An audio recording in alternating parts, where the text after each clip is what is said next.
All right, everyone. Welcome to my reaction and analysis to the first presidential debate. This is being done after the fact. In fact, this is being done about an hour and a half before the second presidential debate starts. So this is after the VP debate.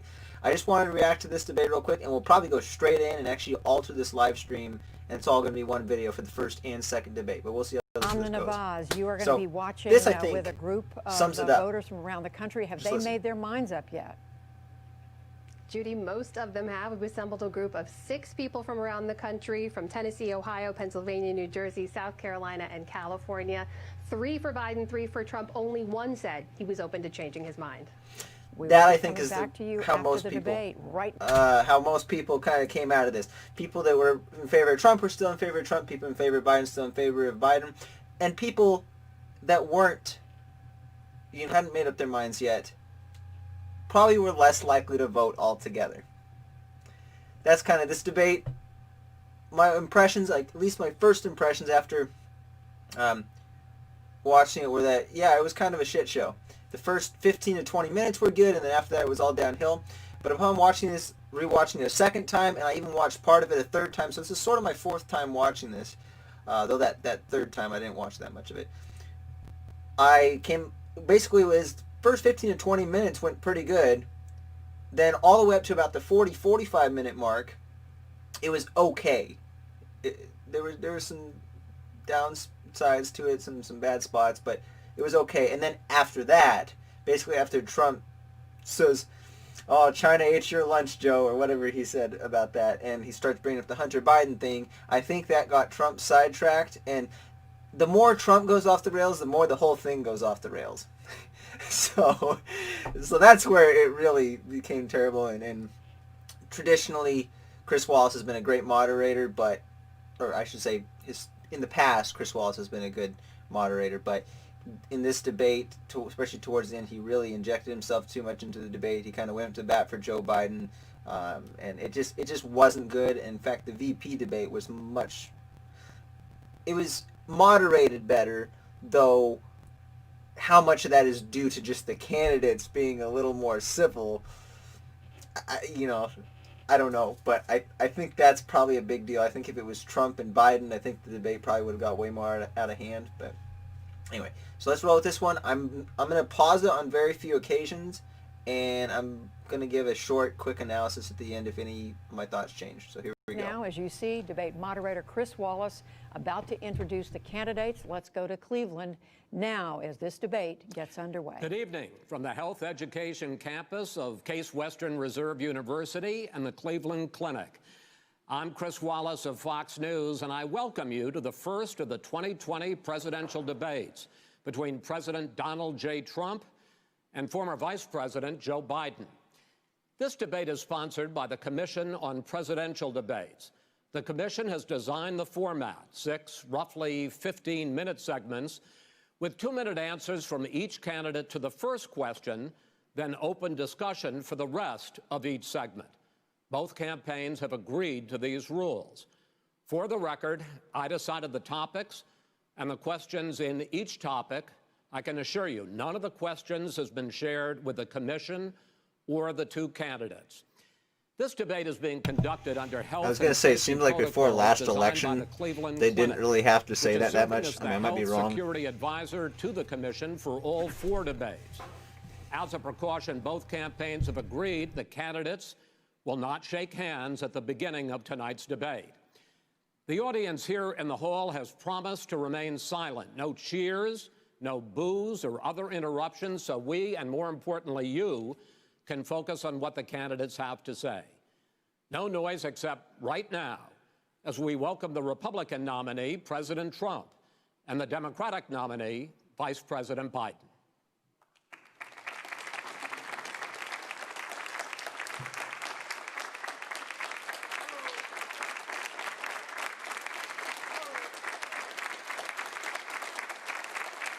How you doing, man? How are you?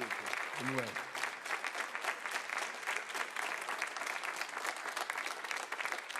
Gentlemen, a lot of people have been waiting for this night, so let's get going. Our first subject is the Supreme Court. President Trump, you nominated Amy Coney Barrett over the weekend to succeed the late Ruth Bader Ginsburg on the court. You say the Constitution is clear about your obligation and the Senate's. And of course, to at this point, consider her confirmation a nominee hearings to have the been court. completed. Vice President Biden, you say that this is an effort by the president and Republicans to jam through an appointment and what you call. Also, just for the record, back when there was controversy when Justice Scalia was replaced on the court after he died, and I know there was even some Republicans saying that Obama shouldn't have appointed it. My stance on this is, look, whoever's president at the time, justice dies, you're nominated to appoint that person. I don't even care if it's after the election, to be honest. Even if it's after the election, it's saying like in December, and the new president is still waiting to be sworn into office, I don't care, Whoever's president at that time, there's a justice to be appointed. Now, if something holds it up until the next president, then, whatever, but...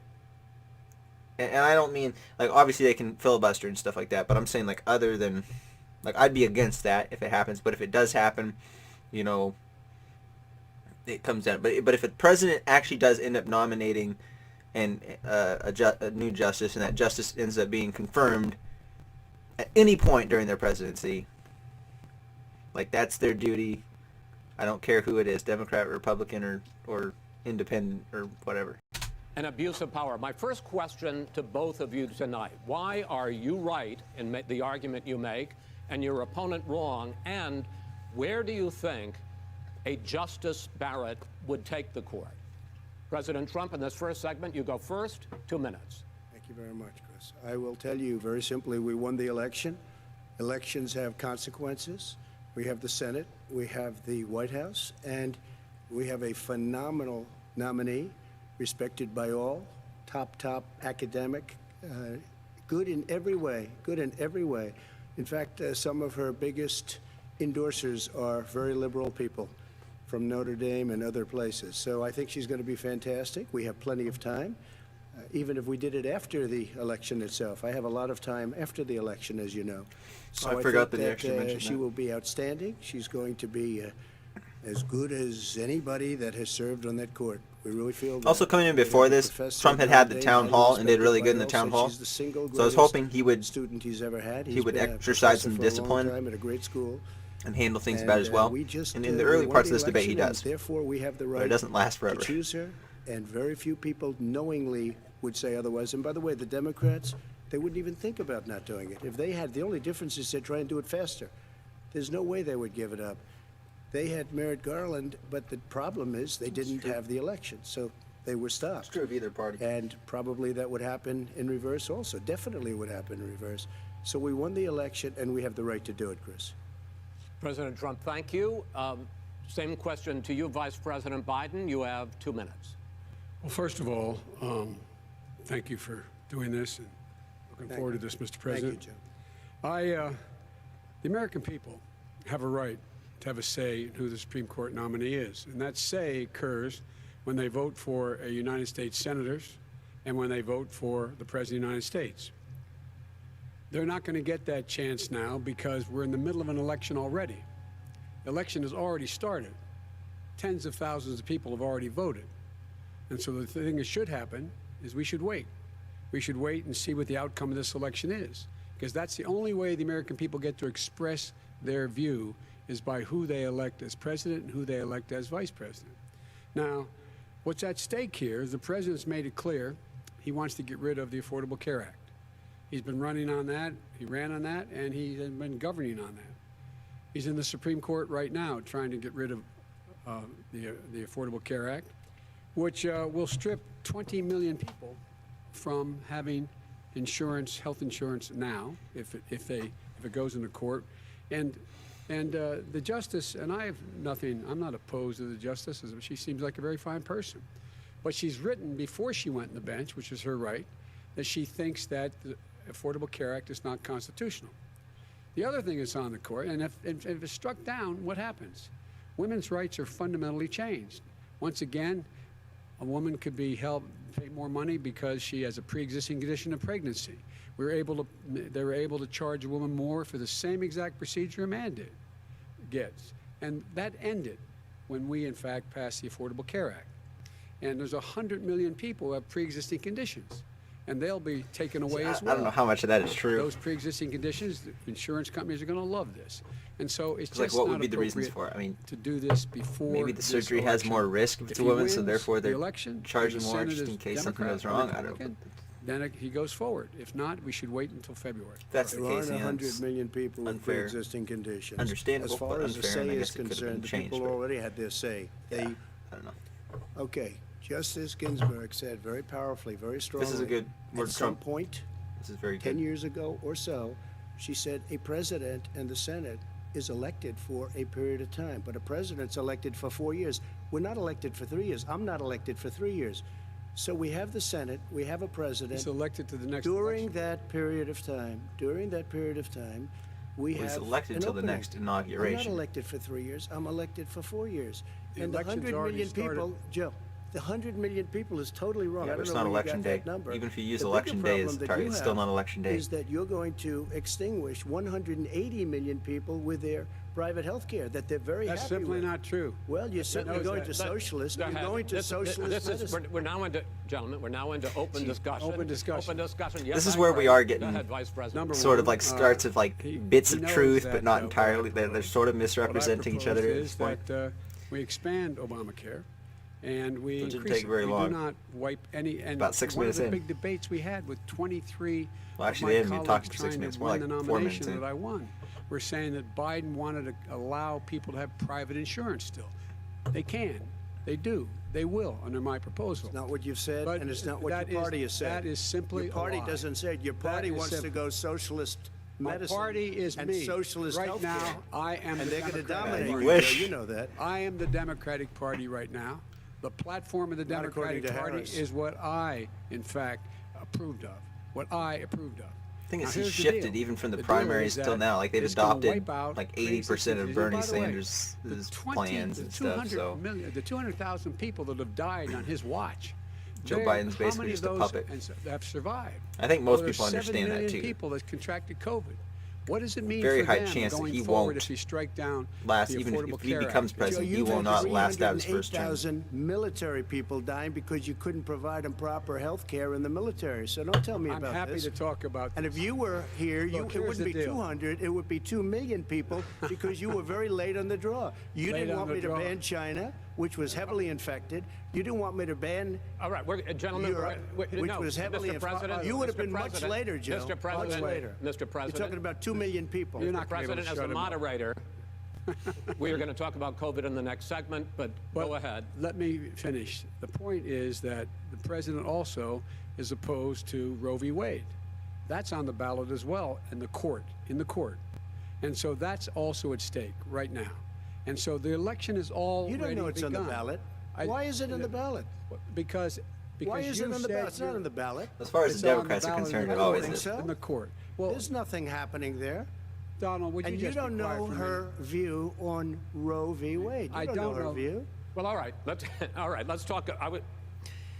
We got a lot to unpack here, gentlemen. We got a lot of time, so on And this is healthcare, really the and most then cut and we'll dry come back issue in to the Roe v. Supreme Wade. Court. Like All it right. should be Mr. one and done. President, You know, the Supreme Court will should be hear agreement a on case it. a week But for after political the reasons, there's election not. in which the Trump administration, along with 18 state attorneys general, are seeking to overturn That's right. Obamacare, to end Obamacare. You have spent the last... Because they want to give good health care. If I may ask Go ahead. my question, sir. Good health care. Over the last 4 years, you have promised to repeal and replace Obamacare, but you have never in these 4 years come up with a plan, a comprehensive plan Yes, to I have. replace Obamacare. Of course I have. Well, I'll I give got you an rid of opp- the I'm gonna- individual when I finish, mandate. I'm going to give you an Excuse opportunity. me. I got rid of the individual mandate, which was a That is big not a chunk of comprehensive That plan. is absolutely a big thing. That was the worst I part of didn't ask, Obamacare. sir. Chris, You're that was the debating him, worst not part me. of Obama. Let me ask my Well, question. I'll ask Joe. The no, individual mandate was the most unpopular Mr. Vice Pre- aspect of Mr. Obamacare. I President, got rid of it. I'd like and you we to, will Mr. protect people President, with I'm the pre-existing moderator of this conditions. debate, and I would like you to let me ask my question, and then you can answer your ahead. question. You, in the course of these 4 years, have never come up with a comprehensive plan to replace Obamacare, and just this last Thursday, you signed a largely symbolic executive order to protect people with pre-existing conditions 5 days before this debate. So my question, sir, is what is the Trump health care plan? Right. Well, first of all, I guess I'm debating you, not him, but that's okay. I'm not surprised. Let me just tell you. See, this is the one time where Trump calls him out on it, and it gets worse towards the end. I didn't think that much of it at this point, but it definitely became a signature of this. Now, the one area where some people may say, like, well, he's not really debating, he's just asking him a tough question. Well, it's not exactly a tough question, because like he also does say like a largely symbolic executive order. I think that's kind of trying to put, place, trying to speculate behind the motivation on it a bit too much. So if you were to just say you sign an executive order, whatever, and went on with it. But I'll be honest, Trump sort of did bring this on himself to an extent. I mean, Chris Wallace is trying to do good, and then as things go on, Chris Wallace starts becoming more unhinged, and it becomes less and less objective. Something that there's nothing symbolic. I'm cutting drug prices. I'm going with favored nations, which no president. But that's true. I don't know exactly what that executive order was. I didn't hear about it, so it may not even even by my analysis, it might not be symbolic. So I mean, it sounds like it could be something that has That's a real courage to do ramifications because you're going against big pharma. Anyway. Drug prices will be coming down 80 or 90%. You could have done it during your 47-year period in government, but you didn't do it. Nobody's done it. So we're cutting health care. What about all of the pre-existing things that conditions? we've done, He has not cut insulin. health I give care. you an example. Insulin. It was destroying families, destroying people because I'm getting it for so cheap.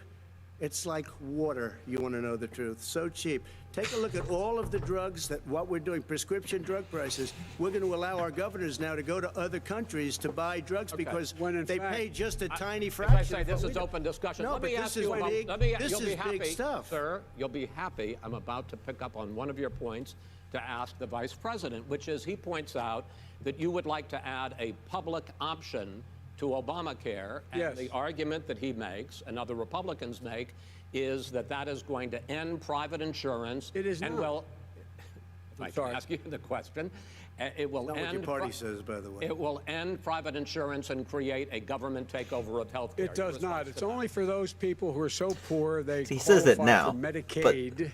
They can get that The plans, free. basically the plans of some of the other candidates he adopted, and Kamala Harris and all of them, basically in the end it comes down to weaning people off of, or not weaning people off, but like moving progressively more and more towards the public healthcare system. So basically slowly but surely abolishing private health insurance. It doesn't do it immediately, but in like 10, 15, 20 years or whatever, private insurance would be abolished pretty much. In most states, except governors lay who the want to groundwork deny for it. people who are poor Medicaid.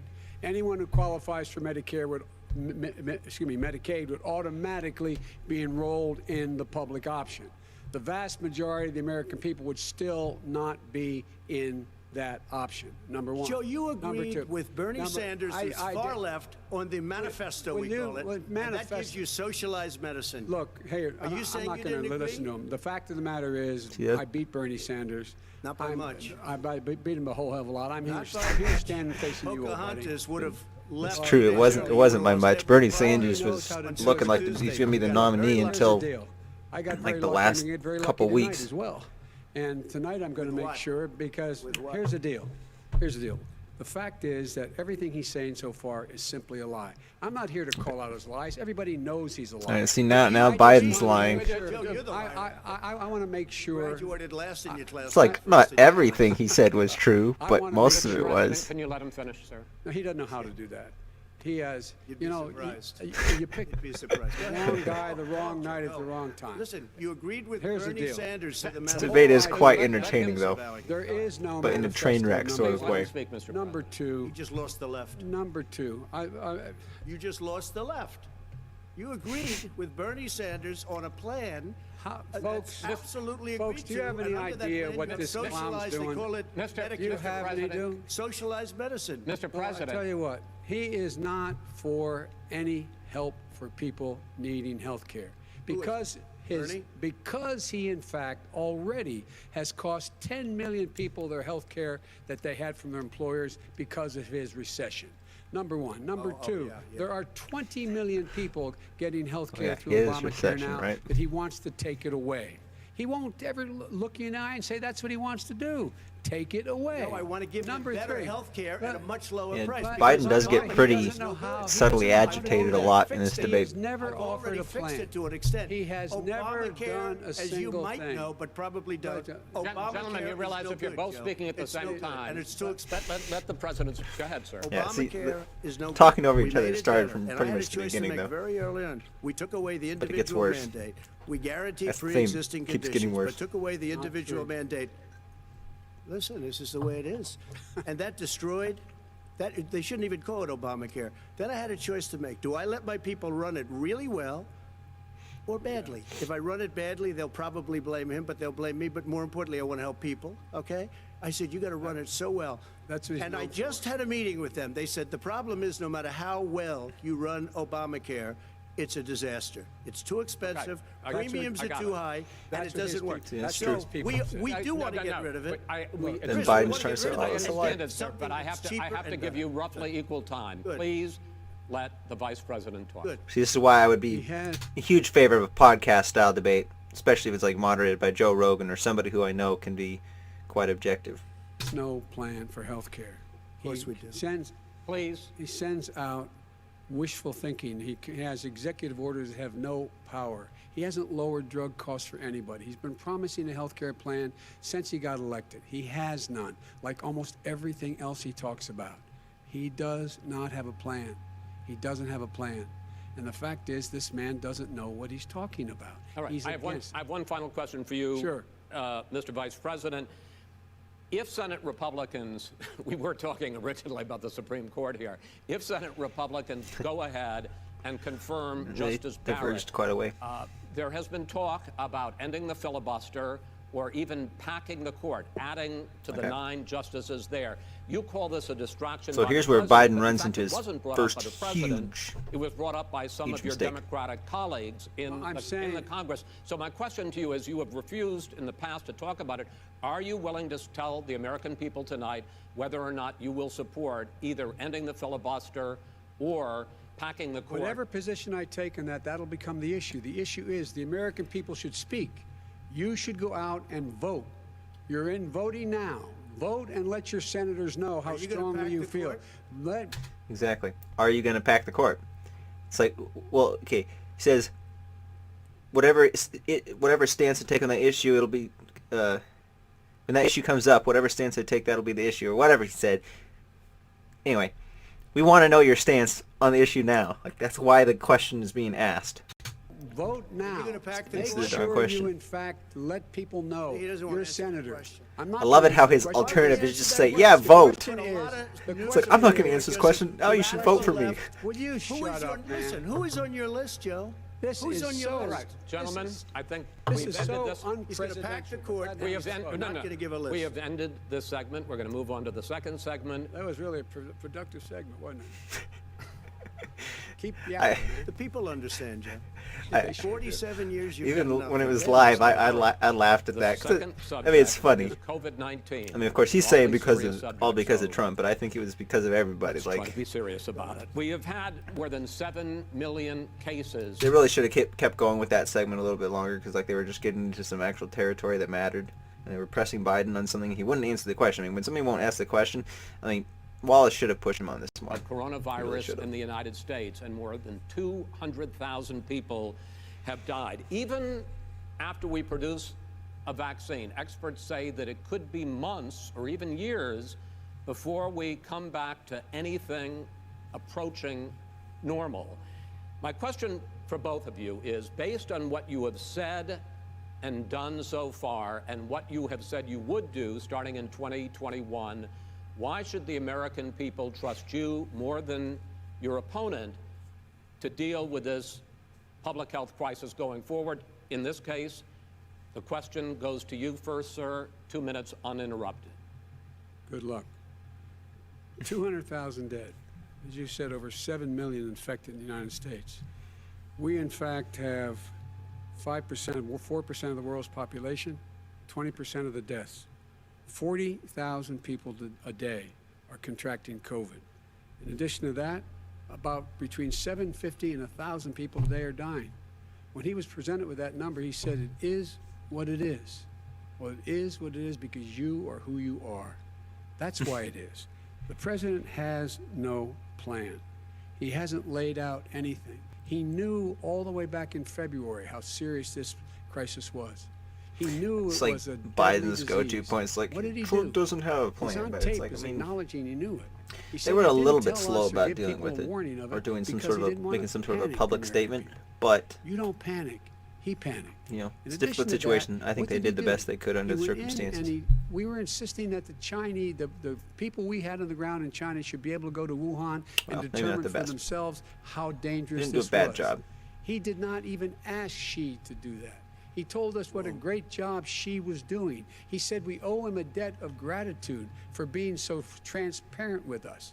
And what did he do then? See, He then that, yeah, I did think was- nothing. He waited and waited and waited. not He a still problem. doesn't have a plan. Wrong. I laid out Sir, back it's in his March There was no- what did I say? exactly No. what we should be doing. You shouldn't have done it. And I laid out again in July. And we don't what owe should be Xi doing. anything. We should be providing all the protective gear possible. We should be providing the money the House has passed in order to be able to go out and get people the help they need to keep their businesses open schools. It costs a lot of money. You should get out of your bunker and get out of the sand trap and get in your golf course and go in the Oval Office and bring together the Democrats and Republicans and fund what needs to be done now to save lives. They So tried. If we would have listened to You have 2 The minutes, sir. Democrats actually, like the Republicans, were would've wanting to listened talk to with you, Democrats earlier the on this. country And would they have had been a left wide open. they had a Millions proposal, of and the people would have Democrats just died. Not wouldn't even 200,000, and negotiate one with them. person This is was- too much. this It's was like China's fault. It 3 or should 4 have months never ago. happened. They stopped it Might have from been going longer in, ago but it than was that. China's fault. And by the way, when you talk about Might have numbers, you even don't know been how many people died six- in China. 6 months You don't know ago. how many people died in Russia. You don't know how many people died in India. They don't exactly give you a straight count, just so you understand. And our numbers But are if inflated, you look too, at what the way we've they're done. I closed counting it, and you the said he's COVID death xenophobic. counts. He's a racist, and he's xenophobic because you It's didn't think I should unrelated have to closed your our country. COVID. No, just Wait a start. minute. It's his 2 minutes. You didn't think we should have closed our country because you thought it was terrible. You wouldn't have closed it for another 2 months. By my doing it early, in fact, Dr. Fauci said President Trump saved thousands of lives. Many of your Democrat governors said President Trump did a phenomenal job. We worked with the governor. Oh, really? Go take a look. The governors said I did a phenomenal job. Most of them said that. In fact, people that would not be necessarily on my side said that. President Trump did a phenomenal job. We did. We got the gowns. We got the masks. We made the ventilators. You wouldn't have made ventilators. And now we're weeks away from a vaccine. We're doing therapeutics already. Fewer people are dying when they get sick. Far fewer people are dying. We've done a great job. The only thing I haven't done a good job, and that's because of the fake news.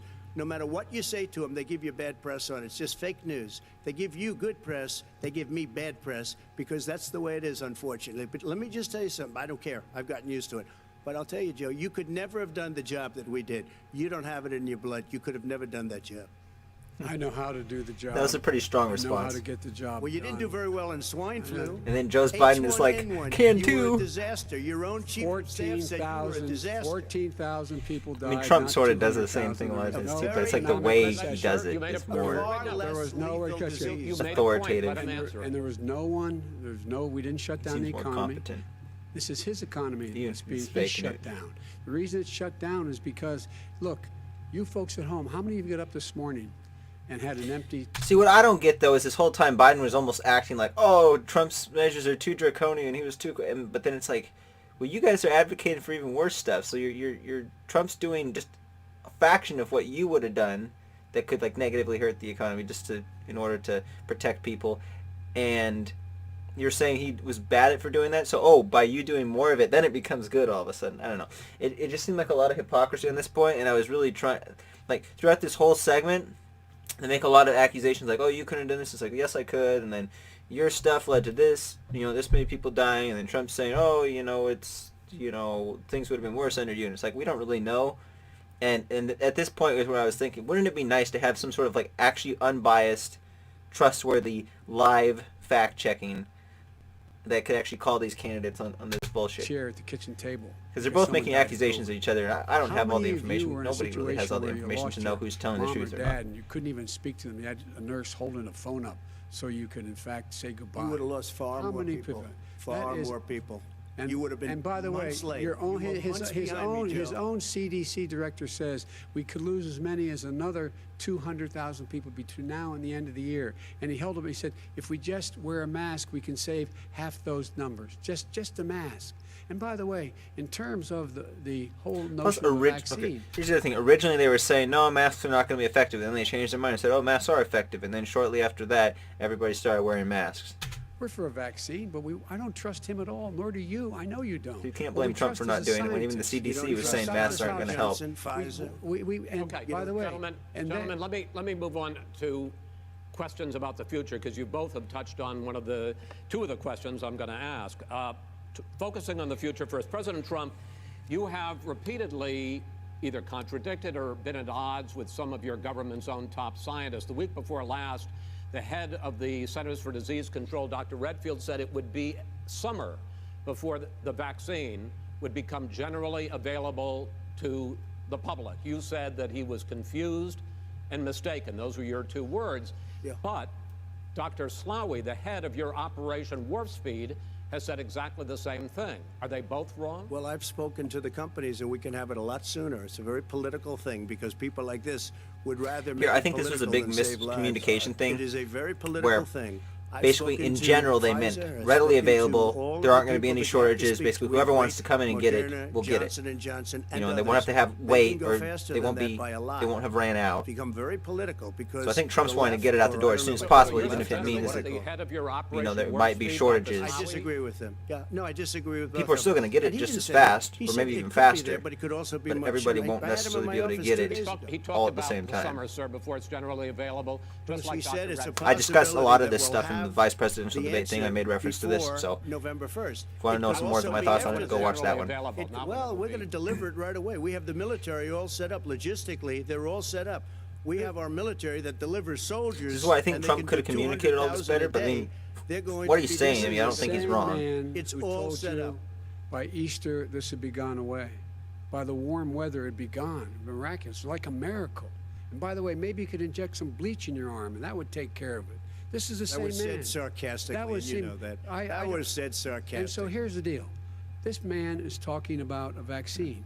Every serious company is talking about maybe having a vaccine done by the end of the year. But the distribution of that vaccine will not occur until sometime beginning or the middle of next year to get it out, if we get the vaccine. And pray God we will. Pray God we will. Mr. Vice President, I want to pick up You'll have the vaccine I sooner want to than pick that. up on this question, though. You say the public can trust the scientists, but they can't trust President Trump. In fact, you said that again tonight. Your running mate, Senator Harris, goes further, saying the public health experts, quote, will be muzzled, will be suppressed.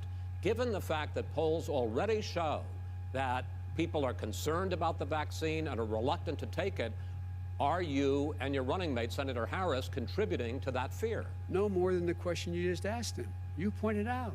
He puts pressure and disagrees with his own scientists. But you're saying Everybody you can't, knows. or Senator And- Harris is saying you no, can't trust the scientists. No. You can trust the scientists.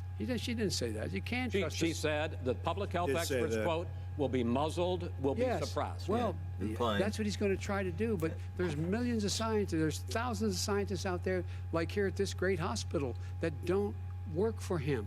Their job doesn't depend on him. That's not. They're the people. And by The way, reason The for the scientists that are the in doubt, charge, By the way, they or the will reason have for the the vaccine very soon. Let him finish. you not being able to believe trust for a them, moment given by both what sides he's of the aisle, telling are you in light different of all different the reasons. lies So he's told you about the whole issue relating to COVID. He still hasn't even acknowledged that he knew this was happening, knew how dangerous it was going to be back in February, and he didn't even tell you. He's on record as saying it. He panicked, or he just looked at the stock market. One of the two, because guess what? A lot of people died, and a lot more are going to die unless he gets a lot smarter, a lot quicker. So- Mr. President? Did you use the word smart? So you said you went to Delaware State, but you forgot the name of your college. You didn't go to Delaware State. You graduated either the lowest or almost the lowest in your class. Don't ever use the word smart. They've said with me. this was a Don't lie ever too. use That word. Biden never give me- says. Because I you don't know know. what? There's the case nothing was with smart that, about but you, Joe. 47 years you've done nothing. Let's have this It's debate. And if you a would have pretty had, funny let me just tell you segment, though. something, Joe. No, If you would have had the charge of what I was put through, I had to close the greatest economy in the history of our country. And by the way, now it's being built again. See, and it's We're going going to get up to the fast. economy in the next segment, sir. Okay. It's going up fast. I look Okay. forward to talking. When it comes to how the virus has been handled so far, the two of you have taken very different approaches, and this is going to affect how the virus is handled going forward by whichever of you ends up becoming the next president. I want to quickly go through several of those. Reopenings. Vice President Biden, you have been much more reluctant than President Trump about reopening the economy and schools. Why, sir? Because he doesn't have a plan. If I were running, I know what the plan is. You've got to provide these businesses the ability to have the money to be able to reopen with the PPE as well as with the sanitation they need. Okay. They have to provide. So basically, I'll say this, and then I talked about this again in the VP debate. I think it seems like what Biden's proposal is that we basically just give a bunch more stimulus checks to businesses and schools and just various organizations that we would want to keep open and keep running. But the thing is, how much is that going to cost us? Like, that seems awfully extreme. I would almost say, I'm in favor of opening up the economy, but like, I don't know if it. To Nancy Pelosi. I don't necessarily want to like Well, he's just give a bunch shush of for government handouts Tell it to to do Nancy so. Pelosi. And Schumer, by the Brian way, Chuck. Nancy Do that as little as Pelosi and possible. Schumer, they have a plan. He won't even meet with them.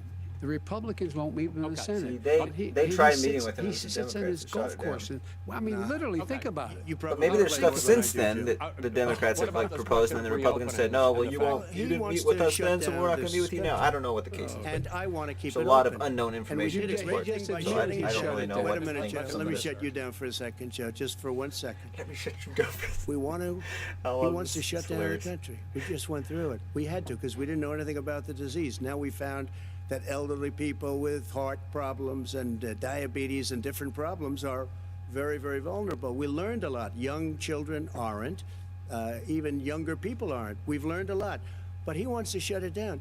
More people will be hurt by continuing. If you look at Pennsylvania, if you look at certain states that have been shut down, they have Democrat governors all. One of the reasons they're shut down is because they want to keep it shut down until after the election on yeah. November I want to 3rd. move on to another because subject. it's a I want to move political on to another I've subject. gotta But respond. those, I but wanna those move- states, gentlemen, I those wanna move states on to are another not subject. doing well that are shut down Which is right gotta now. respond to that. Wants President to shut Trump, down the you whole have country. begun to increasingly question the effectiveness of masks as a disease preventer. And in fact, recently you have cited the issue of waiters touching their masks and touching plates. Are you questioning No, I think the masks efficacy are okay. of You have to masks? understand, if you look, I mean, I have a mask right here. I put a mask on, when I think I need it. Tonight, as an example, everybody's had a test, and you've had social distancing and all of the things that you have to, but I Just wear like your masks rallies. when needed. When needed, I wear masks. Okay, let me ask. I don't wear masks like him. Every time you see him, he's got a mask. He could be speaking 200 feet away from it. He shows up with the biggest mask I've ever seen. I will say Vice this. President Biden, go ahead, sir. Look, It's like Way to open it's just a businesses, regular excuse mask. me, It's the like, oh, the wherewithal biggest to be able mask to- I've ever seen. we provided money. The Congress. But I was asking you, sir, about masks.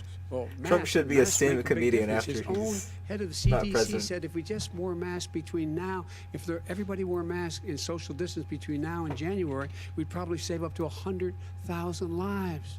It matters. And they've also It said the matters. opposite. They've And also said the no, opposite. no serious person said the opposite. They've no also said, well, look serious. at I wanna Dr. ask you- Fauci. Dr. Fauci said the He opposite. did not I say want to the ask you, we got He a said little very bit more than a strongly, minute left in this masks segment. are not good.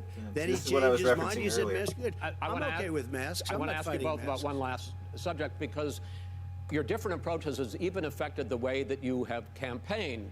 President Trump, you're holding large rallies with crowds packed together, thousands of people. Outside. Outside, yes, sir, agreed. Vice President Biden, you are holding much And this is the key point. smaller, From what I've heard, the events virus dies because almost nobody will show immediately up. after People exposed to with direct masks. sunlight.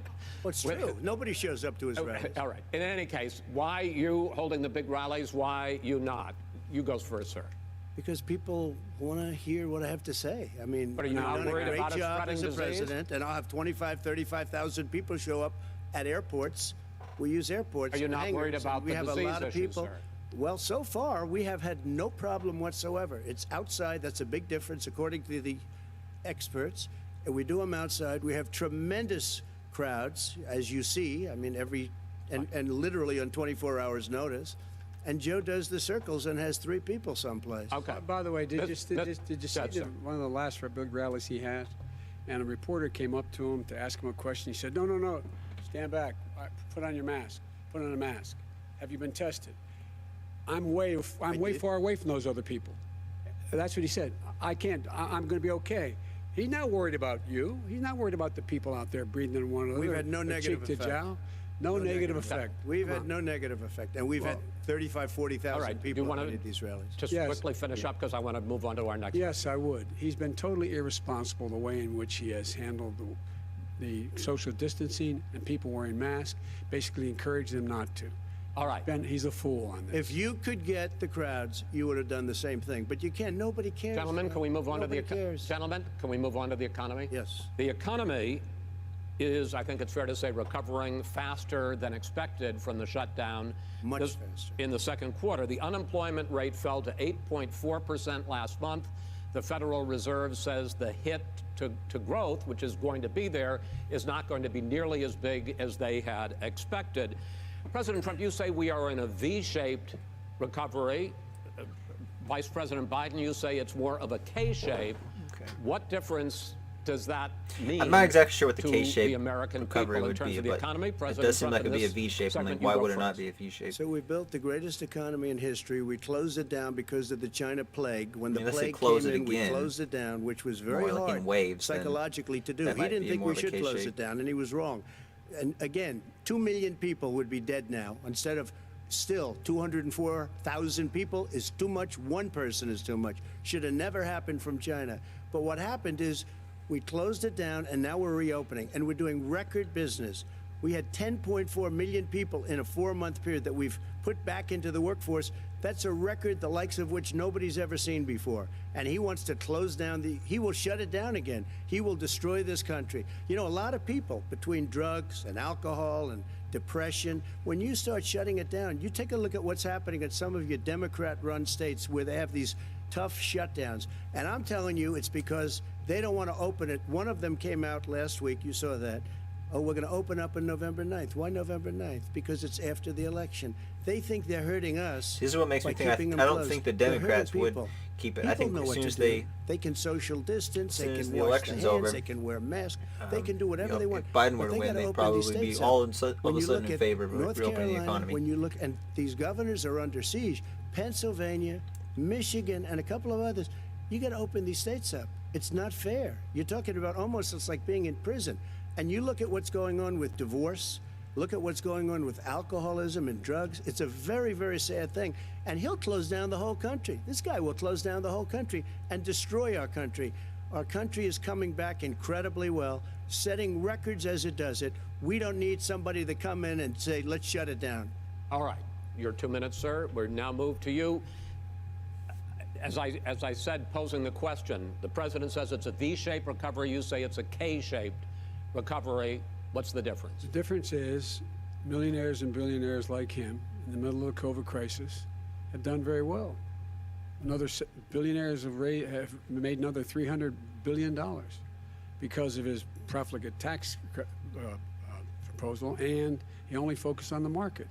But you folks at home, you folks living in Scranton and Claymont and all the small towns and working class towns in America, how well are you doing? This guy paid a total of $750 in taxes. Sir, wait, no, sir, it's his Yeah, I understand. You've agreed to the 2 minutes, so please let him have it. Do I get my time back? The fact is that he has, in fact, worked on this in a way that he's going to be the first president Classic of the United States debating Joe. to leave office. His debate style is always like, oh, I'll shut up now. My time's when up. he became president. Well, can I get my time back? And when he became president. First one in American history. Secondly, the people who have lost their jobs are those people who have been on the front lines, those people who have been saving our lives, those people who have been out there dying, people who've been putting themselves in the way to make sure that we could all try to make it. And the idea that he is insisting that we go forward and open when you have almost half the states in America with a significant increase in COVID deaths and COVID cases in the United States of America. And he wants to open it up more. Why does he want to open it up? The thing is, there's always going to be an increase until we have a vaccine. You can't fix the economy until you fix the COVID crisis. And he has no intention of doing anything about making it better for you all at home in terms of your health and your safety. Schools, why aren't schools open? Because it costs a lot of money to open them safely. You know, they were going to give, his administration was going to give the teachers and school students masks. And then they decided, no, couldn't do that because it would not be expensive at all to reopen them at all. Emergency. They've done nothing to help small businesses. Nothing. Kids are not really at risk. Just, 1 in 6 is now gone. You know, when they come home, he ought to get on the job. Parents should make sure that they're not going to be around people at risk, so we can open safely. All right. Your time and if is the up, parents sir. are at risk, they either just don't send their kids to school. Well, you both had 2 minutes. Work out some sort of other. Excuse me, he made a statement. Like schooling so from did home. People want their schools. People want their schools open. They don't want to be shut down. Around They their don't want kids their in state case the shut kids do down. get They out. want their restaurants. I look at New York. It's so sad what's happening in New York. It's almost like a ghost town, and I'm not sure it can ever recover what they've done in New York. People want their places open. They want to get back to their lives. People They'll want be to be careful, safe. but they want their schools open. People want I'm to the be one that safe. brought back football. By the way, I brought back Big Ten football. It was me, and I'm very happy to do it. Well, And All right, people of let's- Ohio are very It's probably proud not of going to me, gain and, him you know, any when I points got because that, it's when kind you of get funny. Gentlemen, I we're mean, I going to guess get to your economic football might not plans be going back forward in a moment. But for first, him, Mr. President, I don't watch football. as you well know, there's a new report that in 2016, the year you were elected president, and 2017, your first year as president, that you paid $750 a year in federal income tax each of those years. I know that you pay a lot of other taxes, but I'm asking you the specific question. Is it true that you paid $750 in federal income taxes This part's each of kinda those 2 interesting, years? too. I paid millions of dollars in taxes, millions of I noticed dollars you didn't. of income tax. And let me just tell you, there was a story in one of the papers. Show us your tax I paid returns. $38 million one year. I paid $27 million Show us your tax one year. returns. I went, you'll see it as soon as it's finished. You'll see it. You know, if you want to do, go to the Board of Elections. There's a 118-page or so report that says everything I have, every bank I have, I'm totally under-leveraged because the assets are extremely good. And we have a very, I built Sir, a great I'm asking company. you a specific question, which But is... let me tell you- I understand all of that. Release your I tax understand all of that. return. But let me- No, Mr. President, Go ahead. I'm asking you a question. Will you tell us how much you paid in federal income taxes in 2016 and 2017? Millions of dollars. You paid millions of dollars? Millions of dollars. So yes. not 750? Millions of dollars, and you'll get to see it. And you'll get to see When? it. But let In me just Shala? tell you, Chris, let me just tell you something, that it was the tax laws. Seriously, I don't know. I don't It's want like, to pay tax. did he pay it or not? Before I I don't came know. here, I was a private developer. I was a private I have no business idea. people. Like every other I'm not going to go private say person, I unless think they're he did stupid, or that I think they he go did. I through mean, he says the he laws, did, and that's but what it is. it seems like He something that he passed a might lie tax about, bill but there's no way for that them gave to us all these privileges didn't, for right? That's why I- depreciation and for tax credits. We built But the to be honest, if building, he and we get didn't tax pay tax, credits I like the wouldn't give it. hotel I wouldn't on really care Pennsylvania that much Avenue. You either. get a Okay. I massive, mean, I would- it which, would- by the way, was given to me. If he didn't pay any income taxes and he's saying he did, the fact that he lied about it would say way more about him, or I would think of that as being a lot worse than just if he didn't pay. Like, if he didn't pay taxes, he's like, yeah, I didn't pay taxes, I'd be like, okay, whatever, you didn't pay taxes, big deal. You know, he took advantage of the tax system. I think most people, including myself, would if we could. You know, like, I want to keep as much of my money as possible. I don't want the government telling me how it should be spent. By the Obama administration, if you can believe that. Now, the man got fired right after that happened. But Vice President Biden, you want to respond? Yeah, I do want to respond. Look, the tax code that made him, put him in a position that he pays less tax than a school teacher. So in about made 5 minutes, on the money a school teacher makes, things are going to get is because worse. of him he says he's smart because he can take advantage of the tax code. And he does take advantage of the tax code. That's why I'm going to eliminate the Trump tax cuts. And I'm going to eliminate those tax cuts and make sure that we invest in the people who, in fact, need the help. People out there need help. But why didn't you do it over the last 25 years? Because you weren't president. Because you weren't president screwing things up. You were a senator, and You're by the way, worst you were president tax system has America always has been ever like this. had. It's Hey, Come Joe, on. let me just tell you, Joe, I've done more in In 47 months, I've done more than you've done in 47 years, Joe. We've done things that you never even thought of doing, including fixing the broken military that you gave me, including taking care of your vets. Mr. President, we're talking about the economy. I'd like to ask you about your plans going forward because, Mr. Vice President, your economic plan, if you were to be elected president, focuses a lot on big government, big taxes, big spending. I want to focus first on the taxes. You propose more than $4 trillion over a decade in new taxes on individuals making more than $400,000 a year and on corporations. President Trump says that that kind of an increase in taxes is going to hurt the economy as it's just coming out of a recession. Well, just take a look at what as the Once we hit that tipping point, I'm going to put the video on increased speed. Points out that my economic because the plan debate's going to start in about 7 million more jobs 40 in minutes. 4 years, number one. And number two, it would create an additional $1 trillion in economic growth because it would still be got an about hour left to this one. buying American. That we're going to make this federal government spend $600 billion a year on everything from ships to steel to buildings and the like. And under my proposal, we're going to make sure that every penny of that has to be made by a company. But respectfully, sir, I'm talking about taxes. I'm all not for that too. spending. Well, That's by the way, something that I'm Trump gonna kind of eliminate ran on. significant number of the tax. I'm Don't gonna know that make it's happened that much, the corporate tax 28%. It shouldn't be 21%.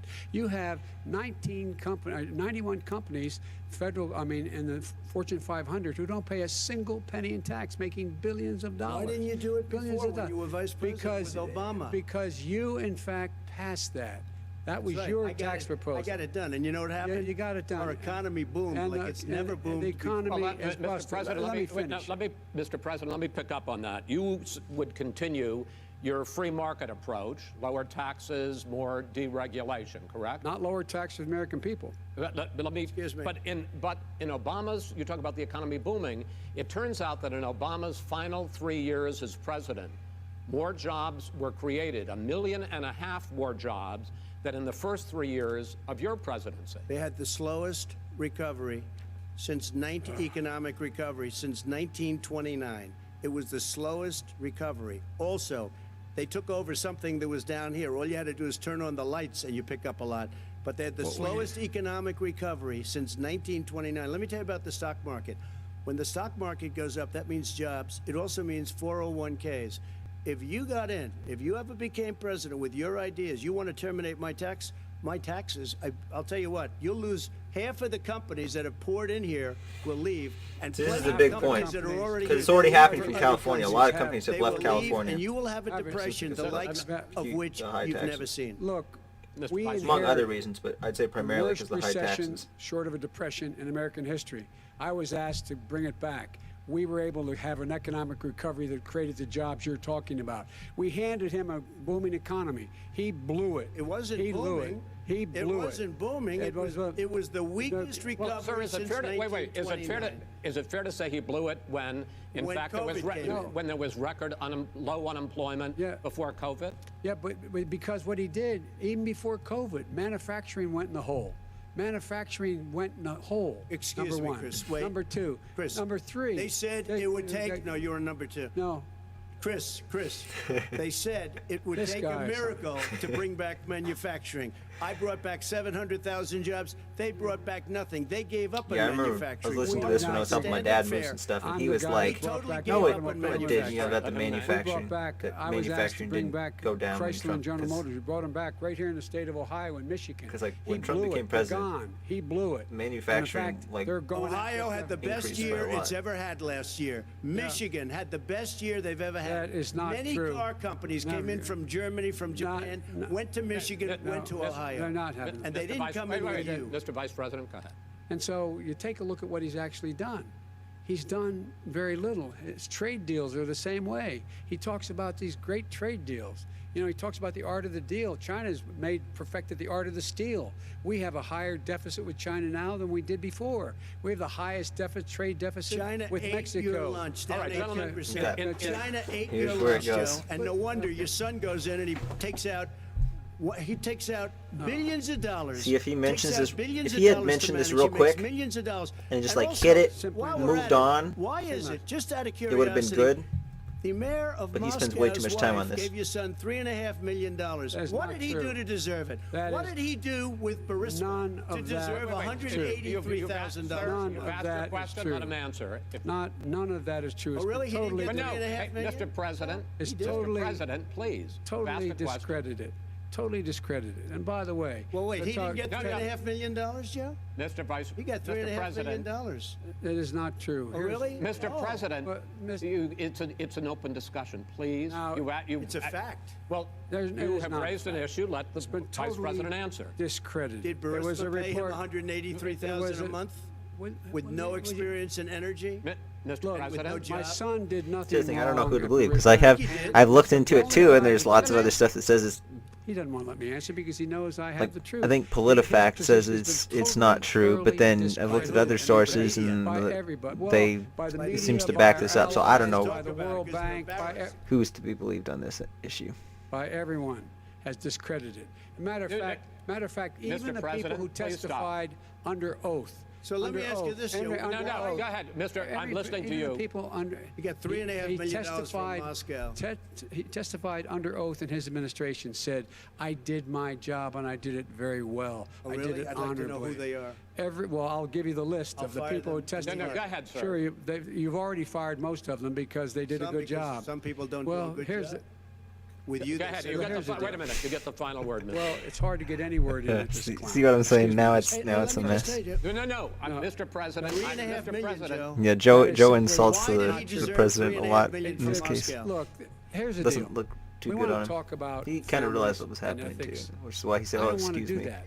I mean, his family we could talk about all He lets night. anger His get the family's better of already- My family, No, let him go. my Let- family already lost wrote. a fortune by Go coming down and helping Go us ahead. with Go ahead, government. sir. And that's Every- such a they're right That's here. it, Mr. That's President. such Every a great. single one of them lost This a is not fortune about by President. my coming and family or helping his us with family. It's government. about your family, They the didn't American collect people. $3.5 million. He doesn't. That's See, at not this true. point, He I'm tuning doesn't out because want there's to just so much talk talking about going on. I what can't really You need you, the focus on American who's saying people. what. It's about you. That's what we're talking about. you here. should All right, that's Not the end about of here. that's the end of the Shouldn't have segment. taken the money. We're moving on. He didn't take them. Well, Vice it's a very- President, but Chris, no, can I be honest? It's a very important Try to be question. honest. He I stood didn't. up. No, he stood up. the answer to and the he question is threatened no. Ukraine. No, sir. With $1 billion, if you That get rid is of the You know what? absolutely not Stop true. doing it. You're going to Hey, True. Gentlemen, I hate to raise my voice, He's but on it seems to tape. be, why should I be different than the two of you? So here's the Yeah, deal. good point. We have Well, you 6 should be seconds. different 'cause We you're the ended that moderator, segment. but- We're going to go to the next segment. In that segment, you each are going to have 2 uninterrupted moments. In those 2 uninterrupted minutes, Mr. President, you can say anything you want.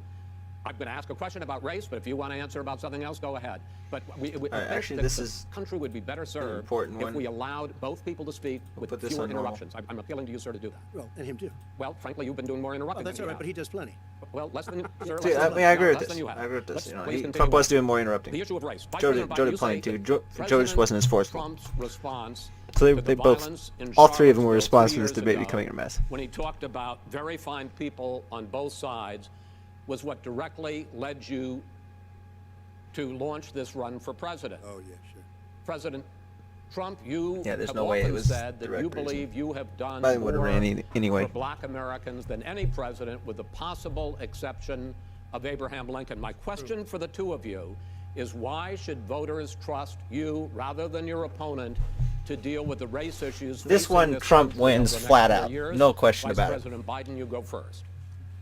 It's about equity and equality. It's about decency. It's about the Constitution. And we have never walked away from trying to require equity for everyone, equality for the whole of I'll America. basically just let this thing But play out, we've speak never for itself, accomplished it. But we've never and then I'll walked away share some from it like thoughts he has at the done. end of the segment. It is true. The reason I got in the race is when those people, close your eyes, remember what those people look like coming out of the fields carrying torches, their veins bulging, just spewing anti-Semitic bile, and accompanied by the Ku Klux Klan. A young woman got killed.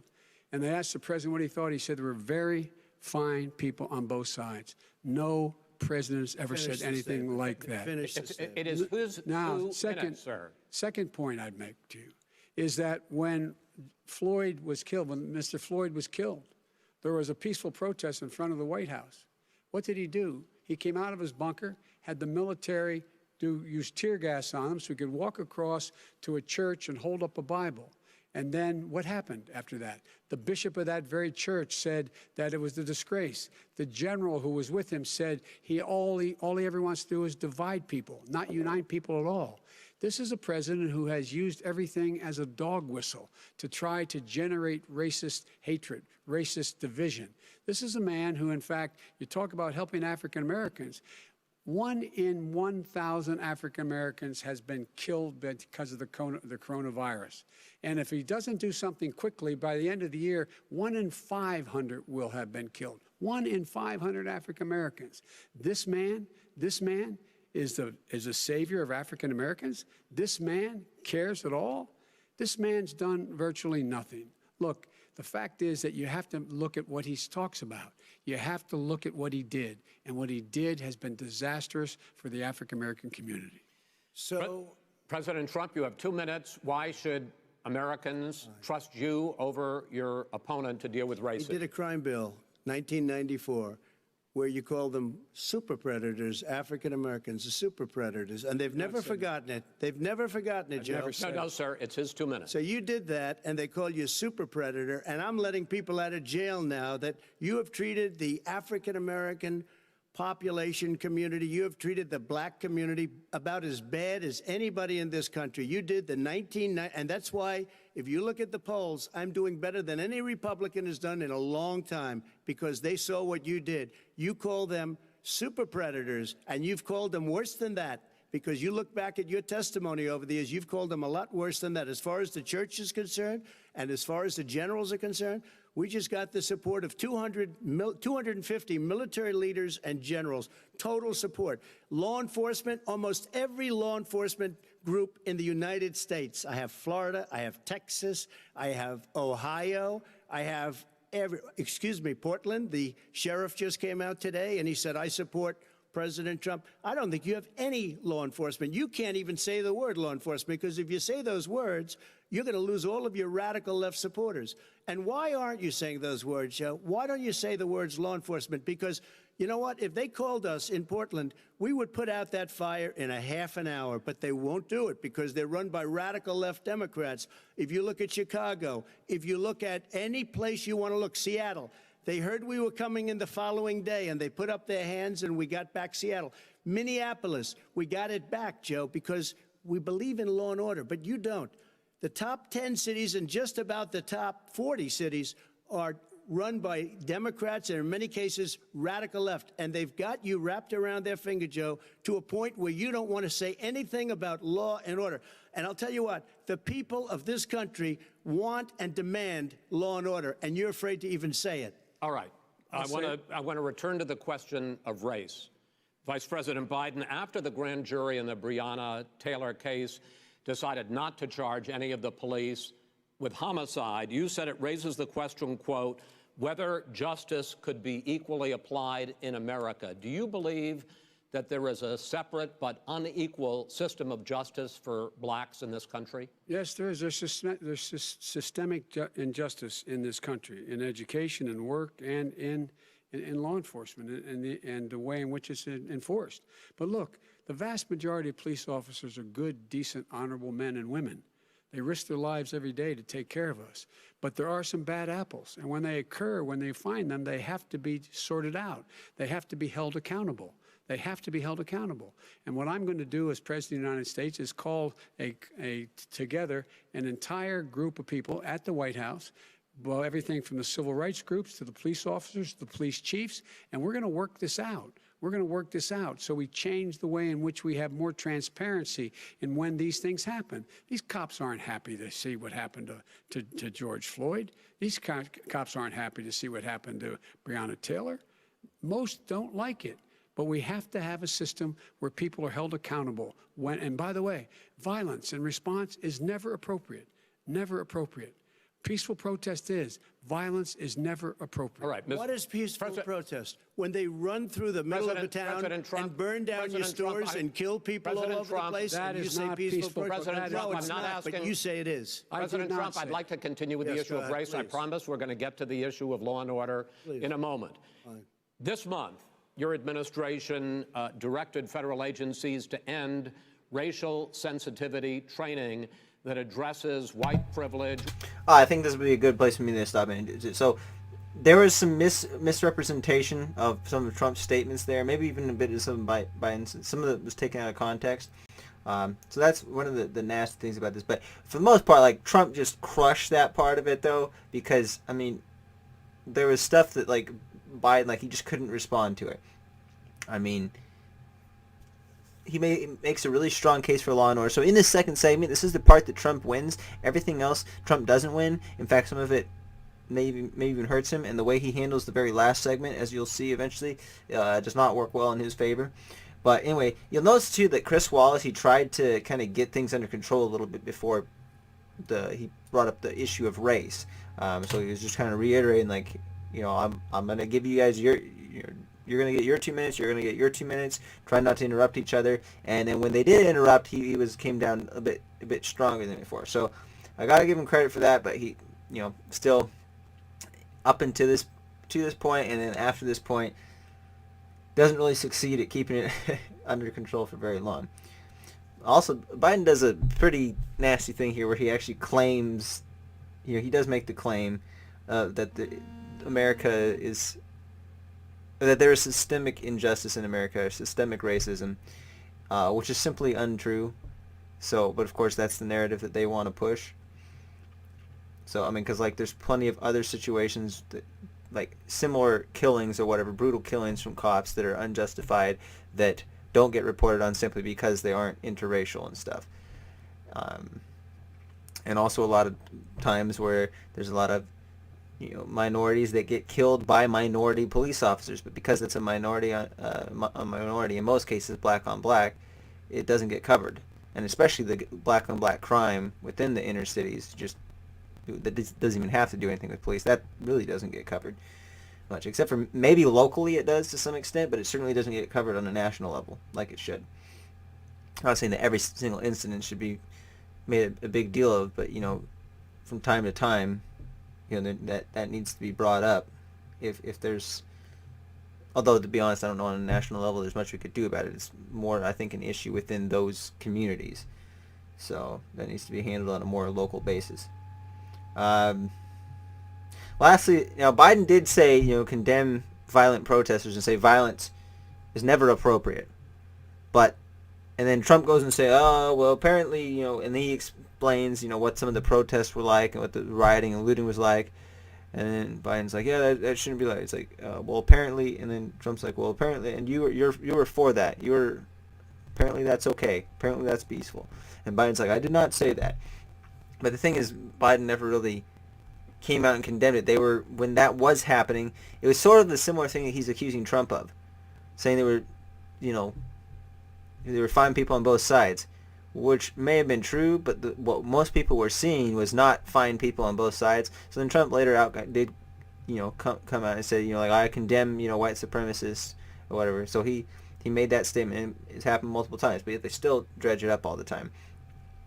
So Biden, in this case, should have been clear about that. He's like, if he would have, like, fessed up and said, you know what, I haven't done a good job at condemning the rioters and looters in the past, the people that have turned this peaceful protest into, you know, violence and chaos and anarchy. I'm sorry for that, but that is unacceptable. You know, basically, if he would have made his stance clear, because during that time he didn't really come out and condemn that. So that's why Trump is sort of being a little bit inaccurate with his wording, but more or less it's sort of correct what he's saying, like, because Biden never really, he kind of came out there and just ignored the violence and was like, yeah, protest is good. So anyway. Your critical race theory. Why did you decide to do that, to end racial sensitivity training? And do you believe here's that there is... Here's the other important distinction here, though. Critical race theory and racial sensitivity training are two separate things.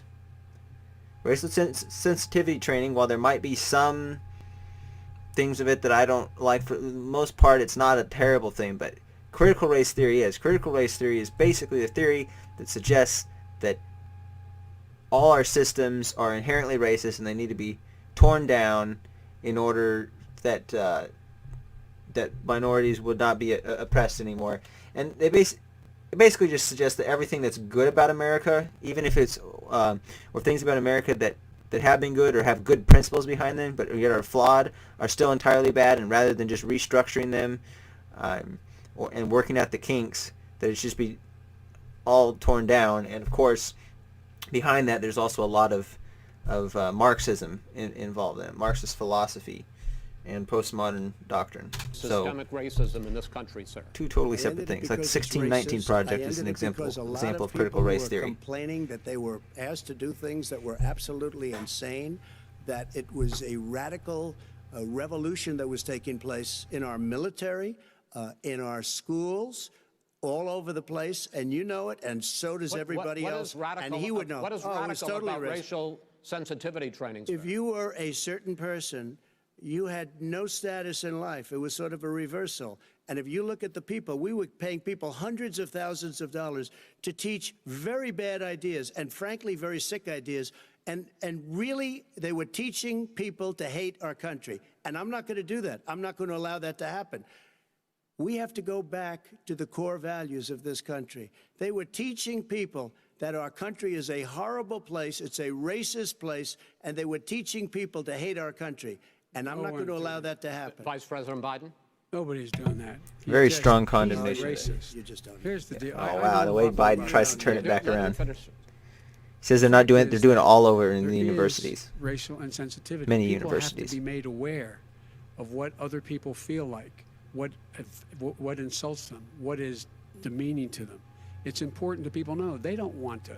Many people don't want to hurt other people's feelings, but it makes a big difference. It makes a gigantic difference in the way a child. So they're not talking on the same page right here. A sense of self-esteem. Like I said, very big difference between racial sensitivity training and critical race theory. They look down on so many people. They look down their nose on people like Irish Catholics like me and grew up in Scranton. They look down on people who don't have money. They look down on people who are of a different faith. They look down on people who are a different color. In fact, we're all Americans. The only way we're going to bring this country together is bring everybody together. There's nothing we cannot do if we do it together. We can take this on and we can defeat racism in America. President Trump, sir. During the Obama-Biden administration, See, it's ridiculous. It's like yeah, what he said there, like, yeah, we do it together. Like, everybody's on board for that. Like, 99% of people are. But you know, the stuff that he's putting in place is not going to do it. It's going to do the exact opposite. Not necessarily stuff that he's putting in place, but the stuff that he's not condemning, the stuff that he would allow to go through, and, you know, all this critical race theory, and the radical people in the Democratic Party also going to bat for a lot of these ideas, which are incorrect and, by my standard, absolutely evil. Tremendous division. There was hatred. You look at Ferguson. You go to many places. Look at Oakland. Look what happened in Oakland. Look what happened in Baltimore. Look what happened. Frankly, it was more violent than what I'm even seeing now. Oh, my but Lord. The reason is that ridiculous. the Democrats that run these cities don't want to talk like you about law and order. Violent and you crime, still haven't mentioned. violent Are you crime. in favor of law and order? I'm in favor of law. You follow it. Are you in favor of law and order? Go yes, ahead, I'm say in it. favor. You asked a question, let him finish. Law and order. Let him answer. Law and order with justice, where people get treated fairly. Okay. And the fact of the matter is, violent crime went down 17%, 15% in our administration. All right. It's gone up on his watch. Went down much more in ours. All right, we're now. Mr. President, you're going to. Yeah, it says that it did go down. Mr. President, The fact that Biden is trying to claim it's gone up is ridiculous. We had trouble. We're Democratic-run. The coverage of it That's has went exactly up. my question. There has been a dramatic increase in homicides in America there hasn't been an this increase. summer particularly, and you Well, often this summer, blame that yeah. on Democratic mayors and Democratic governors, but in fact there have been equivalent spikes in Republican-led cities like Tulsa and Fort Worth. So the question is this really a party issue? I think it's a party issue. You can bring in a couple of examples, but if you look at Chicago, what's going on in Chicago, where 53 people were shot and 8 died shot. If you look at New York, where it's going up like nobody's ever seen anything, the numbers are going up 100, 150, 200%. Crime. It is crazy what's going on. And he doesn't want to say law and order because he can't, because he'll lose his radical left supporters. And once he does that, it's over with. But if he ever got to run this country and they ran it the way he would want to run it, we would have our suburbs would be gone. By the way, our suburbs would be gone. And you would see problems like you've He never would seen. know a suburb unless he took a wrong turn. Oh, I know suburbs. He would not. So much I was better. raised. Go ahead. Wait a minute. I was raised in the suburbs. This is not 1950. All these dog whistles on racism don't work anymore. Suburbs are by and large integrated. There's many people today driving their kids to soccer practice and/or to black and white and Hispanic in the same car as there have been any time in the past. What really is a threat to the suburbs and their safety is his failure to deal with COVID. They're dying in the suburbs. His failure to deal with the environment. They're being flooded. They're being burned out because his refusal How to is do this anything. his fault? That's why the suburbs are in trouble. I do want to talk about this issue of law and order, though. And in the joint recommendation that came from the Biden-Bernie Sanders task force, you talked about, quote, reimagining policing. First of all, what does reimagining policing mean, and do you support? It means Let me, if I might finish the question. What does reimagining policing mean, and do you support the Black Lives Matter? I think this is where he's going for, to say Antifa isn't for a community control of policing. look, what I the support movement or is whatever she the said. police having the opportunity to deal with the problems they face. And I'm totally opposed to defunding the police officers. As a matter of fact, local police, the only one defunding, and his budget calls for a $400 million cut in local law enforcement assistance. They need more assistance. They need, when they show up for a 9/11 call, to have someone with them as a psychologist or psychiatrist to keep them from having to use force and be able to talk people down. We have to have community policing like we had before, where the officers get to know the people in the communities. That's when crime went down. It didn't go up, it went down. And so we have to be engaged. That's not what in they're prevent- talking about, That's- Chris. That's well, not what that- they're that's He's talking about exactly- defunding the police. That is not true. He doesn't have any Well, law well, you- support. look, He has no law enforcement That's not support. true. Almost That's nothing. look, Oh, really? Who do you have? Name one group that supports you. Name one group that came out and supported you. Go Look, ahead. look. Think. We have time. we don't have time to do No, anything. think All right. about it. Look, Name folks, one law enforcement group that came out and I supported think, gentlemen, you. I think I'm going to take back the There moderator's aren't. I don't role, think there and are any. I want to get See, I to mean, another subject. that is which true. Like, all the issue law of enforcement protests in organizations many support cities Trump. that have turned Yeah, if you violent. believe In that all law Portland, enforcement is Oregon racist, then especially, we had more than obviously 100 straight days you don't like of Trump, protests, but which I think you would agree. You talk about peaceful if you protests. have any sense about it many and you of know those that's not turned the into case, riots. then it's But very the Vice obvious that Trump President, is the law and order candidate. You say and that Biden people isn't who gonna- commit crimes isn't should gonna be do anything held about this stuff. accountable. The question I have, though, is as the Democratic nominee, and earlier tonight you said that you are the Democratic Party right now.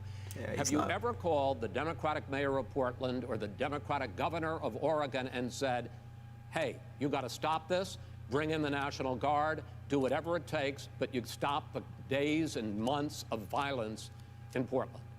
I don't hold public office now. I am a former vice president. I've made it clear.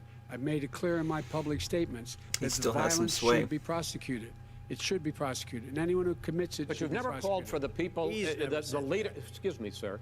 You had never called for the leaders in Portland and in Oregon to call Because and bring they- in the National Guard and knock off 100 days of riots. They can, in fact, take care of it if he just stay out of the way. Yeah, they Look, were here- taking Oh, really? care of it. Oh, really? Here's the But thing. that- I sent sir, in no, the wait, I U.S. asked the Marshals to question. get the killer of the that- young man in the middle of the street. They shot him, and Right. for 3 Mr. days, President Trump, Portland President wouldn't do Trump, anything. I please had to send in interrupt- the U.S. Marshals. President They took Trump, care of business. Go ahead, sir. And by the way, you know, his own Yeah, former Biden doesn't even spokesperson have a said, foot to stand you on know, here. Riots and chaos and violence help his cause. That's what this is all about. I don't know who said that. I do. Who? I think Kellyanne Conway. I don't think she said that. She said that. haven't. And so here's the All right. But here's the point. Go The ahead, point sir. is that that's what he is keeps trying to rile everything up. He doesn't want to calm things down. Instead of going in and talking to people and Look, if she did say that, I mean, the other way to read that is not that, oh, you know, it's violence is good. Trump approves of the violence. He approves of the division. The other way to read it is that, yeah, if there is violence, it's like it does kind of help him in a way because he's the law and order president. So when he goes in, when he does something to try to stop the violence, it actually makes him look better. Makes him look like he's doing his job, and that he's trying to do what he can to combat this stuff. So like that's, if she said that, that's I'm sure what she meant.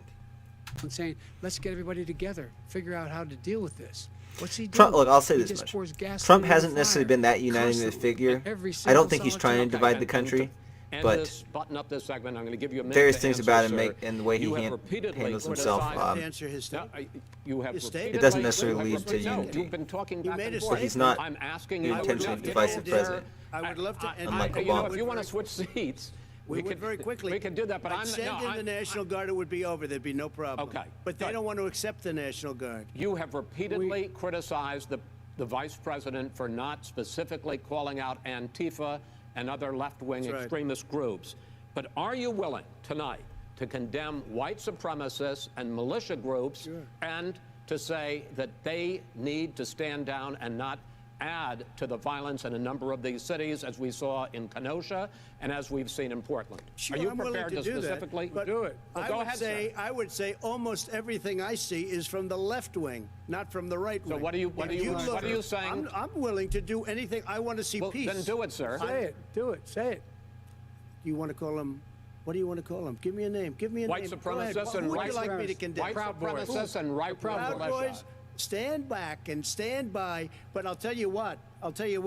Somebody's got to do something about Antifa and the left, because this is not a right-wing problem. His This own is a left-wing. FBI director This said is a the threat left-wing of problem. white Go ahead, sir. supremacists. Antifa's an idea, not an organization. Oh, you gotta be not kidding. militia. That's what his It's an idea. FBI.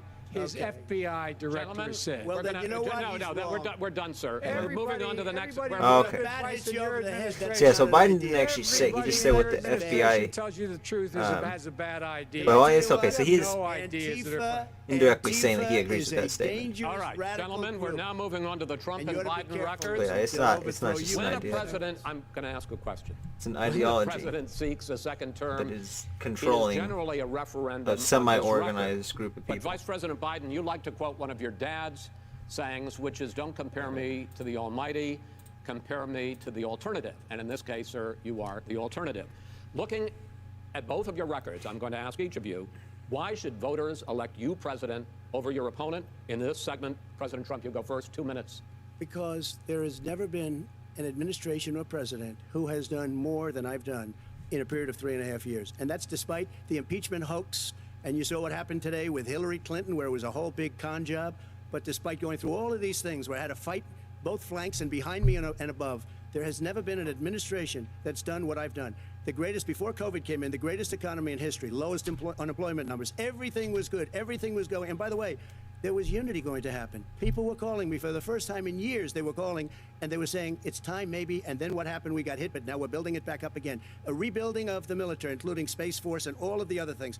A fixing of the VA, which was a mess under him. 308,000 people died because they didn't have proper health care. He was a mess. And we now got a 91% approval rating at the VA, our vets. We take care of our vets. But we've rebuilt Still our a half hour military. left and the job that debate we've starts done, in about and I'll 5 tell you something, minutes. some people say maybe the So most I don't know, important. we'll By see. the end of the first term, I'll have approximately 300 federal judges and Court of Appeals judges, 300, and hopefully 3 great Supreme Court justices. That is a record, the likes of which very few people, and you know one of the reasons I'll have so many judges? Because President Obama and him left me 128 judges to fill. When you leave office, you don't leave any judges. That's like, you just don't do that. They left 128 openings, and if I were a member of his party, because they have a little different philosophy, I'd say if you left us 128 openings, you can't be a good president, you can't be a good vice president. But I want to thank you because it gives us almost, it'll probably be above that number by the end of this term. 300 judges. It's a record. Looking at both your records, why should voters elect you president as opposed to President Trump? You have 2 minutes uninterrupted. Under this president, we become weaker, sicker, poorer, more divided, and more violent. When I was vice president, we inherited a recession. I was asked to fix it. I did. We left him a booming economy, and he caused the recession. With regard to being weaker, the fact is that I've gone head-to-head with Putin and made it clear to him we're not going to take any of his stuff. He's Putin's puppy. He still refuses to even say anything to Putin about the bounty on the heads of American soldiers. Your son got $3.5 million.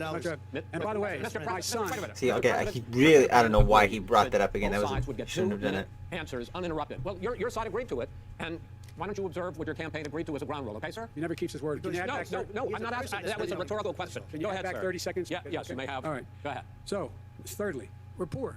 The billionaires have gotten much more wealthy by a tune of over $300 to $400 billion more just since COVID. You in the home, you got less. You're in more trouble than you were before. In terms of being more violent, When we were in office, there were 15% less violence in America than there is today. He's president of the United States. It's on his watch. And with regard to more divided, hopefully you guys the nation can can't handle stay it divided. at We 2 can't be times this way. speed. And speaking of my son, the way you talk about the military, the way you talk about them being losers and being and just being suckers. My son was in Iraq. He spent a year there.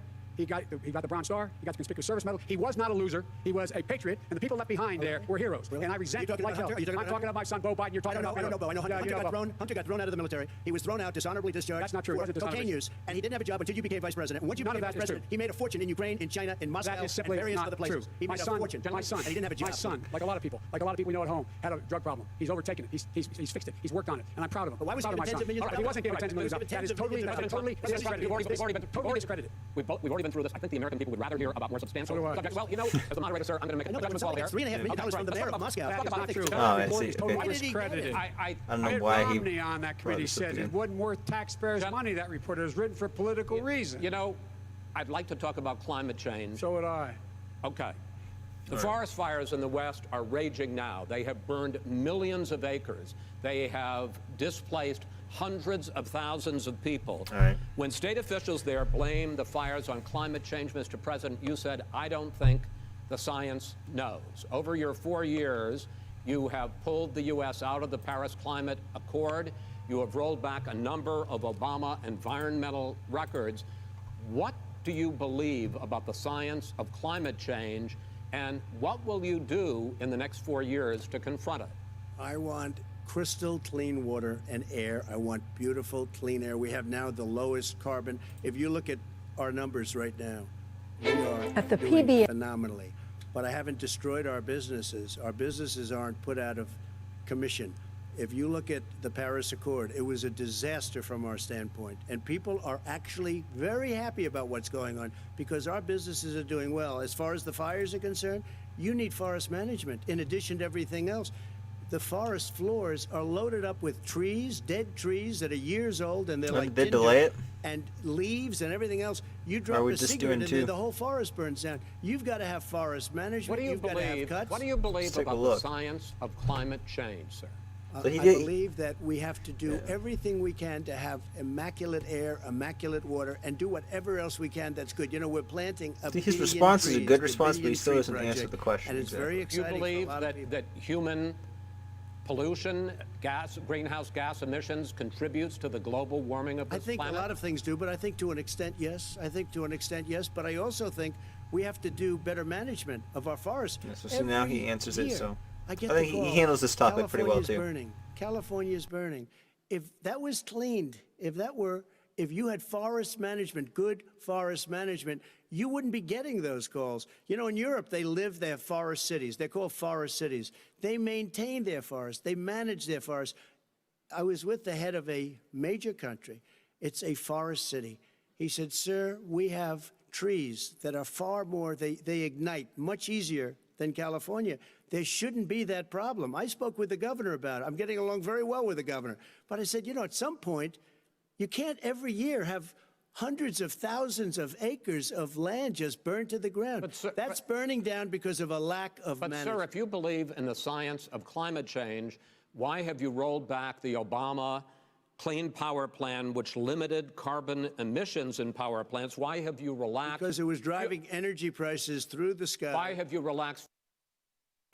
All right, so I just looked it up, and yeah, I was thinking this about 10 minutes ago, like, hey, I wonder if the debate's actually going to get canceled tonight. I'm like, no, I'm sure it'll keep going. But apparently it,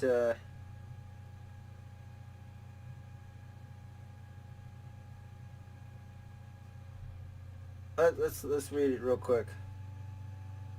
So, they're holding competing town halls. Follow along here for CNN's like, okay. Okay, so the individual town halls were scheduled after Trump declined to participate in a virtual debate despite concerns over his COVID-19 diagnosis. Biden says... Okay, and then there's another thing from CNN. This is...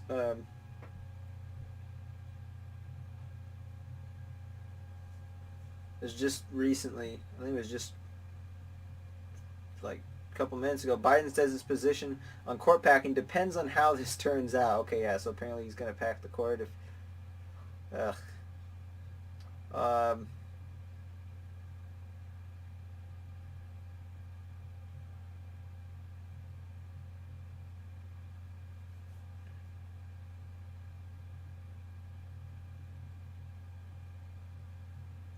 so yeah, they're holding competing town halls.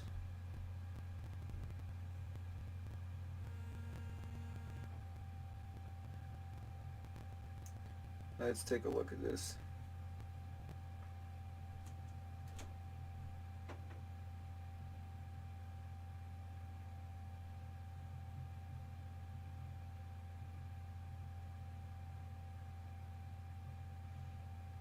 So I'm guessing that the Trump campaign wouldn't agree, or the Biden campaign wouldn't agree to an actual debate, like debate in person between Biden and Trump. So then it was probably, or maybe neither campaign would, I don't know. And then it was probably proposed, let's do a virtual debate, and then Trump declined to participate in the virtual debate.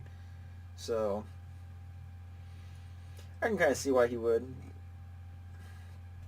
If you're just doing it over a webcam or something like that. I don't know.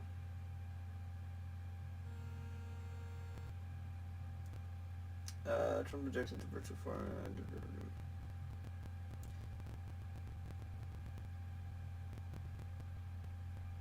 So Trump's doing the NBC town hall, and then Biden's doing an ABC town hall.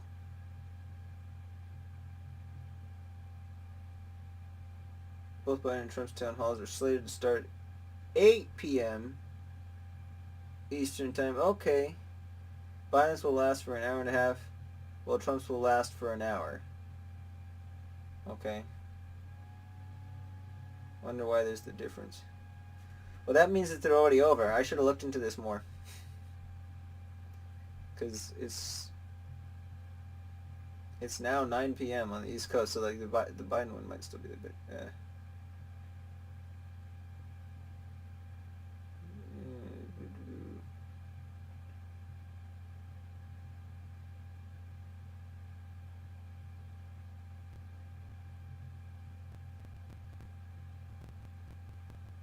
I'm not sure that there's actually going to be an easy way to view these, so I'll look into maybe doing a video on these town halls. These were the ones this is what I was looking forward to as well, because the town halls I think are a lot more. I just like it because they actually have questions from people and you get to see how they respond to them. It's just a nice switch up in debate format. So if there's not an easy way to watch this, like on YouTube or something, I'm just gonna skip it. I may watch it somewhere else on one of the sites and then give some brief thoughts. Maybe we'll start the stream like 15 minutes before the next debate, and I'll just give some of my thoughts on that. But October 22nd is when the third and final presidential debate is going to air. Although I guess in some ways it's not really a debate, so then I guess there's only going to be 2 debates. So the second presidential debate will air on the 22nd, and we'll watch it then, and I'll react to it live and all that. Are going to create more pollution from cars. So we'll take this one at normal really, speed because then. what's happening is the car is much less expensive and it's a much safer car, and you're talking about a tiny difference. And then what would happen, because of the cost of the car, you would have at least double and triple the number of cars purchased. We have the old slugs out there that are 10, 12 years old. If you did that, the car would be safer. It would be much cheaper by $3,500. In the case of California, they've simply ignored No, but you would take a lot of cars roadmap. off the market because people would be able to afford a car. Now, and by the way, we're going to see how that turns out. But a lot of people agree with me, many people. The car has gotten so expensive because they have computers all over the place for an extra little bit of gasoline. And and I'm okay with electric cars too. I think I'm all for electric cars. I've given big incentives for electric cars. But what they've done in California is just crazy. Vice President Biden, I'd like you to respond to the president's climate change record, but I also want to ask you about a concern. You proposed $2 trillion in green fact of the matter is we could jobs. probably You have talk cars about new limits, not abolishing, but that new on limits average fracking, ending the get use of fossil over fuels 100 miles to the generate gallon. electricity by 2035. I mean, just the and technology, zero net emission of green. let me not so much the car manufacturers, but the oil companies or whatever, I guess just haven't, they've done stuff to prevent that from happening. Because there was cars even back in like the 1960s. There was an interesting bit on a piece of the Bill Burr Monday Morning podcast that he was talking about cars and looked into some of the And there's various instances, but I think one of them that was most surprising to me was it was like either in the 50s or 60s, there was a car that I think it was like some college students or just some inventors, they just created it, and it was getting, it was like a regular sized car too, and they just kind of built everything themselves so that it would get kind of more like whatever kind of gas mileage we could get with the way technology is. And I almost think it seemed like it was getting like 300 something miles, but it was well over 100. I know that much. So yeah, cars shouldn't be getting like between 20 and 40 miles to the gallon. They should really be getting over 100 easily. Like even your trucks, like even a 3/4 ton pickup should be getting like 100 miles to the gallon.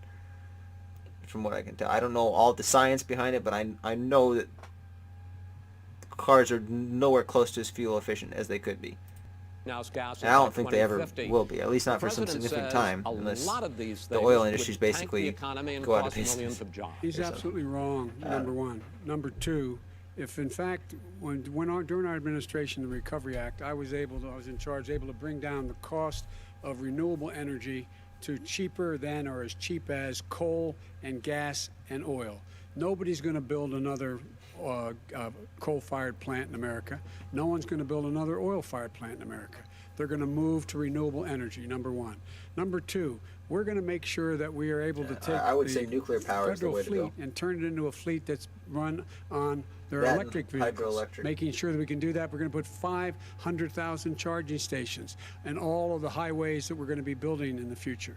We're going to build an economy that, in fact, is going to provide for the ability of us to take 4 million buildings and make sure that they, in fact, are weatherized in a way that, in fact, they'll emit significantly less gas and oil because the heat will not be going out. There's so many things that we can do now to create thousands and thousands of jobs. We can get to net zero in terms of energy production by 2035. Not only not costing people jobs, creating millions of good paying jobs, not $15 an hour, but prevailing wage, by having a new infrastructure that in fact is green. And the first thing I will do, I will rejoin the Paris Accord. I will join the Paris Accord because with us out of it, look what's happening. It's all falling apart. And talk about someone who has no relationship with foreign policy. Brazil, the rainforests of Brazil are being torn down, are being ripped down. More carbon is absorbed in that rainforest than every bit of carbon that's emitted in the United States. Not happening when Instead of doing something about that, I would be gathering up and making sure we had the countries of the world coming up with $20 billion and say, here's $20 billion. Stop tearing down the forest. And if you don't, then you're going to have significant economic consequences. What about the argument that President Trump basically says that you have to balance environmental interests and economic interests, and he's drawn his line? Well, he hadn't drawn a line. He still, for example, he wants to make sure that methane's not a problem. You can now emit more methane without it being a problem. Methane. This is a guy who says that you don't have to have mileage standards for automobiles that exist now. This is the guy who says that, well, the fact that it's all true. And here's the deal. He's talking about the Green New Deal, and it's not $2 billion or $20 billion, as you said. It's $100 trillion. I'm talking about where they want to rip down buildings and rebuild the building. No, it's the dumbest, most ridiculous. Where airplanes are out of business, where two-car systems are out, where they want to take out the cows too. The Green New Deal is probably the stupidest proposal. This is a $100 probably in the history That's of government. more money than our country could make in 100 years if we're not going the case. All right, let me destroy our because I country. actually, wait a minute, sir. I actually have studied your plan, and it includes upgrading 4 million buildings, weatherizing 2 million homes over 4 years, building 1.5 million energy-efficient homes. So the question becomes, the president is saying, I think some people who support the president would say that sounds like it's going to cost a lot of money and hurt the economy. What it's going to do is going to create thousands and millions of jobs, good-paying jobs. Let him finish, sir. He doesn't know how to do that. $100 They- billion. The fact is, it's going to create millions of good-paying jobs. Biden has said and that these a lot. tax incentives to people. For I think people if to Trump didn't weatherize, interrupt he wants less, to I think get he might have get actually rid of. It's going to come off make looking the a lot better in economy this much debate, safer. but- Look how much we're paying now to deal with the hurricanes. By the way, he has an answer for hurricanes. He said maybe we should drop a nuke nuclear 'em. weapon on them. They may. I never said that. That's, he did say You that. made it up. See, now he says he did Here's say the it. deal. I don't know. We're I'm pretty sure he going to did be in a say it, position but I mean, where there is we can actually create some hard, good jobs. Like, it is by somewhat making of a sure legitimate the environment is clean idea, and we like, all well, are in better shape. like there is We some spend science that billions suggests you of could dollars nuke a now, hurricane and it billions might of do something, dollars but on floods, it's- hurricanes, rising seas. I don't We're in think real it's that trouble. likely to Look work what's out happening just in the in your Midwest favor. with these storms that come through and wipe out entire sections and counties in Iowa. That didn't happen before. I think They're there's some because holes of in it, but it's global not like something warming. that's so We absurd make to up not even think about it. It's 15% like maybe of you the should give it world's some thought problem. and We, in fact, Anyway. but the rest of the world, we've got to get them to come along. That's why we have to get back into the I Paris forget what all the Accord. reasoning All is, right, but I remember gentlemen, looking into Chris, it a so bit why when didn't that he do it for 47 years? You were vice president. Why didn't you happened, get the world? China said Trump sends said up that. real Anyway. dirt into the air. Russia does, India does, they all do. We're supposed to be good. And by the way, he made a couple of statements. The Green New Deal is $100 trillion, That is not not 20 my billion. plan. That's The Green well, New you want to Deal rebuild every is not building. my plan. You want to All rebuild all right. every. If he knew You have to- anything wait, no, no, about, wait. if he knew Gentlemen, He anything made a about, statement Gentlemen. about the military. He said I said something about the military. He and his friends made it up, and then they went with it. I never said it. Okay. That is What not he true. did Sir, is he you're done in said this segment. he called Mr. the Vice- military Mr. Vice President, stupid bastards. I and he did said not it on say tape. that. He said Mr. stupid Please, bastards. He not- said it. Stop. I would never I say would that. play to the it. military. Play it. Go ahead. You're Mr. on Vice tape. President answered Like, his yeah, final as if they're gonna have question. a tape The right final there. question is, I can't remember which of all his rantings. I'm having a little remember trou- much. I'm having a little trouble myself, but and about the economy and about now- this now question Chris of what Wallace it's going is- to cost. The economy. I see. I mean, He the Green shouldn't New be doing it Deal because and it the seems like idea he's of taking what the side with your Biden. environmental Green New changes Deal- will do. The Green New Deal will pay for itself So as we I can move kinda forward. relate to it. We're not going to build plants that, in fact, I can't are keep great polluting plants. track You're of gonna all build a Green Biden's New rant Deal? and see it too. Pardon It's me? like they're You both. support- No, I don't support the Green Oh, New you Deal. don't? Oh, well, that's a You big let- statement. I That support means you the just lost the radical left. I Done. support Oh, you the don't? Biden plan that I put forward. Okay. The Biden plan, which is different than what he calls the radical Green New Deal. All right, gentlemen, final segment, election integrity. As we meet tonight, millions Well, of Kamala Americans supports the Green are New Deal. receiving mail-in ballots or going to vote early. So How confident gotta consider that. should we 'cause be she'll that probably- this will she be might a end fair up being election? And president. what are you... So here's the case. So now we're getting into the final topic where we're talking about election integrity here, and this is where I think, because of how this ended off, my opinion of the whole debate, especially by the end of it, was really soured.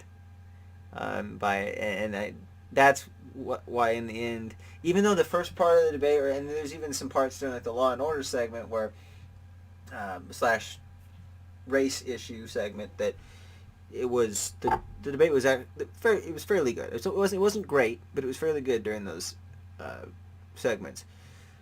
But because of some of the all the interruptions that happened throughout it, especially kind of towards the middle, and the way it ends, it just leaves you kind of with a bad taste in your mouth after this debate. And I remember thinking well, that was something I just listened to. So here we go. I think Biden handles it better than Trump, but Biden still just, you don't come off enthusiastic for Biden, and then Trump just is a little bit vague in his answering. If he would have answered more directly and more the way he should have answered, like what would have been his correct answer, he probably prepared to do would have come off a lot better. over the next 5+ weeks, because here we it'll go. not only be to Election Day, but also counting some ballots, mail-in ballots after Election Day.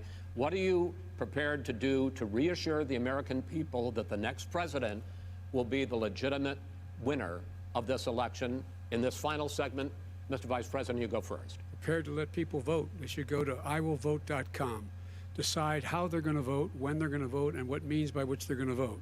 His own Homeland Security Director, and as well as the FBI Director, says there is no evidence at all that mail-in ballots are a source of being manipulated and cheating. They said that.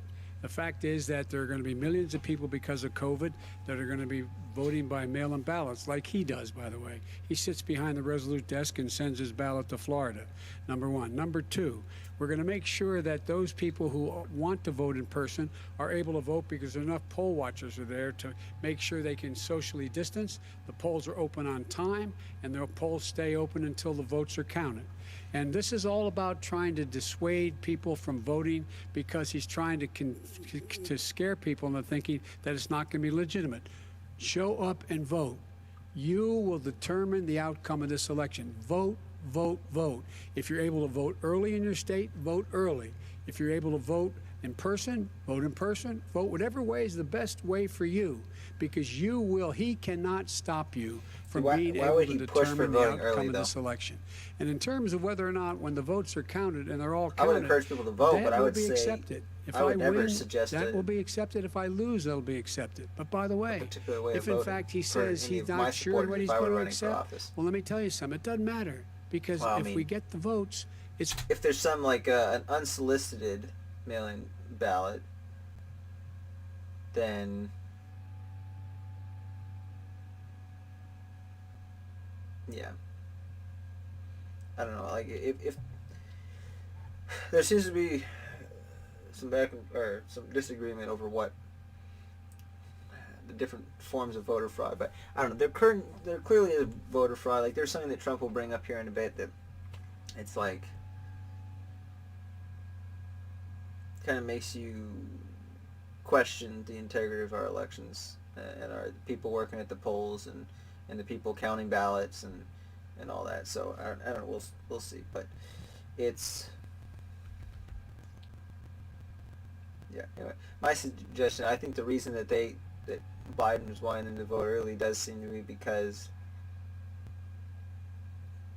it's for a lot of the same reasons that they like people to vote earlier, either because of they expect that there'll be more votes going in their favor for whatever reason, either because of voter fraud or because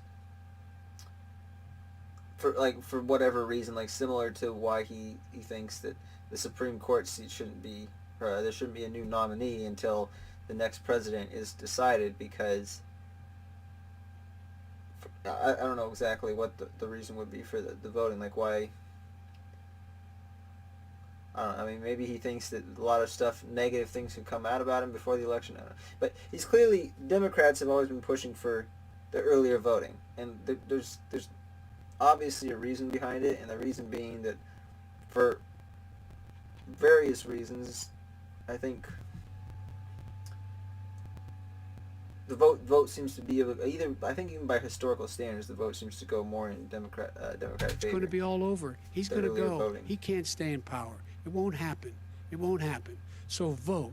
Just make sure you understand you have it in your control to determine what this country is going to look like the next 4 years. Is it going to change, or you get 4 more years of these lies?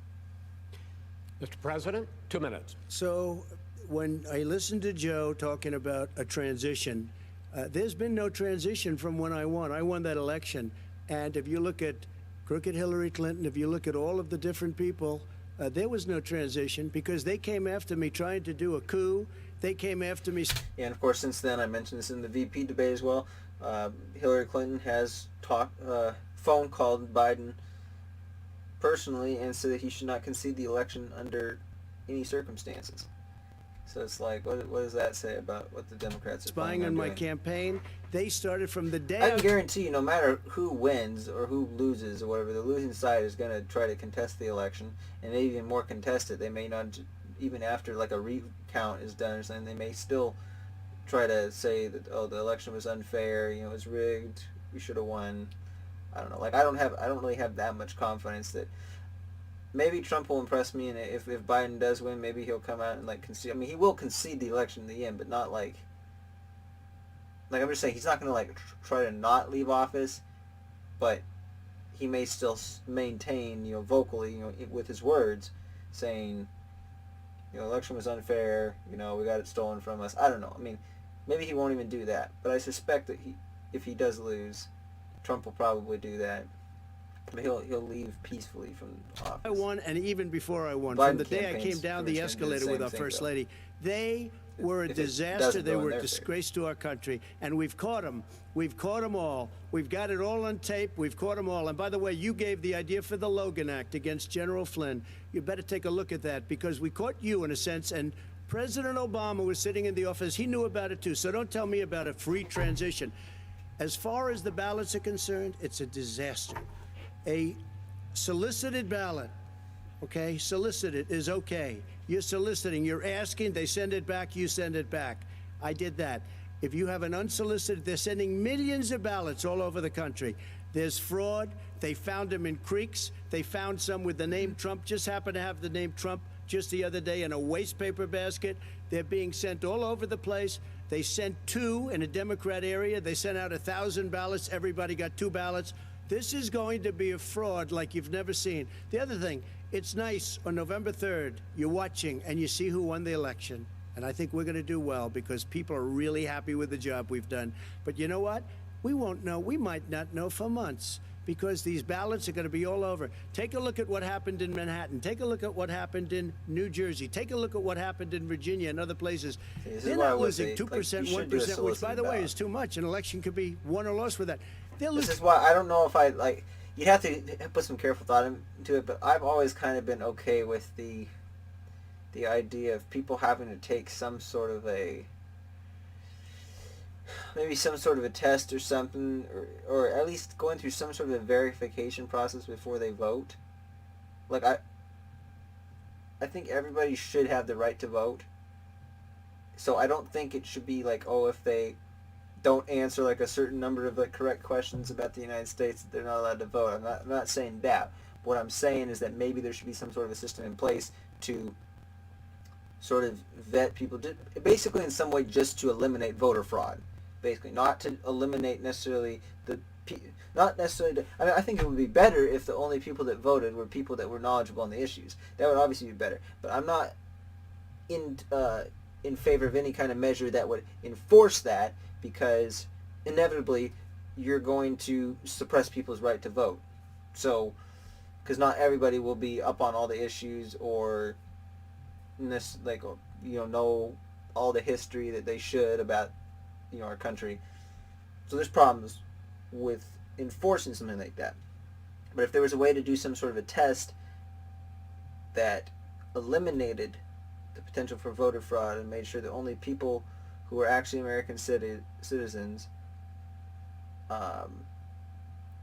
voted, just some way that just so they took it seriously. I don't know exactly what that would be, but I think probably the test is not the right solution. I think simply just having a certain way of voting, either going into the polls, showing, a valid identification, so showing your driver's license that you're a U.S. citizen, like doing that, and having some sort of a solicited ballot if they're not going to go vote at the polls. I think those are like the 2 ways of doing it. I think pretty much everything else, other methods of voting, probably shouldn't be allowed, or at least should be looked at more closely to see if there's any more potential for voter fraud there. Listen, 30 and 40%. It's a fraud, and it's a shame. And can you imagine where they say you have to have your ballot in by November 10th? November 10th. That means that's 7 days after the election, in theory, should have been announced. Okay. We have major states with that, sir, all run by Democrats. 2 minutes is 2 minutes. All run by Democrats. It's President Trump, it's a rigged election. you're going to be able to continue. You have been charging for months that mail-in balloting is going to be a disaster. You say it's rigged, that it's going to lead to fraud. But in 2018, in the last midterm election, 31 million people voted mail-in voting. That was a quarter, more than a quarter, of all the voters that year cast their ballots by mail. Now that millions of mail-in ballots have gone out, what are you going to do about it? And are you counting on the Supreme Court, including a Justice Barrett, to settle any dispute? Yeah, I think I'm counting on them to look at the ballots, definitely. I hope we don't need them in terms of the election itself. But for the ballots, I think so. Because what's happening is incredible. I read today, where at least 1% of the ballots for 2016 were invalidated. They They take them. We don't like them. We don't like them. But what They are you throw going to them do out about it? left There and are right. millions of ballots going out What right you now. do What are is you you gonna go do? and vote. You do a solicited ballot, No, and that's I'm not- okay, I know or your you go and complaint. vote. I'm asking you about the fact that millions of people You go have and vote. You go and No, vote but like what I'm they saying is that what are like you they gonna do used about to the in fact the that old. millions of people? You either do, Chris, a solicited ballot where you're sending it in, they're sending it back, and you're sending. They have mailmen with lots of it. Did you see what's going on? Take a look at See, West this is the Virginia. thing. He's mailmen doing selling the fine. ballots. Like, Trump's doing They're fine being at this point, sold. but it's like They're it's being literally dumped in rivers. the very This is last a part of his horrible thing statement for our country. that he made This is before not- There is no. the This debate is ends. not going to end well. Does There not is no work. This evidence is of that. not Does not go going well to for him. end President well. Biden, 5 states fact- have had And also his mail-in insistence right ballots here, it's not going for to the end well. He's last basically saying, oh, expect decade or more, 5, including 2 Republican things to states. be, And you you know, don't big- have big to solicit fraud. the ballot. It's sent to you. It's sent to your home. What we're saying is, they're saying is that it has to be a postmark by the time, by Election Day. If it doesn't get in till the 7th, 8th, 9th, it still should be counted. He's just afraid of counting the votes because he knows You're what the wrong. outcome You're will be. wrong. No, I want to continue with you on I this, love Vice counting the President votes. Biden. Chris, Because he's so it's so Trumpy. It's like, you're wrong. I love counting the votes. I love it.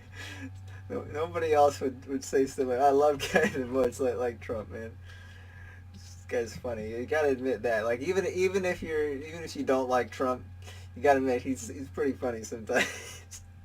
wrong when he makes in a fact, statement no, like that. excuse me, Vice President Biden, the biggest problem, in fact, over the years with mail-in voting has not been fraud historically. It has been that sizable numbers, sometimes hundreds of thousands of ballots are thrown out because they have not been properly filled out, or there is some other irregularity, or they missed be fraud. the deadline. So the question I have is, are you I guess that concerned technically might that the not Supreme technically Court with a count as Justice fraud, Barrett but it isn't will an settle any issue. dispute? I'm concerned that any court would settle this because here's the deal. When you get a ballot and you fill it out, you're supposed to have an affidavit. If you didn't know, you have someone say that this is me. You should be able to, if in fact you can verify that's you before the ballot is thrown out, that's sufficient to be able to count the ballot because someone made a mistake and not dotting the correct I. Who they voted for, testify, say who they voted for, say it's you. That is totally legitimate. All right. Excuse me, Chris, when you I have a final- 80 million ballots Gentlemen, I have a final sending question. and swamping the system, you know it can't be done. You know it can't, and already All there's right, been so now fraud. Mail deception. service delivers Wait a minute, gentlemen. And the 185 final million question pieces of mail a is: day. in 8 ballots. states, we can keep talking. It's in a 8 states, disgrace. election workers are prohibited, currently by law, 8 states, from even beginning to process ballots, even take them out of the envelopes and Yes. flatten them until Election Day. That means that it's likely, because there's going to be a huge increase in mail-in balloting, that we are not going to know on election night who the winner is, that it could be days, it could be weeks. Obviously, the reason they're prohibited from doing this is because usually either through word of mouth or through some other reason. Like, basically, once the votes start being counted, you need to be able to kind of like share what things are, and they don't want to sway people's opinions or anything like that. To increase election turnout, of like legitimate election turnout and how many people vote, you basically want to, other than like your regular polls you don't want to have any kind of like official polls, or not official polls, but like official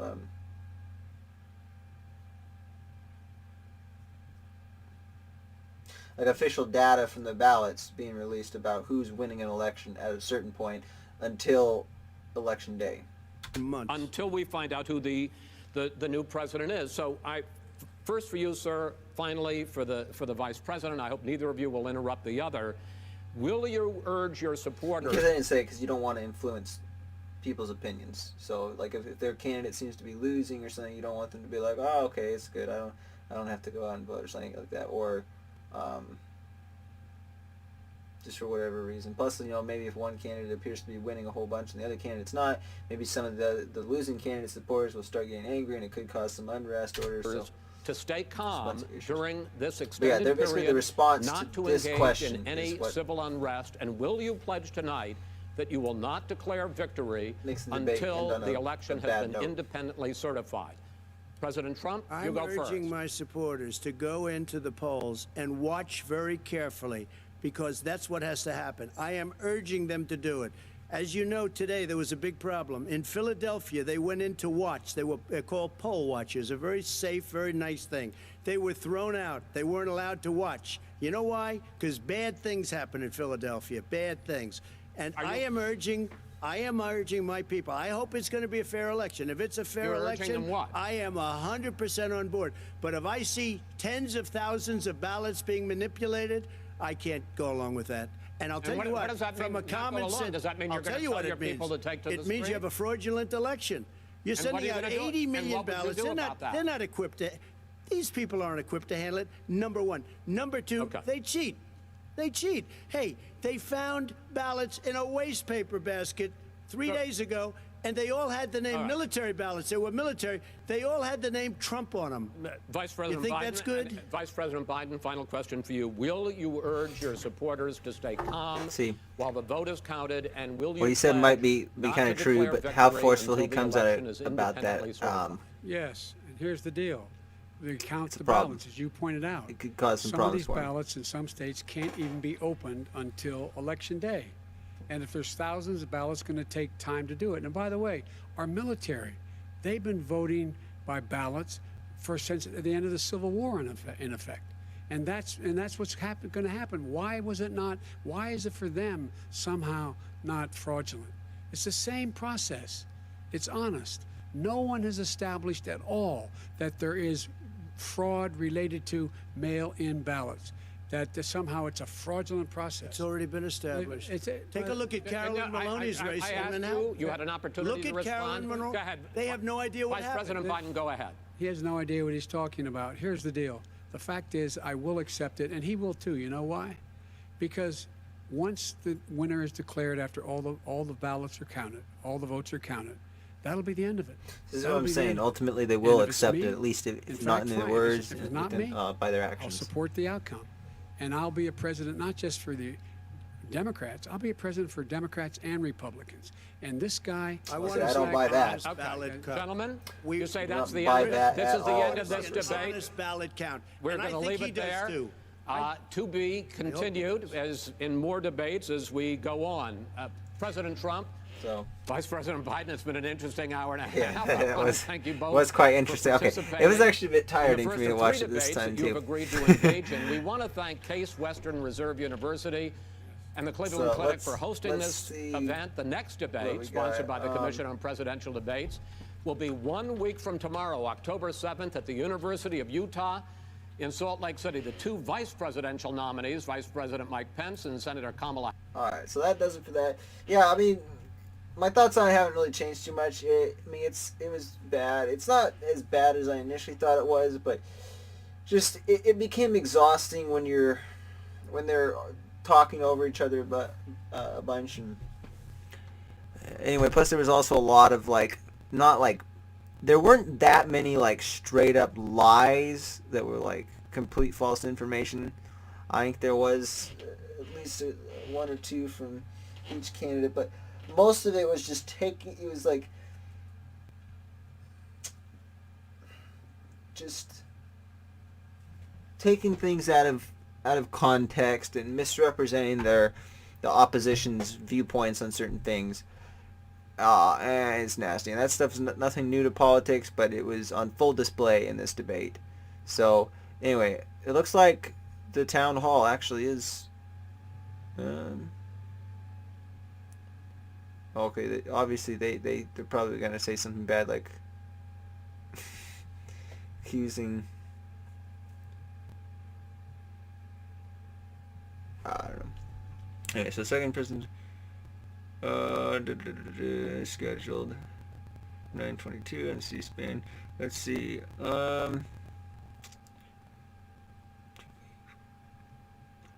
Doesn't look like Biden's is up yet. It could just be the fact that it's maybe still going right now, or just getting ready to end as we speak. But let's go ahead and watch. I'll do this in a separate video, but we're gonna go.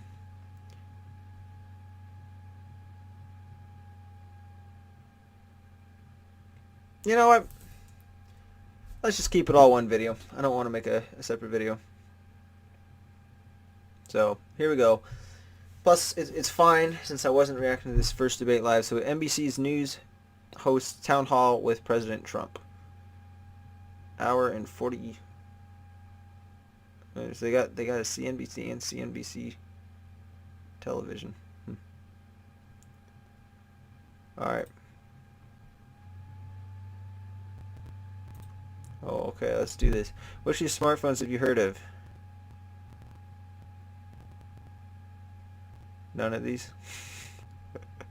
I mean, I've heard of all the brands, but iPhone SE, I've never heard of that. A71 5G, I've never heard of an A71. I've never heard of a V40 or a Pixel 3a.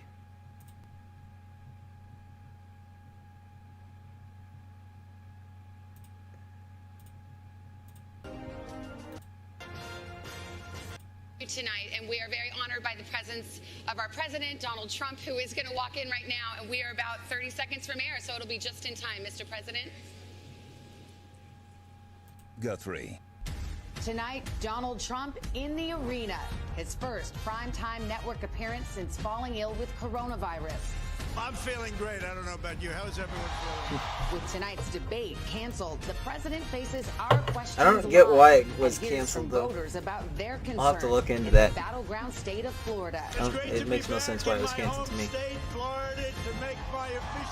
Because I have to imagine it's got to be because of COVID, but like it still doesn't make sense. My goal is to fight for you and fight for your family. From NBC News, Decision 2020, President Trump Town Hall. Live from the Alright, so if the Biden Town Hall becomes available after this, I think I might do that as well, because we want to have both sides, but if it's not, we won't. So we could be here for another 2.5 hours. Donald Trump, and we want to say right off the top, this is not how things were supposed to go tonight. This was supposed to be. We're gonna take a quick break here though, and I'm gonna get some water and a quick snack, and then we'll be right back.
All right, let's hit it. Debate between Donald Trump and Joe Biden.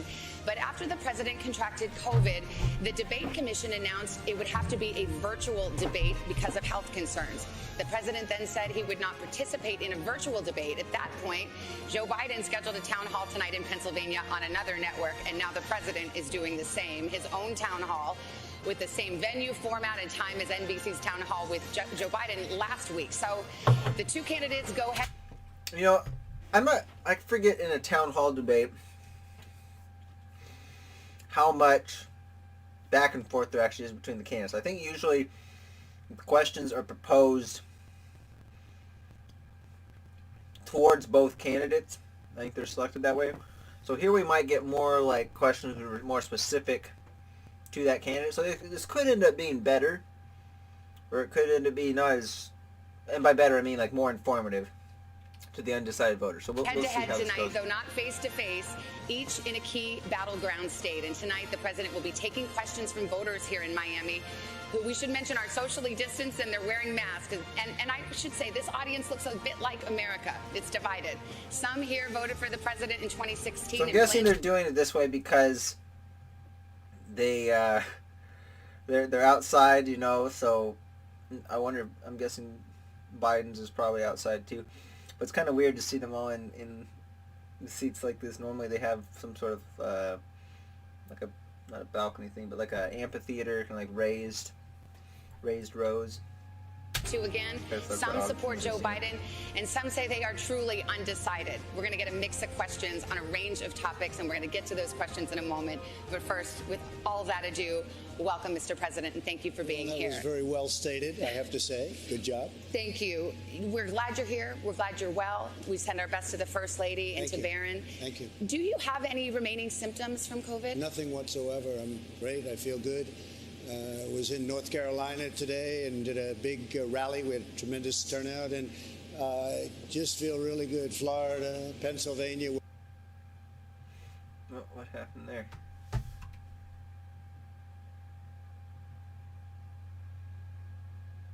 On to what you say. Looks like they had an issue. They lost their signal. They said, let's go to the hospital. I said, that's okay. I'm going to, respond to what you say. And we went over to Walter Reed, where you have tremendous professionals. They gave me Regeneron and Remdesivir both. And all I know is I felt good the following day. I felt really good. Did the doctors ever tell you that they saw pneumonia on your lung scans? No, but they said the lungs are, a little bit different, a little bit perhaps infected. And infected with? I don't know. I mean, I didn't do too much asking. I really felt good. I didn't have much of a problem with the lungs. I did have a little bit of a temperature. Obviously, I felt there was something missing. And then I tested positive. Well, let's talk about testing, because there's a little bit of confusion about this, and I think we can clear it up. Yeah, and there shouldn't. Your first positive test was Thursday, October 1st, okay? Mm-hmm. When was your last negative test? When did you last remember having a negative test? Well, I test quite a bit, and I can tell you that before the debate, which I thought it was a very good debate, and I felt fantastically. I had no problem before. Did you test the day of the debate? I don't know. I don't even remember. I test all the time. But I can tell you this. After the debate, like I guess a day or so, I think it was Thursday evening, maybe even late Thursday evening, I tested positive. That's when I first found out about it. Well, back to the debate, because the debate commission's rules, it was the honor system, would be that you would come with a negative test. You say you don't know if you got a test on the day of the debate? I had no problem. Again, the doctors do it. I don't ask them. I test all the time, and Did you take a test, though, on the day of the debate? If you ask the doctor, they'll give you a perfect answer. But they take a test, and I leave, and I go about my business. Did you take a test on the day of the debate, I guess, is the bottom. See, it's kind of ridiculous that she keeps asking about it. He's already said, I don't know if they did a test. And if the debate, the campaigns agreed to, that they had come with a negative test, it doesn't necessarily fall on him. I would say the same thing of Joe Biden. It doesn't necessarily fall on the candidates to be the ones to make sure that that's taking place. That's like a campaign responsibility. Now, if his campaign dropped the ball, okay, maybe that reflects poorly on the campaign, but it doesn't really reflect poorly on him. I think this whole thing is just kind of ridiculous too. You know, like, I mean, clearly they were socially distanced. There was no way Biden was going to Biden was going to get it, or the moderator was going to get it, or whatever. I mean, they were much further than 6 feet apart too. They weren't. None of them were coughing. None of them were exhaling or sneezing or doing anything like that. Like it was totally a safe environment. I probably did, and I took a test the day before and the day before, and I was always in great shape. Yeah, he probably did great take shape the test. For the debate. Doesn't know. And it was only after the debate, like a period of time after the debate, that I said, that's interesting, and they took a test, and it tested positive. So just to button it up, do you take a test every single day? No, but I take a lot of tests. Okay, and you don't know if you took a test the day of the debate? Possibly I did, possibly I didn't. But you know, the doctor is very accurate information, and it's not only that doctor, it's many doctors. The one thing, if you're president, you have a lot of doctors you're surrounded by. But I was in great shape for the debate. And sometime after the debate, I tested positive. Let's talk about... That's when they decided to let's go. Okay, good. I hopefully provided some clarity for folks. Let's talk about the event that was held at the White House on the Saturday before you tested positive. Subsequent to that, 13 people connected to that event tested positive. There was an outdoor reception. You've seen the pictures. There was an indoor reception. I think this is stupid. People were not they're wearing spending this masks. much time on this. Like, my question to you is, I at this point in the pandemic, knowing what we know, shouldn't you have known better? Shouldn't the White House know better than to hold an event like that? Well, they do a lot of testing in the White House. They test everybody, including me, but they test everybody. And something happened, but as far as the mask is concerned, I'm good with masks. I'm okay with masks. I tell people wear masks. But just the other day, they came out with a statement that 85% of the people that wear masks catch it. Well, so, you know, they this didn't is say a that. very I know tricky, that study. that's what I heard, and that's what I saw. And regardless, but everybody's tested, and they're tested often. And I also knew that, hey, I'm president. I have to see people. I can't be in a basement. I can't be in a room. I have to be out. You can see people with a mask, though, right? I can, but people with masks are catching it all the time. I mean, if you look at the governor of Virginia, he was known for a mask. If you look at Tom Tillis, a great guy, he always had a mask, and they caught it. Well, there are pictures of Tom Tillis actually with one of Judge Barrett's kids not wearing a mask. But, you know, Chris Christie, he was part of your debate prep. Yeah. He was, I believe, at that event. He came out tonight. He was sick, very sick. He was in the hospital for about a week. I know he that. came out tonight and said, I was wrong not to wear a mask. Well, I mean, he has to say that. I think it's great. He's a friend of mine. He's a good guy. And wrong or not wrong, you have to understand, as president, I can't be locked in a room someplace for the next year and just stay and do nothing. And every time I go into a crowd, I was with the parents of our fallen heroes. These people are the most incredible people. And they came up to me, and they would hug me, and they would touch me. And I'm not going to not let them do it. Now, to there be was an honest with event you. with the Gold Star There was families exactly the right. day We had after the Supreme Court a Gold event. Star event with the most incredible people you've ever seen. And I could have chosen not to talk to them or to keep everybody away. And you know what? And I don't think that's probably where it I mean, was I did think maybe he should wear a mask. You bring it up. You brought it up avoid yourself. this I mean, are you trying to suggest that? Do you believe a grieving military family gave you COVID? No, I don't know where it came from. Okay. And you don't know where it came from. Why And does the she think doctors that he don't was know where it came suggesting from. that? But as the president, I have to be out there. I also know. Well, there's no one that says you can't be out there, but it's just about wearing masks and having, for example, your But rallies. I know this. Your rallies As don't an require example, masks. No, I mean, let's see Kamala. She's got people now. This is already turning People into a have it, disaster and with I'm not Townhall. blaming her. I'm not saying, oh, she did a terrible thing. Mainly because of the As president, I have to be questioner, out not there. him. I can't be in a basement. I can't be locked in a very beautiful room someplace in the White House. And I want to see the Gold Star families, and I want to see everybody. And I also say to people all the time, it's risky doing it. It is risky doing But it. as It's risky president, seeing people. you're right. You don't want to. You want to be a leader, but you also are a leader and a setter of an example. And if you're not wearing a mask when your administration is saying best practice right. To be honest, this is really annoying to me because, like, I just hate hearing about people talking about masks all the time. Just like the word mask now, it's just got this. It's just like, we a mask. I don't know. Just something about it, like, it just makes me want to.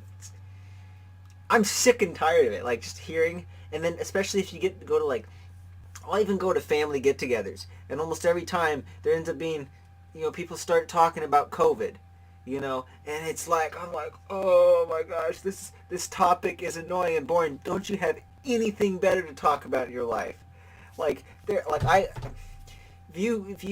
I go over, hang out with friends, if I do, or if I talk to people at work, like, I'm not talking about COVID and mask wearing all the time. Occasionally it'll come up, but I don't even like to talk about it much. I talk about other things unrelated to this.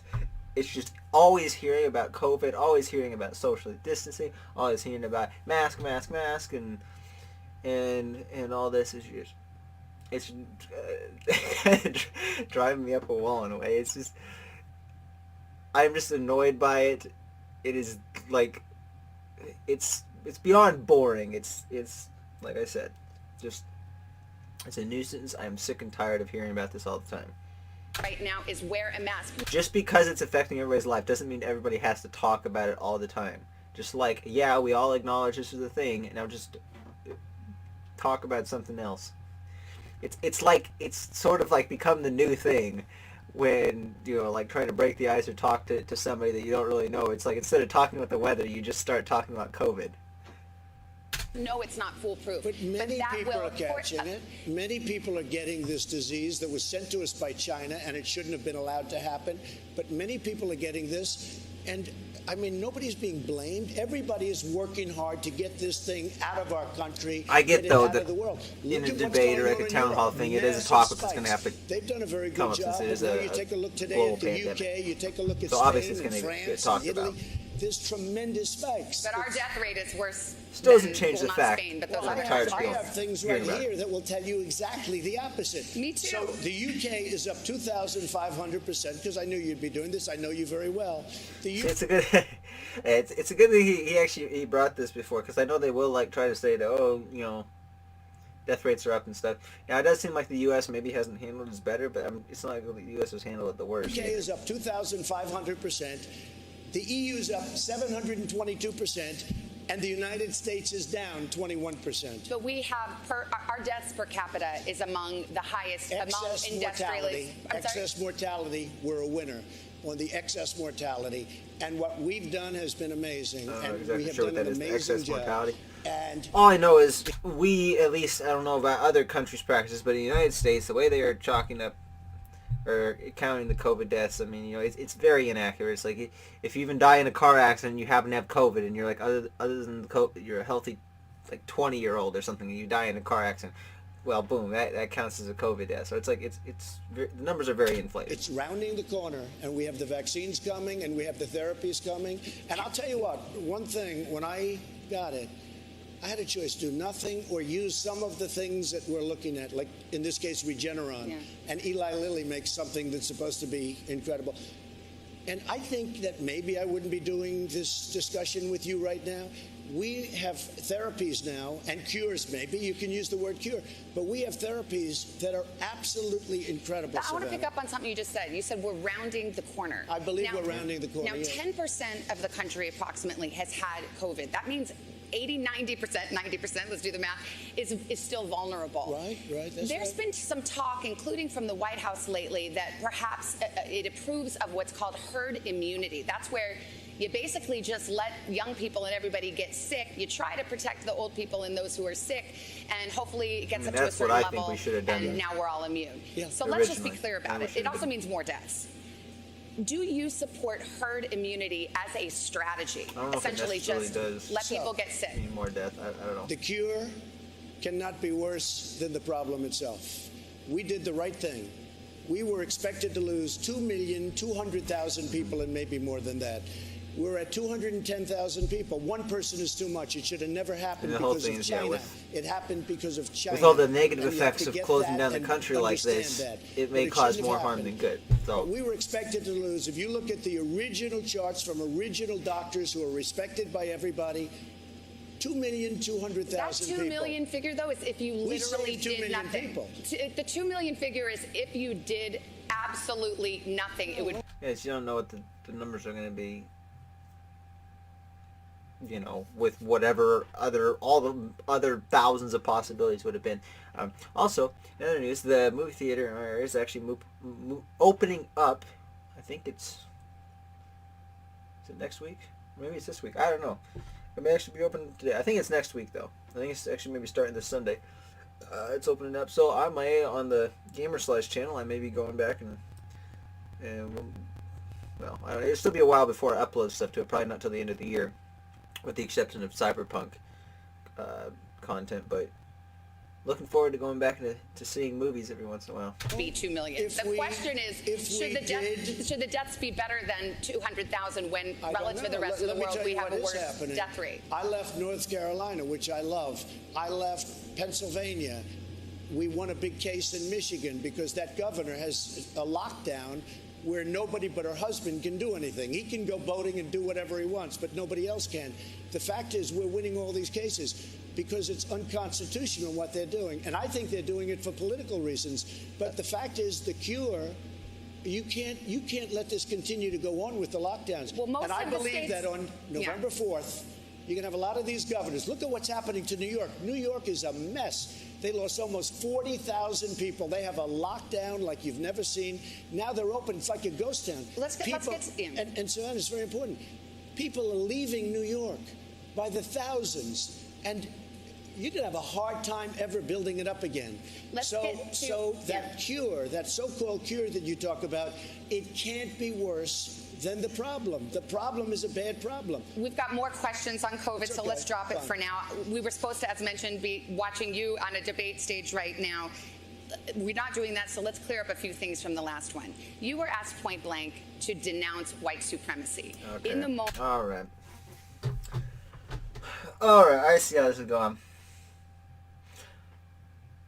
Now here's the thing: the campaigns are probably not shared, just like they would be if they were debating each other. They're not shared. Any of the questions aren't shared ahead of time. So I guess the Trump campaign didn't know what they go into, but like, so far this is very hostile towards him, and it sounds like they're probably going to try to spend half this hour and 4 minutes or whatever just going back and dragging him back into stuff that he didn't perform well in the first debate, or stuff that they want to attack him on further. So I don't, or pressure him on, or question him on, whatever, however you want to put it. But so in some ways he's getting a redo of this, and in some ways this can make the media look bad if he does it the right way, and he like reiterates like, hey, I've already said my piece on this. So all right, he could actually use this and really spin it in a good way. But I have a feeling, though, that not as many people are going to be watching this one, given that it's 2 town halls. So we'll probably see the third debate.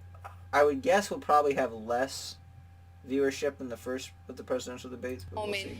Or the You second didn't. debate, You asked some follow-up questions. Anyway. Who specifically?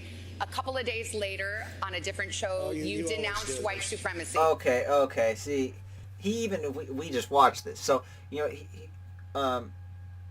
he says something like, well, you can then these white supremacists or organizations or any, and then Trump said kind of before, while Chris Wallace was still talking, he's like, sure, and then he's like, give me a name, so he's like, he basically sort of agreed to without specifically denouncing any particular group, and then he's like, well, then give me a group, and then I'll actually specifically denounce it. So he was basically doing both. He was doing a kind of a general denunciation, but when he was just like, oh yeah, sure, I'll denounce any of those groups, and then my question to you is, you've done this to me. Now with the Proud Boys, he didn't say like, oh, straight up like, oh, they're bad, I don't want this, but he just said, but he did say, back off, or stand down, but stand guard, or something like that type of thing. So he didn't want them to get violent, but still be vigilant. In a sense, like keep your eyes open, whatever. I haven't looked into the Proud Boys enough. I know it's kind of the leader is Gavin McInnes or whatever, but there's a lot of controversy surrounding them. I'm not convinced that they're racist or a white supremacist group.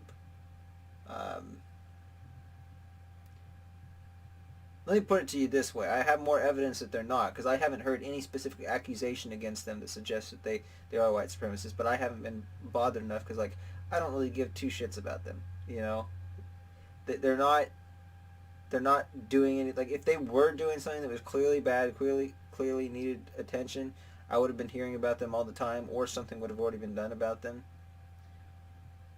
And to be honest, even if they were white supremacists, it's like, white supremacists, like the KKK has basically no power. They want to be racist and do their thing. Yeah, let them do their stuff and just make sure you keep them in check. So that, but if somebody that was in the KKK came to power, then I'd be concerned about it, or if there was the potential for them to rise to power. But like at this point, they don't have any power. So I mean, I don't want to come across as like, oh, they don't have any power, so why should I care exactly? Because, I mean, it's sort of where I am, but like I do understand that it's like, it could be the kind of thing that if you let this stuff breed in the dark, eventually it does come to power, and but then it's too late to stop it, But like, there's clearly enough stuff in place, enough things that are going to prevent them from regaining power. So like, if I saw the structure of some sort of laws or organizations or something that would, even if they weren't in power at the time, even if it would allow people like that to come into power or push their narrative or their agenda in any way, then that would cause it to spread significantly, then I would be speaking out against that. But that's just not the case.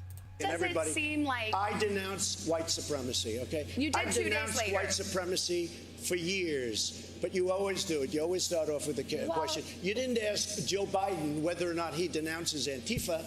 I watched him on the same basic show with Lester Holt, and he was asking questions like Biden was a child. Well, so this is a little bit of a dodge. Are you listening? It's not a dodge. He said he would denounce white supremacy. Like, he's just sick and tired of them going back to the same attack. It's like they've been bringing this thing up since it's been 4 years. Like, really, enough with the same attacks. White supremacy. Okay. What's your next question? Do you feel it feels sometimes you're hesitant to do so, like you wait a beat? Here we go again. Every time, in fact, when people came, I'm sure they'll ask you the white supremacy question. I denounce white supremacy. Okay. And frankly, you want to know something? I denounce Antifa, and I denounce these people on the left that are burning down our cities that are run by Democrats who don't know what they're doing. While we're denouncing, let me ask you about QAnon. It is this theory that Democrats are a satanic pedophile ring and that you are the savior of that. Now, it's like a bad novel or a cheesy B movie or I don't know. QAnon? Is that? I've never heard of this before. It sounds like going back to like the conspiracy theory during the previous election with the whole Pizzagate thing. Now, can you just once and for all state that is completely not? Now, are there some Democrats involved in some shady shit? I've seen some evidence of that, but I don't think it's like a widespread thing. True, So, and that disavow QAnon in its entirety? I know nothing about QAnon. I just told you. I know very little. You told me, but what you tell me doesn't necessarily make it fact. I hate to say that. I know nothing about it. I do know they are very much against pedophilia. They fight it very hard, but I know nothing about it. They believe it is a satanic cult run by the deep study state. The subject. I'll tell you what I do know about. I know about Antifa, and I know about the radical left, and I know how violent they are and how vicious they are, and I know how they're burning down cities run by Democrats, not run by Republicans. Republican Senator Ben Sass said, quote, QAnon is nuts, and real leaders call conspiracy theories conspiracy theories. He may be Why not right. just say it's crazy and not true? He may be right. I just don't know about QAnon. You do know. I don't know. No, I don't know. I don't know. Let me ask you. I mean, I don't know. This is the first time I've heard of this, and this is why I added the thing saying, maybe some Democrats are into some messed up shit. Because like, there's a lot. I'm sure there's maybe some Republican senators or Republican representatives and even other like local states that have been involved in some like shady shit. Like, maybe some satanic stuff or some like the sex trafficking or something. There's been people from all different or both parties, I'm sure, and other third parties as well throughout history that have been involved in some weird shit. I mean, there's a lot of occult stuff that goes back in the history of our country throughout the ages. I mean, it's all like really on the back burner, but there's some weird shit happening, with and there's even stuff with the what was it? Even like President Bush and some of them, but I don't remember. Anyway, it was in some stuff that Alex Jones did, where they had recordings of a bunch of prior presidents and Congress people, whatever, going to that retreat place and whatever, and they were doing some weird, like, occult ritual thing, but, like, it was, I guess, after that was exposed, it was basically said, like, oh, you know, it's just kind of like role-playing or something, like, it was just, like, to blow off some steam, have some fun, or whatever, but, like, who knows if it was just, like, a jokey thing, like, or if there's actually some weird, shady stuff going on. I don't know.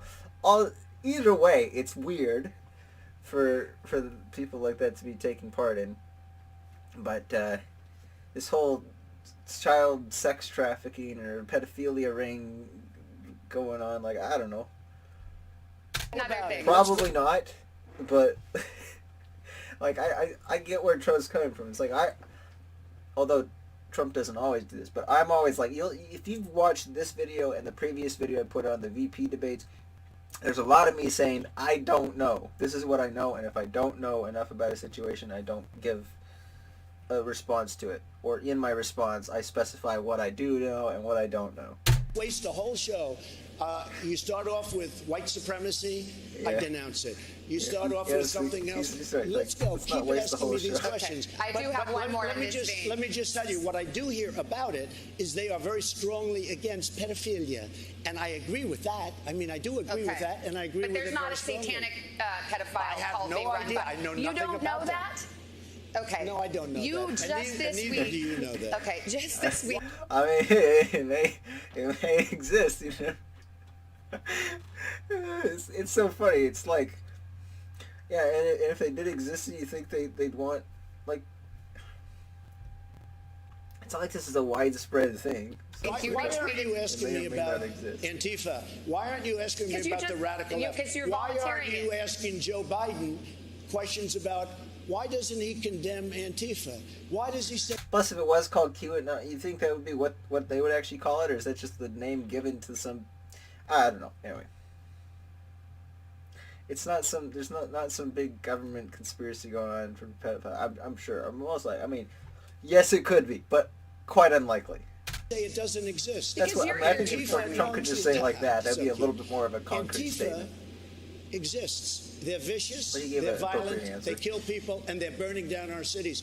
And they happen to be radical left. Just this week, you retweeted to your 87 million followers a conspiracy theory that Joe Biden orchestrated to have SEAL Team 6, the Navy SEAL Team 6, killed to cover up the fake death of Bin Laden. What is... Okay, this is... Get prepared. This is getting crazy. With how... The type of questions she's asking him... It's just like they're trying to come up with every obscure thing under the book. Like, I mean, maybe this isn't as obscure, but like they're not even like more general questions that most Americans care about. There's these like super specific things like, hey, you said this, or you didn't say something about this. Would you like to restate your position? What's your position on this? And it's like they're all very. In fact, most of the time it's not like this. It's like, you did this, therefore you are this. Would you like to dispute that? You know, it's like they're all kind of rigged questions. Laden. Now, why would you send a lie like that to your followers? You retweeted That was a retweet. That was an opinion of somebody, and that was a retweet. I'll put it out there. People can decide for themselves. I don't take a position. You're not like someone's crazy uncle who can just retweet whatever. That was a retweet. And I do a lot of retweets, and frankly, because the media is so fake like, and so corrupt, he doesn't use more if I discretion didn't with his have Twitter. social media, I don't most call it people Twitter, I call it social media, anyway. I wouldn't be able to get the word out. And the word is false. And you know what the word is? The word is very simple. We're building our country stronger and better than it's ever been before. And that's what's happening, and everybody knows it. Okay, we got a bunch of questions for you. We're winning in a lot of states. Okay. We're winning in a lot of states. You're Let me ask, okay, I'm glad you brought up the election because I do want to ask about that. That's another kind of leftover indeed. That's what item. you're supposed A lot of people have asked you, will you accept a peaceful transfer of power? You have said repeatedly, the only way we lose this election is if it is rigged. Now, that is simply not true. The fact is either candidate can lose fair and square without ballot fraud. And so you know will you what? accept the results Win or of the lose, election? That's the way I want it to be. But when I see thousands of ballots, right, unsolicited ballots being given out by the millions, and thousands of them are dumped in dumpsters, and when you see ballots with the name Trump, military ballots from our great military, and they're dumped in garbage cans. That is a handful. We could go all night, which we won't. No, but we it's could go all happening night, every day. one by one, a single case, a single day. You're talking about 150 million votes. Your own FBI director says there is no evidence of widespread Oh, really? fraud. Well, then he's not doing a very good job. All you have to do is pick up the papers every day. 50,000 in Ohio, the great state of Ohio. 50,000 in another location, I think North Carolina. 500,000 applications in Virginia. No, there's a tremendous problem. But let me just tell you, they talk about the peaceful transfer, right? They spied on my campaign and they got caught, and they spied heavily on my campaign. And they tried to take down a duly elected sitting president. That one and then after they talk Red about, Mass, will you she's accept a peaceful transfer? And the answer is yes, I will.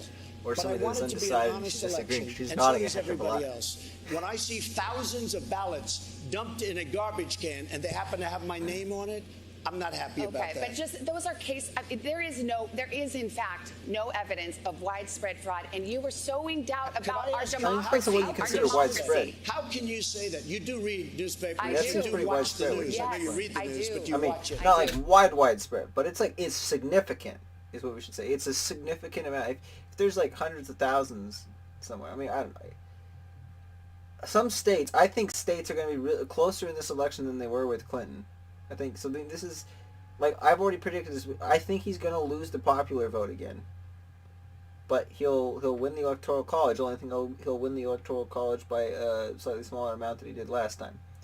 So, like, those votes are something that could shift the election. Because every day they're talking there's about something that could make the difference, and maybe I could end up being wrong, and Trump would lose by a small margin, and those votes could matter. But I mean, it could also go the other way. I'm just saying. I mean, I don't think there's much voter fraud going on from the right, because I don't think they're.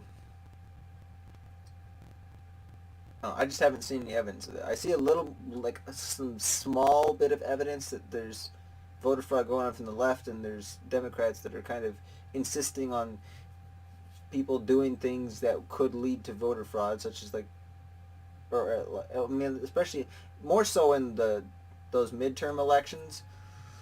But there was a lot of just like, they don't want you to show voter ID. It's like, even in places where you're required to show voter ID, it's like, look, voter ID should be something that's absolutely mandatory when you're going to the polls. Like, you should have to prove that you are who you are and that you only vote once. That you are not only that you are who you are, but also that you are a U.S. citizen.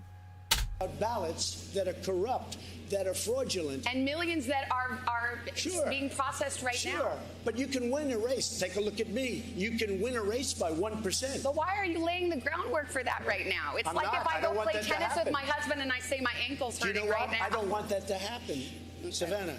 I want it to be clean. Okay. I really feel we're going to win.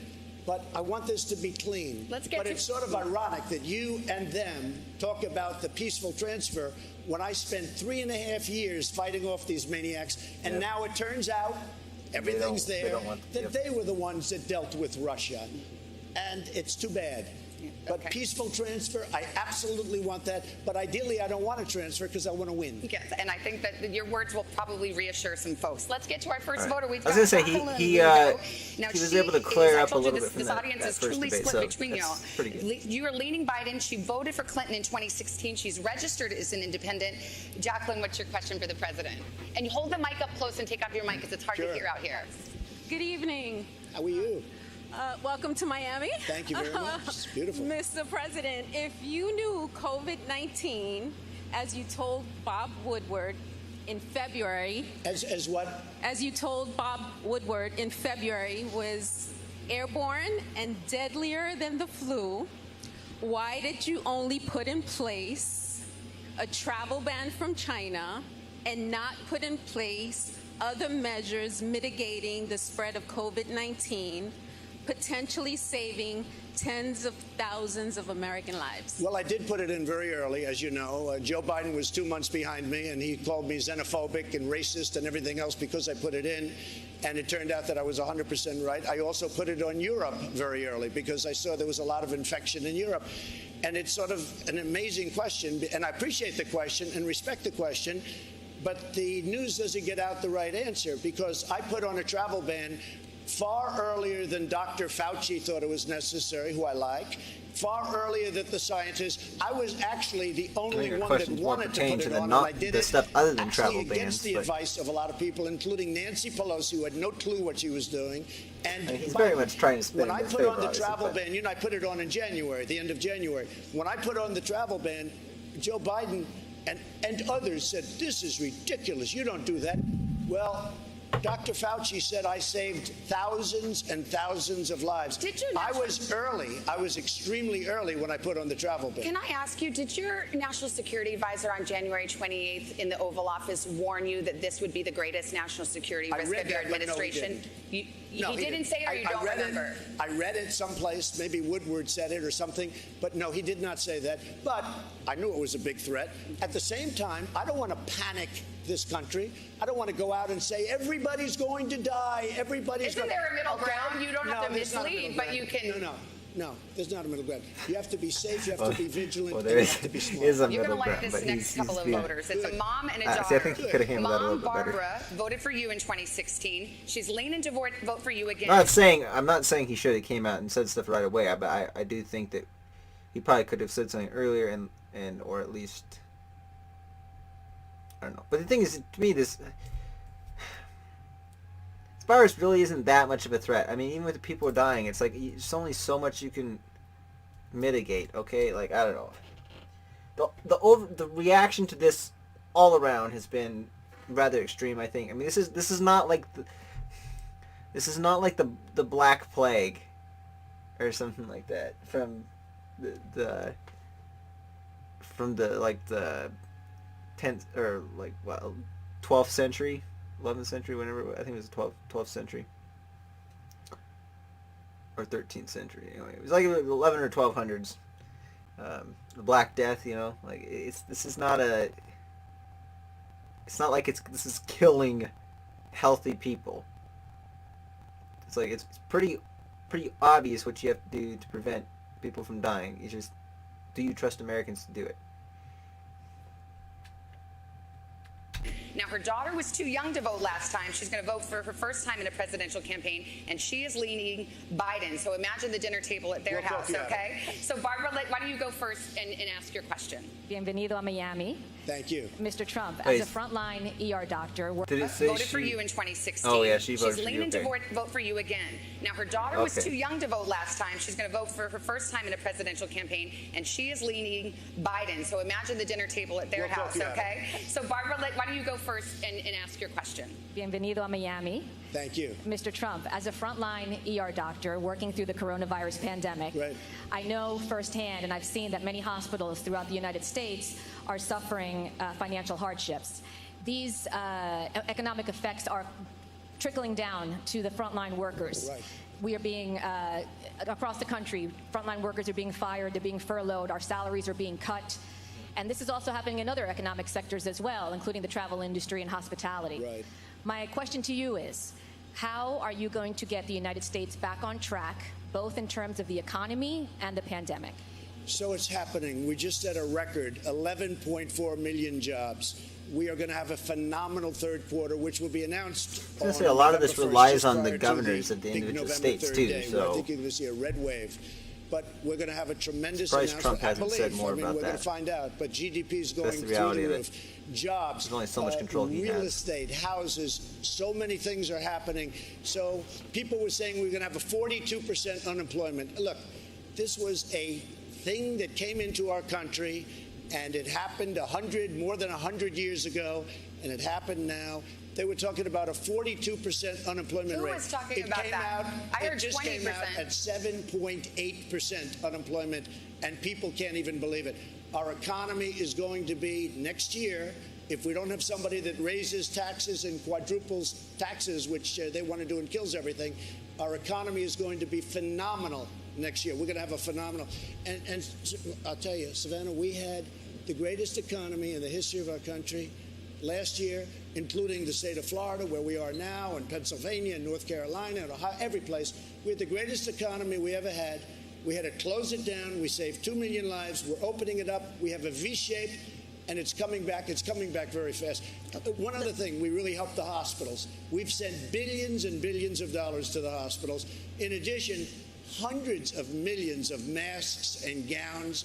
And we went into the ventilator business because this country was not equipped with ventilators. And I'm not blaming anybody for it. But we're now making thousands of ventilators a month. And we have all we can use. We're sending them all over the world because the world needs them. Out there right now. They've worked very hard and really very, very effectively. Thank you. Great question. Let's talk to Isabella. Put the mic close to your mouth. Okay, go ahead. Mr. President, my parents are, as you heard, both frontline healthcare workers, and I've seen the physical and the mental tolls that this pandemic has taken on them firsthand, as well as the exacerbation of coronavirus due to Americans who are not wearing masks or participating in social distancing. After contracting COVID-19 yourself, has your opinion changed on the importance of mask wearing?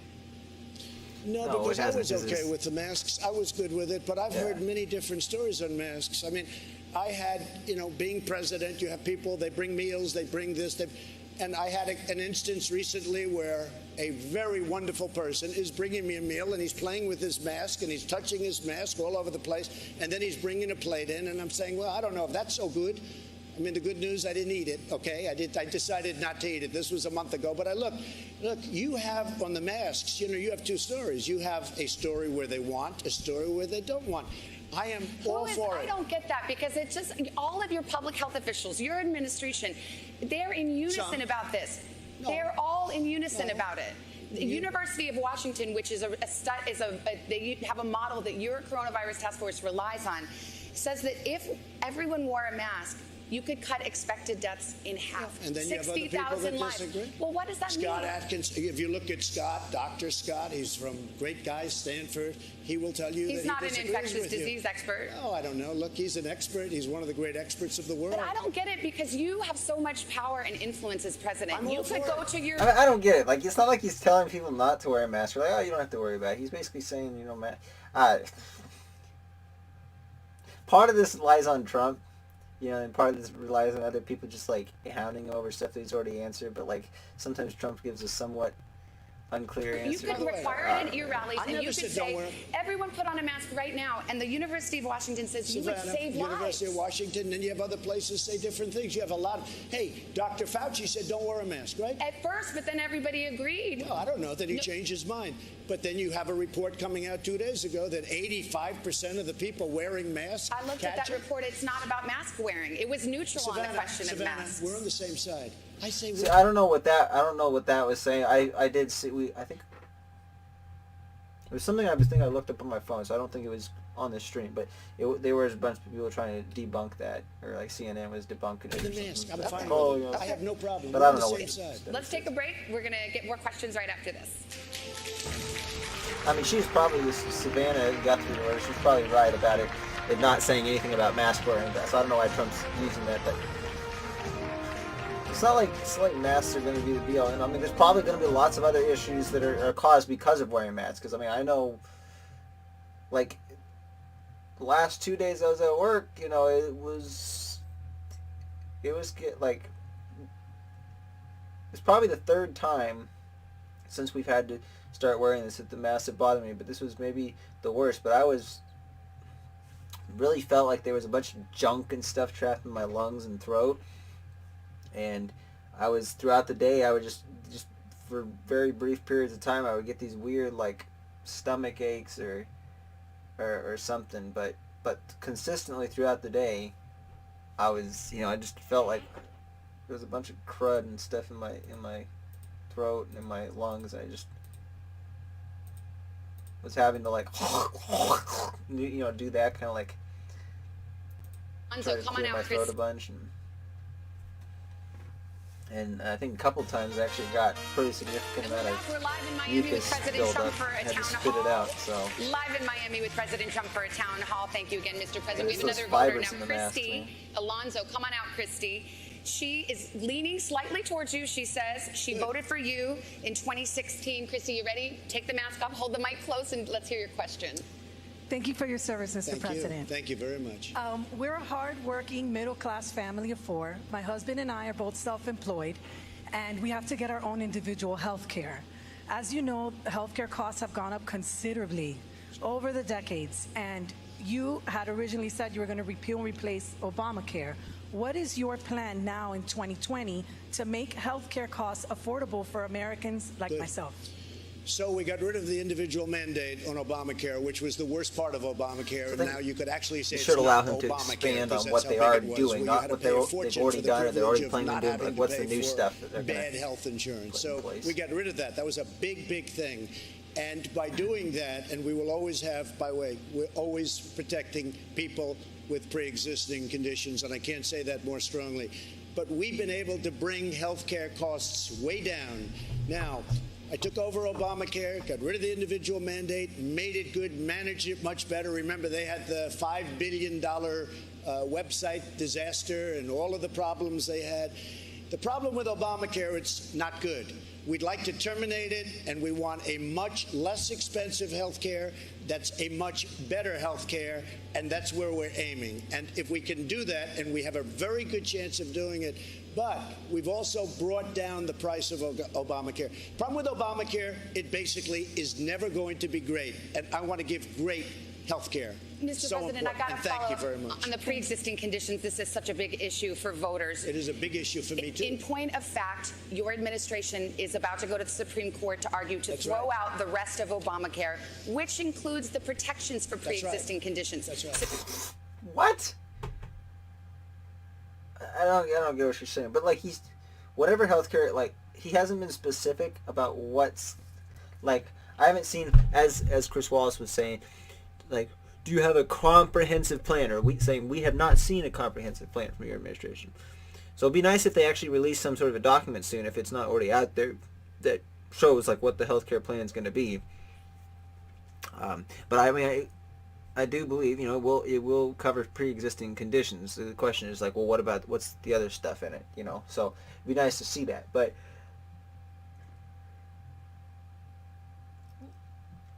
the stuff about taking it before the court to gut Obamacare, I mean, it shouldn't really matter if you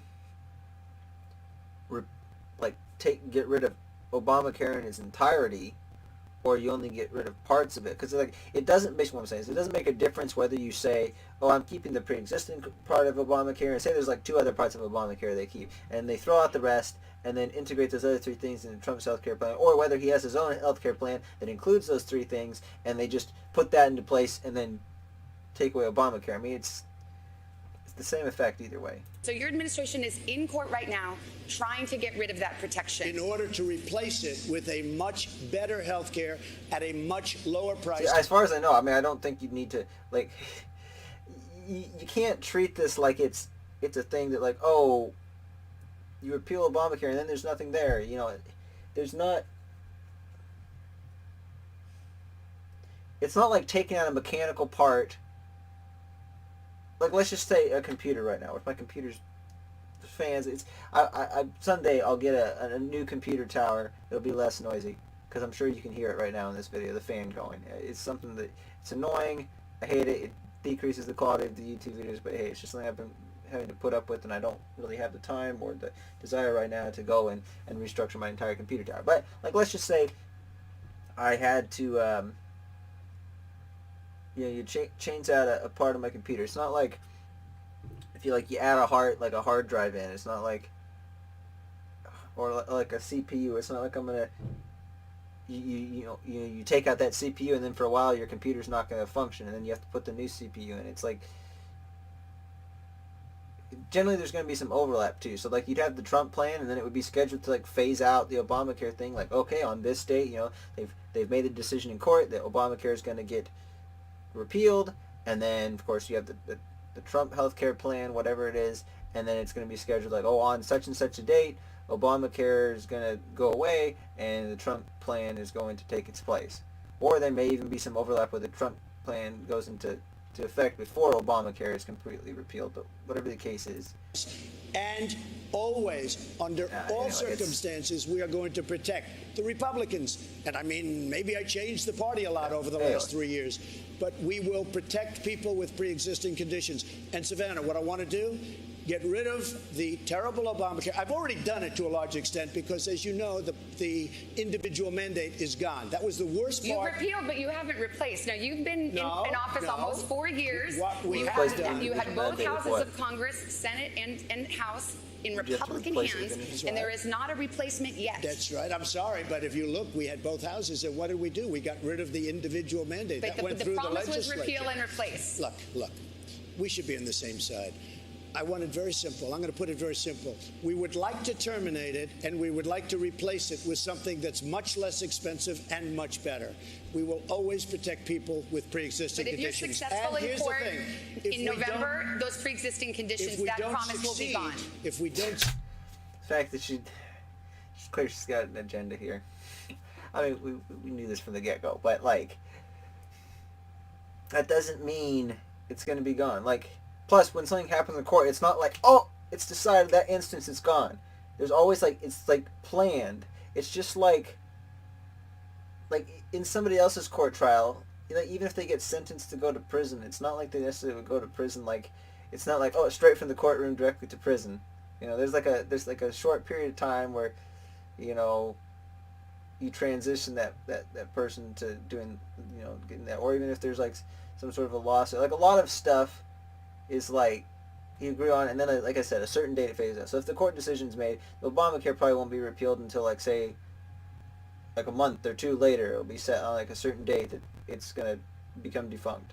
Succeed, we are running the remnants of whatever's left because we took it apart.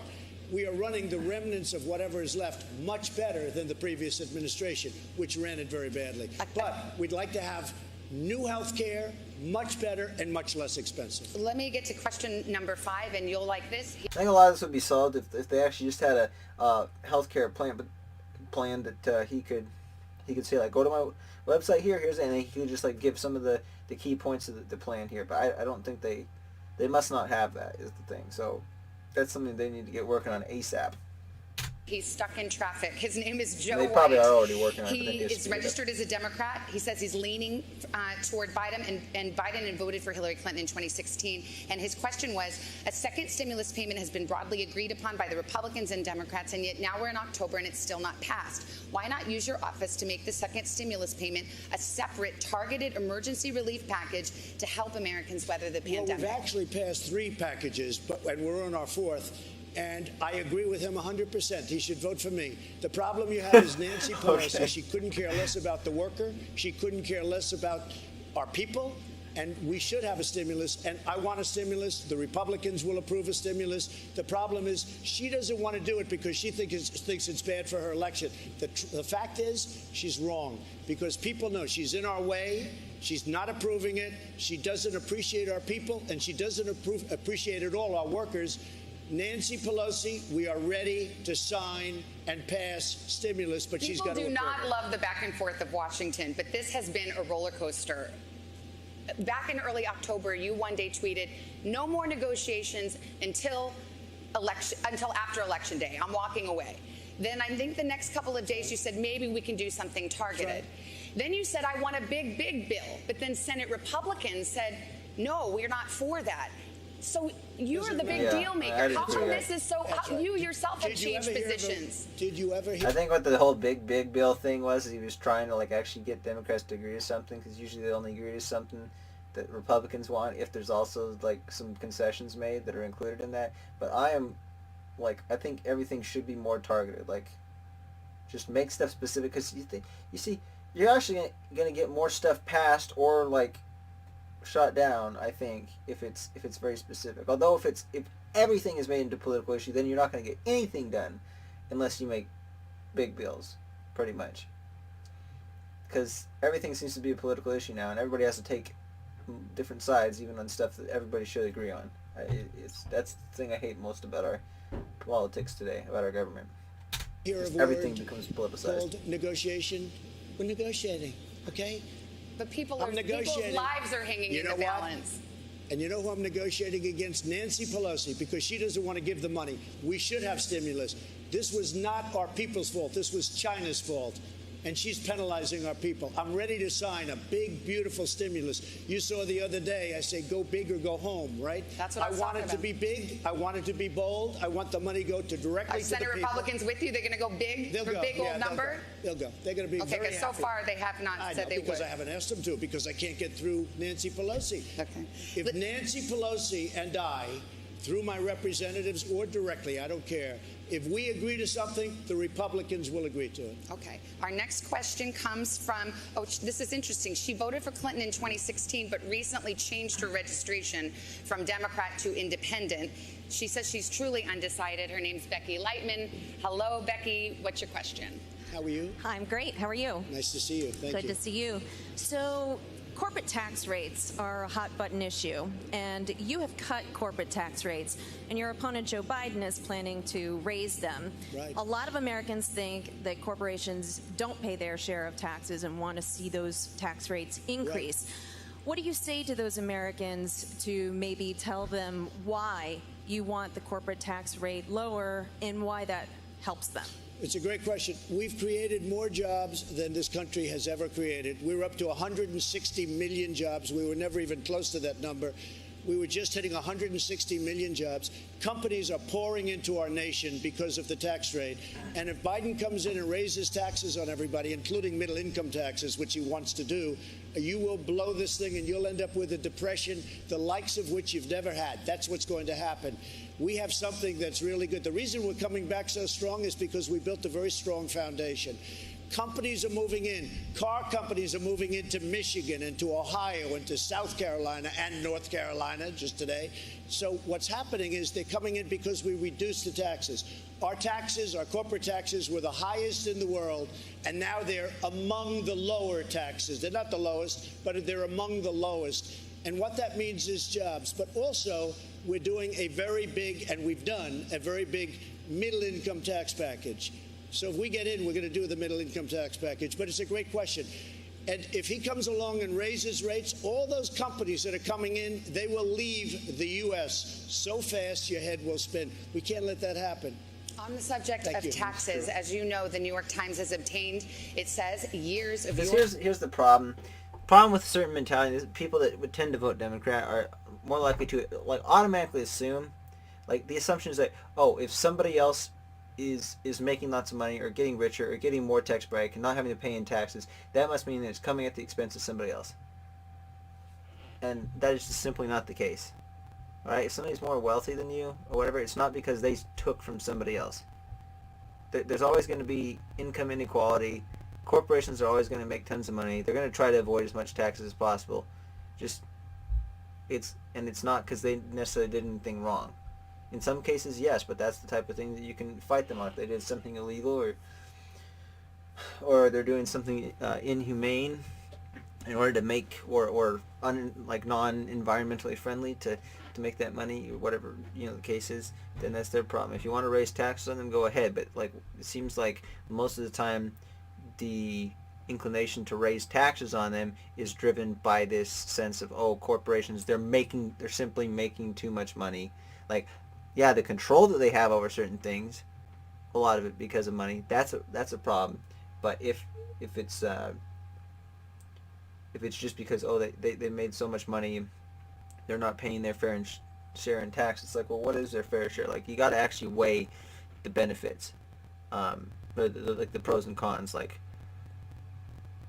Maybe they shouldn't be paying that much taxes. Maybe the stuff that they could do with that money elsewhere would benefit the economy more. Because literally all you're doing is when you're taking the taxes from them, you're basically saying, okay, rather than this corporation being able to spend that how they see fit and potentially benefit the world or themselves, whatever the case is, or the local community or whatever. With corporations, it's usually not the local community. But it's do you want the corporation spending that money or do you want the government spending that money? Because if the government comes in and takes it as taxes, they're just going to try to spend it as well. Most government programs aren't run as well. So, even if you had the corporations just make, or if a lot of the corporations just made voluntary contributions equal to their tax, that's a lot of it. You get tax write-offs on that. But that's not the bulk of it. I think there is some stuff that the corporations are doing to avoid making taxes, and maybe they should be paying more in taxes. But that's why you got to look at it and restructure the tax system so that they don't do that. So and also bringing in tax cuts for corporations depends on where you're cutting the taxes, because you got the taxes in one area that doesn't necessarily mean that they're not going to be paying any more tax. They could be paying exactly the same amount of taxes they were before, because a lot of the tax loopholes, it's like they're in very specific places, and you have to meet certain requirements to take advantage of that. Tax returns, among other things, it says that you have debts of approximately $421 million that you have personally guaranteed and that will come due in the next 4 years. The question is, on behalf of voters, who do you owe $421 million to? First of all, let me answer. What they did is illegal, number one. Right, Also, so the numbers are all wrong. It says years of your along and raises rates, all those companies that are coming in, they will leave the U.S. so fast your head will spin. We can't let that happen. On the subject of taxes, as you know, the New York Times has obtained, it says, years of your tax returns, among other things. It says that you have debts of approximately $421 million that you have personally guaranteed and that will come due in the next 4 years. The question is, on behalf of voters, who do you owe $421 million to? First of all, let me answer. What they did is illegal, number one. Yeah, I was going to say, and that, I forgot, it's like, that is definitely illegal. And second of all, it's like, why do we care if he has debts? Like, everybody's got, businesses, corporations, they run on debt. A lot of it. That's not uncommon. As somebody who's a business major, I have an associate's degree in business right now, but I'm not actually in a career path that involves business. But I know this very well, from taking just your first finance course you ever take. You learn this. You learn how companies use debt, and the same thing in the accounting classes too. I mean, that's just the fact of the matter. Corporations are run on debt. So the numbers are all wrong, but the numbers are released. And just so you understand, when you have a lot of real estate, I have real estate, you know a lot of it, okay? Right down the road, Doral, big stuff, great stuff. When I decided to run, I'm very under-levered, fortunately, but I'm very under-levered. I have a very, very small percentage of debt compared, in fact, some of it I did as favors to institutions that wanted to loan me money. Yes, if he wasn't under-leveraged, then then it would be an issue. Like, basically, if there was, an issue for him at least, it's like, if he didn't have the ability to pay back the debt if it came due, then that would be a problem. But $400 million compared to the assets that I have, all of these great properties all over the world, and frankly, the Bank of America building in San Francisco. I don't love what's happening to San Francisco. Well, do I hear you right? It sounds like you're saying $400 million isn't that much. One of the biggest office buildings. But are you confirming that yes, you do owe some? He's not really saying it's not that much. He's just saying it's not an issue. Like, it's not. It's not like. Yeah, they're making this $400 million. What I'm saying is that it's a tiny percentage of my net worth. That sounds like and you'll see that soon because we're doing things, We've given, I think it's 108 or 112 pages of financial detail to elections, and we have to file it as the president, as any politician, you have to file. Nobody ever looks at that. When they do, they see how incredible the company is, but more importantly, they see where this debt is. No, I don't owe Russia money. I owe a very, very small. It's called mortgages. Yeah. People have a house, they put a mortgage. Any foreign bank, any foreign entity? Not that I know of, but I will probably, because it's so easy to solve, and if you'd like to do, I will let you know who I owe whatever small amount of money. I want to say two things. Number one, it's a very small amount of money. Number two, it's very straight. It's very, very straight. But it's a tiny percentage of the worth. Did you ever hear the expression under-levered? Yeah. I am extremely under-levered. Well, here's the thing. You could clear this up tonight by just releasing your tax returns yourself. I mean, that's what I understand. I think people are just wondering. As you know, you're I'm the only. It turned out that I am underwrote. But the IRS says excuse me. No, but you the IRS says that doesn't stop you from releasing. You accused me of not being underwrote previously, and so did other people at NBC. and I am under audit. So that was solved. That's good. I am under audit.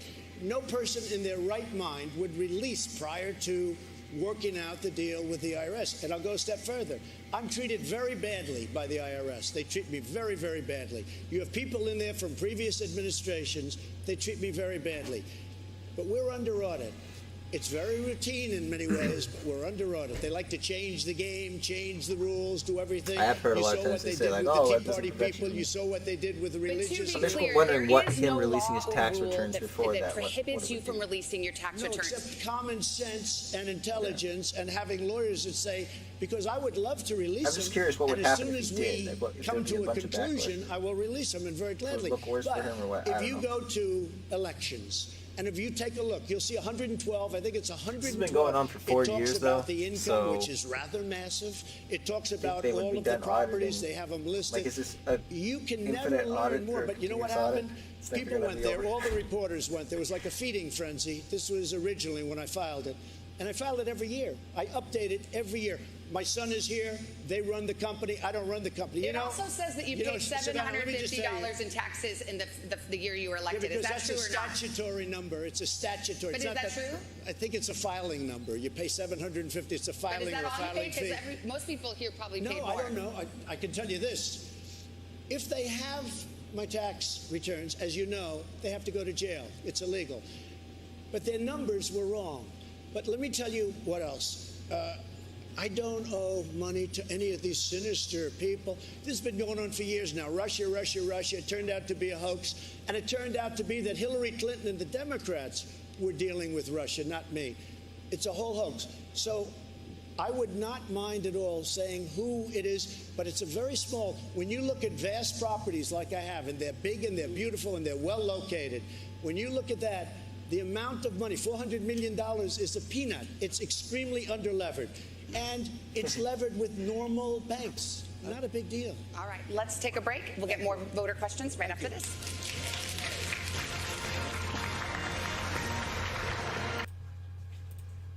All right, so this is the last, going into the last 10 minutes here. I didn't expect there to be commercial breaks like this. All right, here we go. We are Final live stretch. in Miami in the middle of a town hall with President Trump. Thank you again for being here. We've got another voter, Adam Schuker. He voted for Clinton in 2016. He's registered as a Democrat and says he's supporting Biden. Adam, take it away. Thank you, Savannah. Thank you, Mr. President. Thank you, Adam. 4 years ago, Senate leadership said it was inappropriate to push through a nominee in an election year. Yet they fast-tracked your nominee for the Supreme Court just today. The question I have for you is, what do you say to the voter that thinks it's hypocritical to act in that manner and that they can't trust Republicans' word?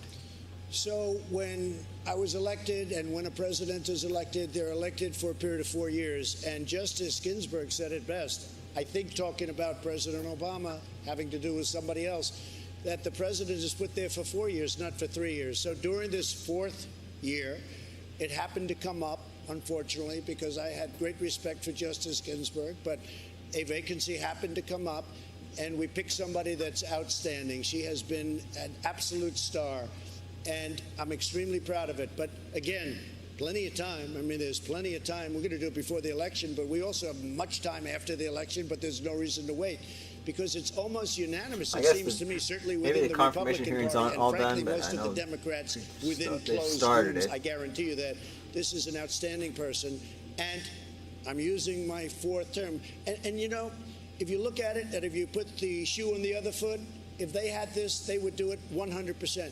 So there's been 29 times when this has happened. All 29 times a president has done exactly what I've done. Can I just, to the voters' point, I'll just say that in 2016 you were on another show, actually another morning show, and you were asked whether President Obama should nominate a Supreme Court Justice Merrick Garland, and you said, I think the Senate should wait until the next president and let the president pick. Now, that was 8 months before the election. This is 3 weeks before the election. I have a lot of respect, by the way. So you have changed your position on this. I have a lot of respect for Judge Garland, I want to tell you that. But I'll tell you, the whole ball game changed when I saw the way they treated Justice Kavanaugh. I have never seen any human being, and I'm not just talking about Supreme Court, I have never seen a human being treated so badly with false accusations and everything else. I have never seen anything like it. And you know what? The truth is, Savannah, like it or not, the ball game changed a lot. There has never been anybody treated so badly as now Justice Kavanaugh. You've mentioned that you would like to see Amy Coney Barrett confirmed to the Supreme Court in case any challenges come up in connection with the election. Yeah. Do you expect her to rule for you? I think she'll have to make that decision. I don't think she has any conflict at all. You know, a Supreme Court judge does not have, I mean, they can make their own decision.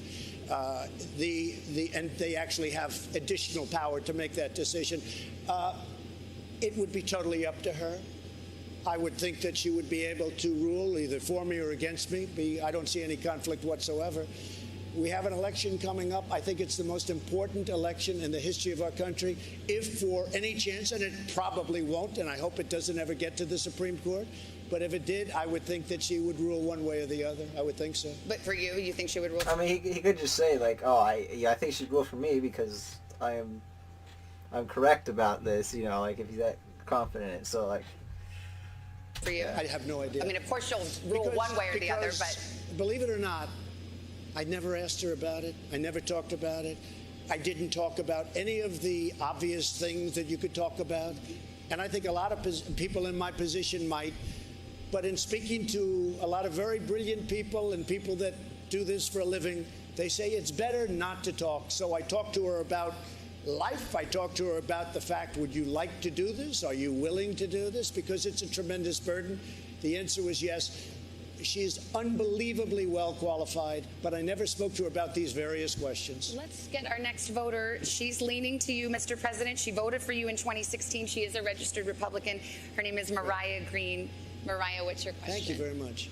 Thank you. Good evening, Mr. President. I'm honored to be with you here tonight, sir, so thank you. I'm a pro-life millennial, and my question for you today is, if Roe v. Wade is ultimately overturned in the future, what protections would be put in place or kept for where the mother's life is in jeopardy in relation to high-risk pregnancies? Well, again, I'm not ruling on this, and Roe v. Wade is something that a lot of people would say, obviously, you're going to speak to somebody. I also, two other great justices, Justice Gorsuch and Justice Kavanaugh, I never spoke to them about Roe v. Wade. I never spoke to them about election laws. I never spoke to them about anything.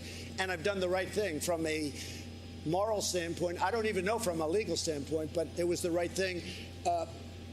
I think, depending on what happens with Roe v. Wade, I think that perhaps it could get sent down to the states, and the states would decide. I also think perhaps nothing will happen. I think that's pretty likely, to her about it. I think it would be inappropriate considering how to California talk to her is about and how a lot and of some people would say the you Midwest can talk is. to her about it. I just think it would be inappropriate. But what is your preference? Because it agreed that's not something I you think should it talk to the shouldn't judge be about. left to the But states, would you though, like given to that see Roe it versus does Wade fall under the overturned? government's I would responsibility like to protect see life. A So it should be brilliant universal across the jurist, states. a brilliant person who has done this in great depth and has actually skirted this issue for a long time, make a decision. And that's why I chose her. I think that she's going to make a great decision. I did not tell her what decision to make, and I think it would be inappropriate to say right now, because I don't want to do anything to influence her. I want her to get approved, and then I want her to go by the law, and I know she's going to make a great decision for our country. But you running as a pro-life Republican, most pro-life Republicans would like to see Roe v. Wade overturned and abortion banned. Many of them would. What do you Perhaps think? most of them would. I am telling you, I don't want to do anything to influence anything right now. I don't want to go out tomorrow and say, oh, he's trying to give her a signal, because I didn't speak to her about it. I've done the right thing in so doing. How she's going to rule, you're going to find out perhaps, or you might not find out. I mean, it may never get there. It may never get there. We'll see what happens. All right, we have another question. This is Cindy Velez. She is undecided. She says she's leaning to Biden, and she did vote for Clinton in 2016. She's registered as a Democrat. Hi, Cindy. What's your question? Good evening, Savannah. Cindy. Good Thank evening, you. Mr. President. Thank you very much. As the mother of a young male of color, I have raised him to respect authority, not only because it's the right thing to do, but also out of fear that he may face profiling or be considered a criminal. As an educator, I've also had similar conversations with my high school students. Mr. President, What will you and your administration do to better prepare our law enforcement officers to work in collaboration with the communities that they serve, and also to protect the lives of innocent Black and Latinos from police brutality and injustice? Right. I fully understand the question, and I saw everything that you saw over the summer, and it was a terrible thing to watch. We were very strongly, we have a senator named Tim Scott from South Carolina. He came up with a bill that should have been approved. It was great. It was a bill that was strong in terms of law enforcement and strong in terms of enforcing the proper thing and doing the proper thing by law enforcement. And the Democrats just wouldn't go for it. They wouldn't go for it at all. And I don't know why, because it was a really great bill. But I do have to say this. And some people don't like it when I say it, but a lot of people agree. I have done more for the African-American community than any president, with the exception of Abraham Lincoln. Criminal justice reform, prison reform, historically Black colleges and universities. I got them funded. They were on a year-to-year basis. They could have been put out of business. As soon as our country had a little bad year, they would have said, I'm sorry, we're not going to fund you. I got them 10-year funding and financing, and more than they even asked for. I became very friendly with a lot of the heads. But we've done more, and of course, opportunity zones. But criminal justice reform, everybody said it could not be done. President Obama and Biden never even tried to do it. They never even tried. But I say that, and I say it often. I'll say it loud, and I'm very proud of it. And I have a great relationship because of what I've done with the African American community. I'm very proud of it. Let's go to our next question. We have Paulette Dale. She leans slightly to Biden. Right. She voted for Clinton in 2016. She's registered as a Republican. Paulette, what's your question? Oh, that's Good interesting. evening, Mr. President. Thank you very much. I have to say, you have a great smile. So in her case, I guess you... Okay. So, in her case, I guess she must have just been so off-put by Trump's character or something. as the daughter of immigrants to the United States who fled Eastern Europe due to religious persecution, right.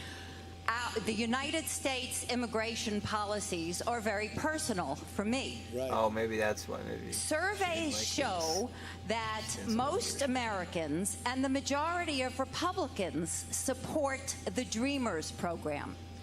So my question for you, Mr. President, is if you are elected to a second term, do you I kind of support the idea of the Dreamers program, but the way it actually operates, the way it works, is detrimental to other...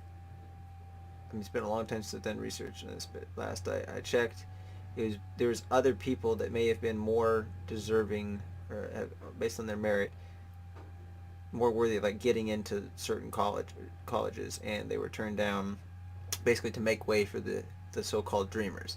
So I think if it's giving people an opportunity to be accepted in the, to get the education that they desire without putting other people at expense, or as long as they basically have to meet the same qualifications, like in terms of, I mean, it's kind of hard to talk about that because there's so many different factors involved, but it really has to be. I mean, there are definitely some of them who would meet the same qualifications as everyone else, but there's some that haven't, and it's just the fact that some of them are being pushed up to the front of the line. And there's also probably the biggest issue with it, though, is not so much the program itself, but it's how much fraud was going on with the program. There's a lot of fraudulence. I think at some point, like, it was like 30% of applications filed. This was back in 2016, 2017. I think nearly about a third of the applications filed or something like that were like fraudulent or something. I don't remember the exact statistic on it or what the whole story was, but that was actually a bigger deal than the program itself. But even the program itself, the way it's structured, I'm not entirely for it. expect to pursue your previous efforts to cut the DACA program? Yeah. Why or why not? And the DACA is somewhat different than Dreamers. You understand that, and you understand it better than anybody probably in this room. Where do you come from, by the way, originally? My grandparents were from Russia and Poland. Well, I guess that's very good. Does it go beyond education? So, I think We are going to take care of DACA.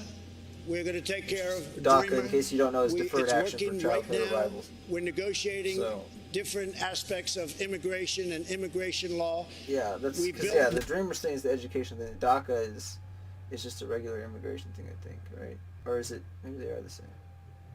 I don't know. It's been, like I said, I haven't really been up to date on this particular issue since about 2017. Now over 400 miles of border wall, southern border. Mexico's working very closely with us. We have the strongest border we've ever had. We want people to come into our country. They have to come in legally. But we are working very hard on the DACA program, and you will be, I think, very happy over the course of the next year. Thank you. Because I feel the same way as you do about it. Thank you, Mr. Thank you. President. Thank you very much. Mr. President, in point of fact, the DACA program, there are, under your administration, no new applicants are allowed. And in fact, the DACA recipients now have to renew every year as opposed to every 2 years. So in fact, the DACA program has been curtailed by your administration. Well, what happened is because of the pandemic, much changed on the immigration front. Mexico is heavily infected, as you know, and we've made it very, very difficult to come in because of the pandemic and other reasons, and crime. But we have a very strong border right now, and we have to keep it that way. But we want people to come into our country, but they have to come in through a merit system, and they have to come in legally. And people are very, very happy with it. You haven't heard any complaints about that. But what happened is because of the pandemic, we have to be extra cautious. You have been promising this immigration bill since, well, at least July, when you told my colleague on Telemundo it was coming, but nothing's come yet. It's very happy. The fact is, we got rid of catch and release, which is a disaster. You know, you catch somebody, they could be a murderer, they could be a rapist, and we're supposed to release them into our country. These are the laws that I inherited. We ended that program.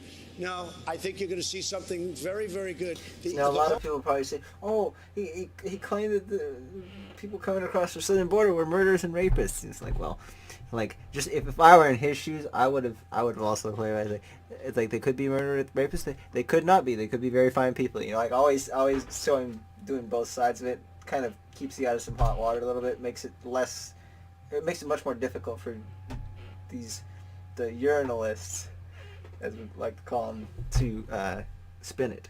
Whole immigration, if you look at what's going on, people used to pour into our country, and especially during the pandemic.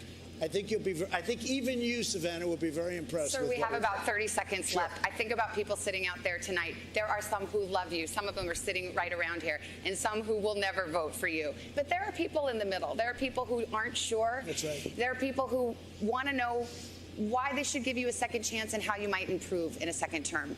30 seconds, what would you say to them? Because I've done a great job. We had the strongest economy in the world. We closed it up. We are coming around the corner. The vaccines are coming out soon, and our economy is strong. We are at a level with jobs like we've never been before.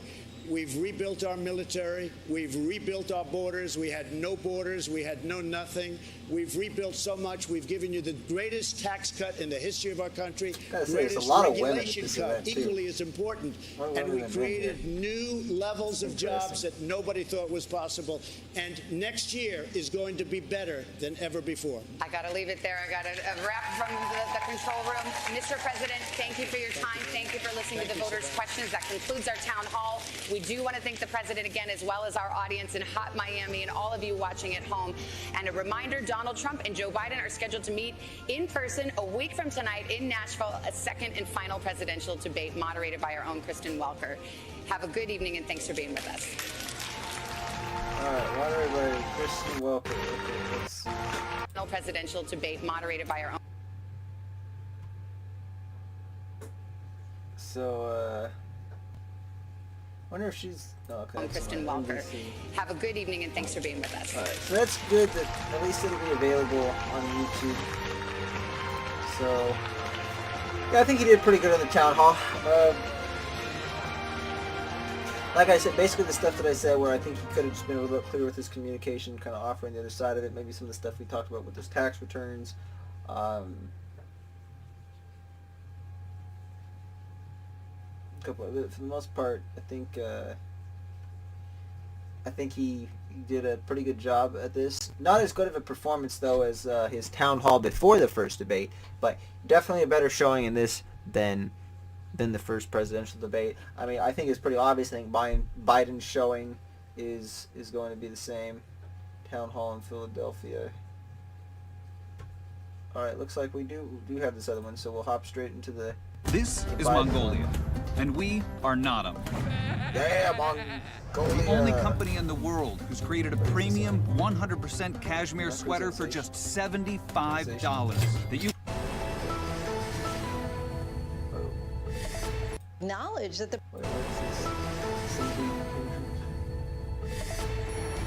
newly released video of a medical scare in a high school cafeteria. Deputy Pedro Colon performing CPR for several minutes after a student suffered a seizure and collapsed. The teen, recovering and alert, sat up until paramedics took him to the hospital. That student then returned to the school, showing gratitude to the deputy in person. See what this has to do with the Dueling town halls, what would have been the second debate tonight, will be separate events on separate networks happening. Justice. Accumulating wealth. Want to get another question in here from Angelica Politaros? No, not at all. Garnet. New startup. I got those. These are your worlds. What the heck is this? So come on. Dive deeper into the universes you love. This is Disney Plus ad. It Whenever you want them, you'll find them all here. Making. By. This is only supposed to go for This could hurt the economy. an hour and a half. The originals. And assist. Dollars annually. Garnet Club says certainly Most. As a project of. And racial injustice dominating this election. Final voting is just 19 days away. Tonight, Town Hall. Voters in a key battleground state put their questions directly to former Vice President Joe Biden. Can he seize the moment and secure their vote? Live from the National Constitution Center in Philadelphia. This special edition of 2020, The Vice President and the People.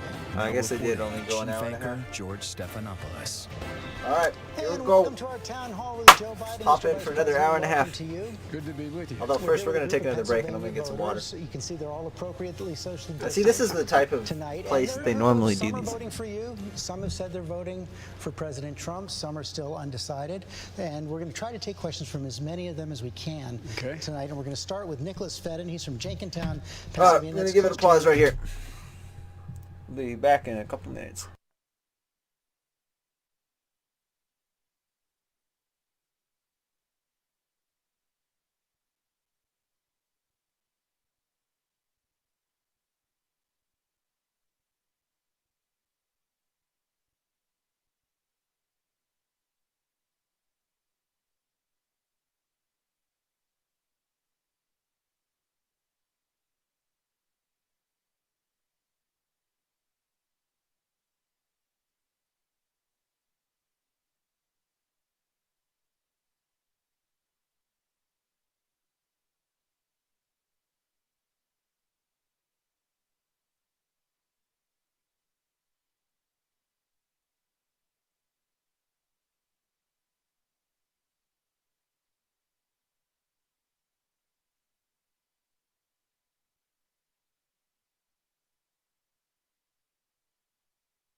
here in Philadelphia. No, and well.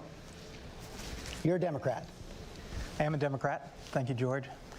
Mr. Vice President, every day my wife and I are in disbelief at the lack of coordinated federal action on COVID-19.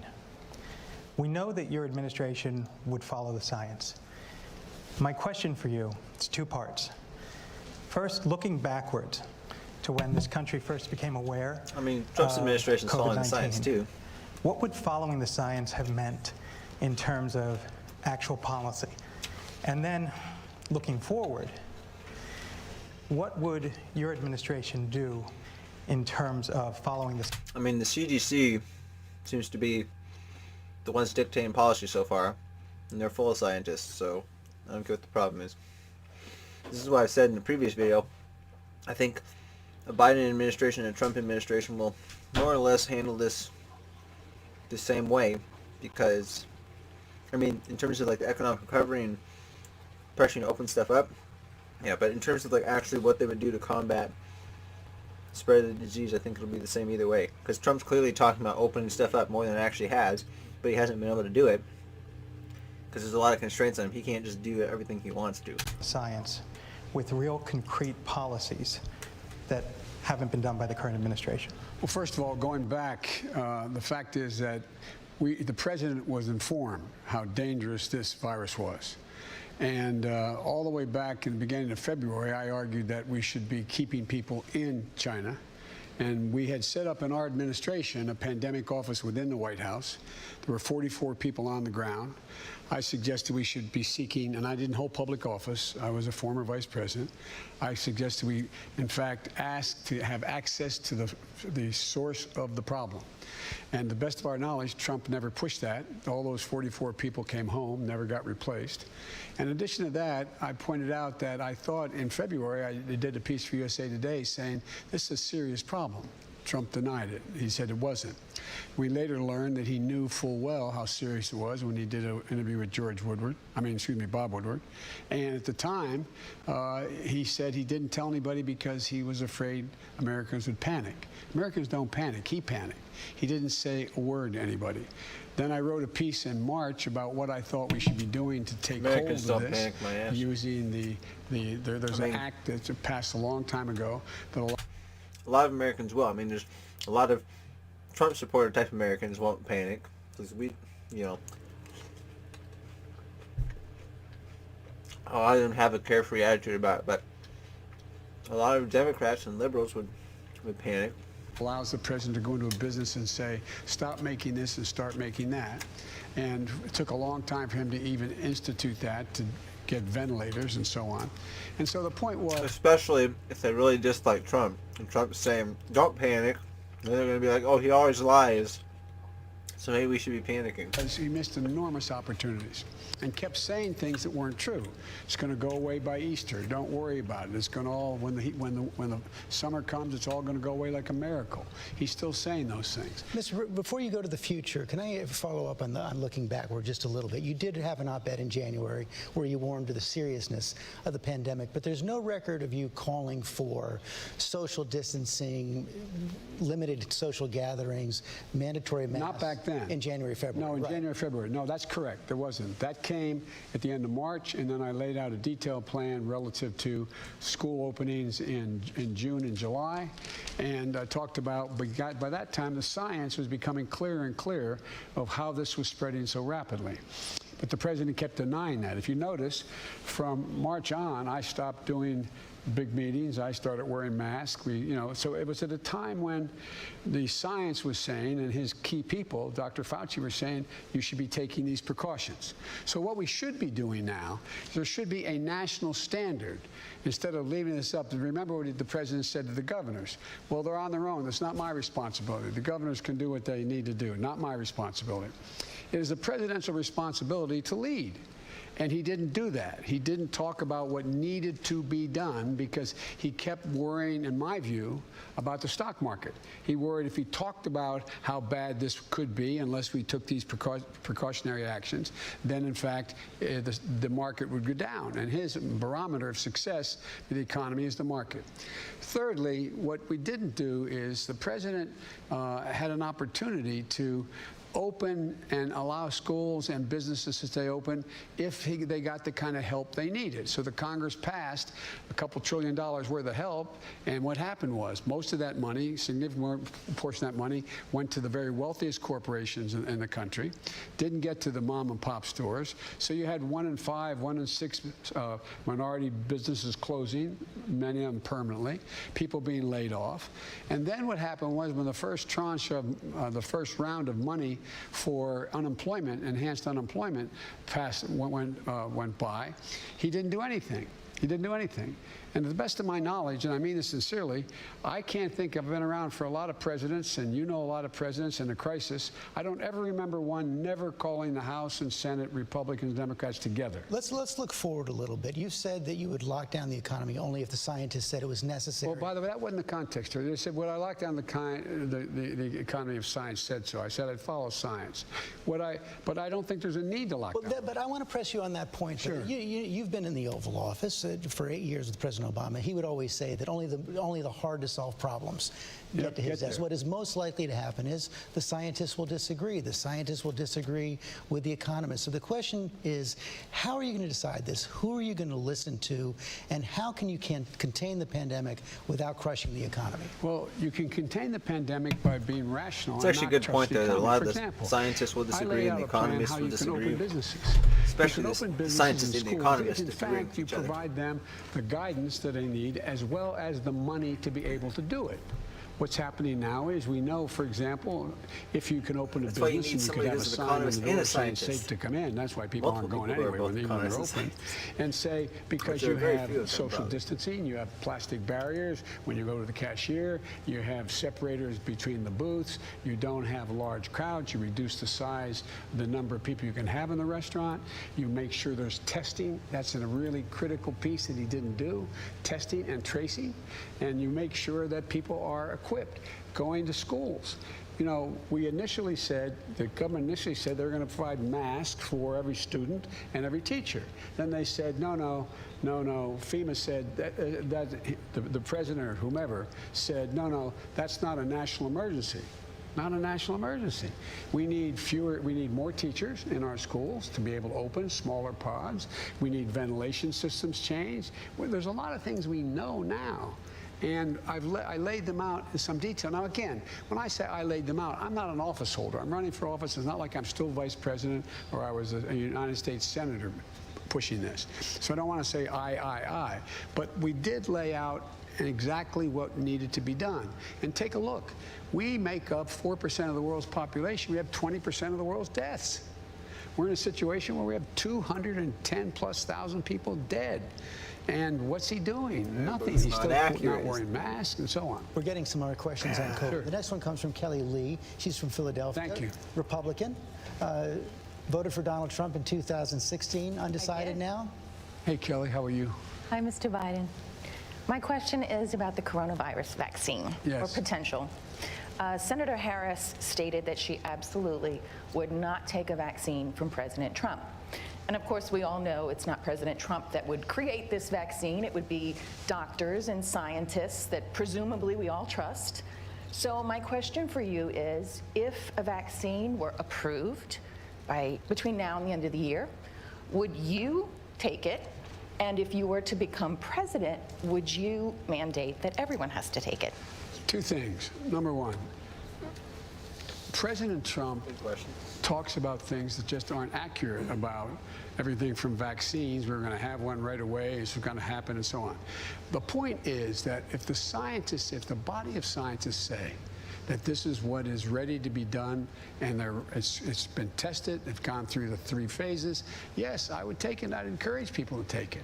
But President Trump says things like, everything from this crazy stuff he's walking away from now, inject bleach in your arm, and that's going to work. I'm not being facetious, though. I mean, he's actually said these things.